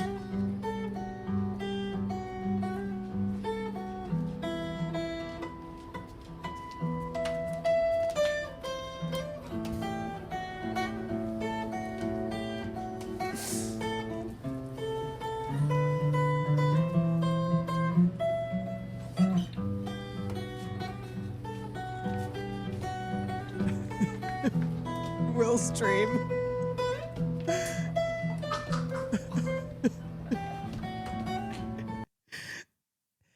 Yeah. Never forget that Seer is insanely talented. What a perfect one to end on. Life. Oh man, life. All right, let's see who's doing what. Datoon is doing a ghost hunt at the Sally house. That sounds like something fun for a Friday. How about I send you over there? Little spooky Friday. Little spooky Friday. All right, everybody, have a wonderful time with the rest of your evening or day, wherever you are in this world. Can't stop thinking about Memocular. I was just reminded of Memocular. Yeah, that is something that I'd never heard that before tonight, and now I know. Now I know Memocular. Can't stop thinking about it now. Thank you for the stream. You're so welcome. You are so welcome. Thank you so much for joining me. As usual, I do not take for granted your time and your wanting to be here and hang out. And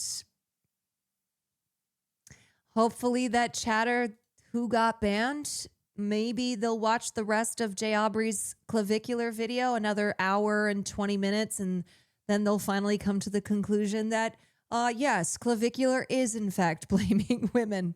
So I wish that for that chatter out there. But did he blame women though? I don't know. You know what? I think I need about 5 hours more. Anyway,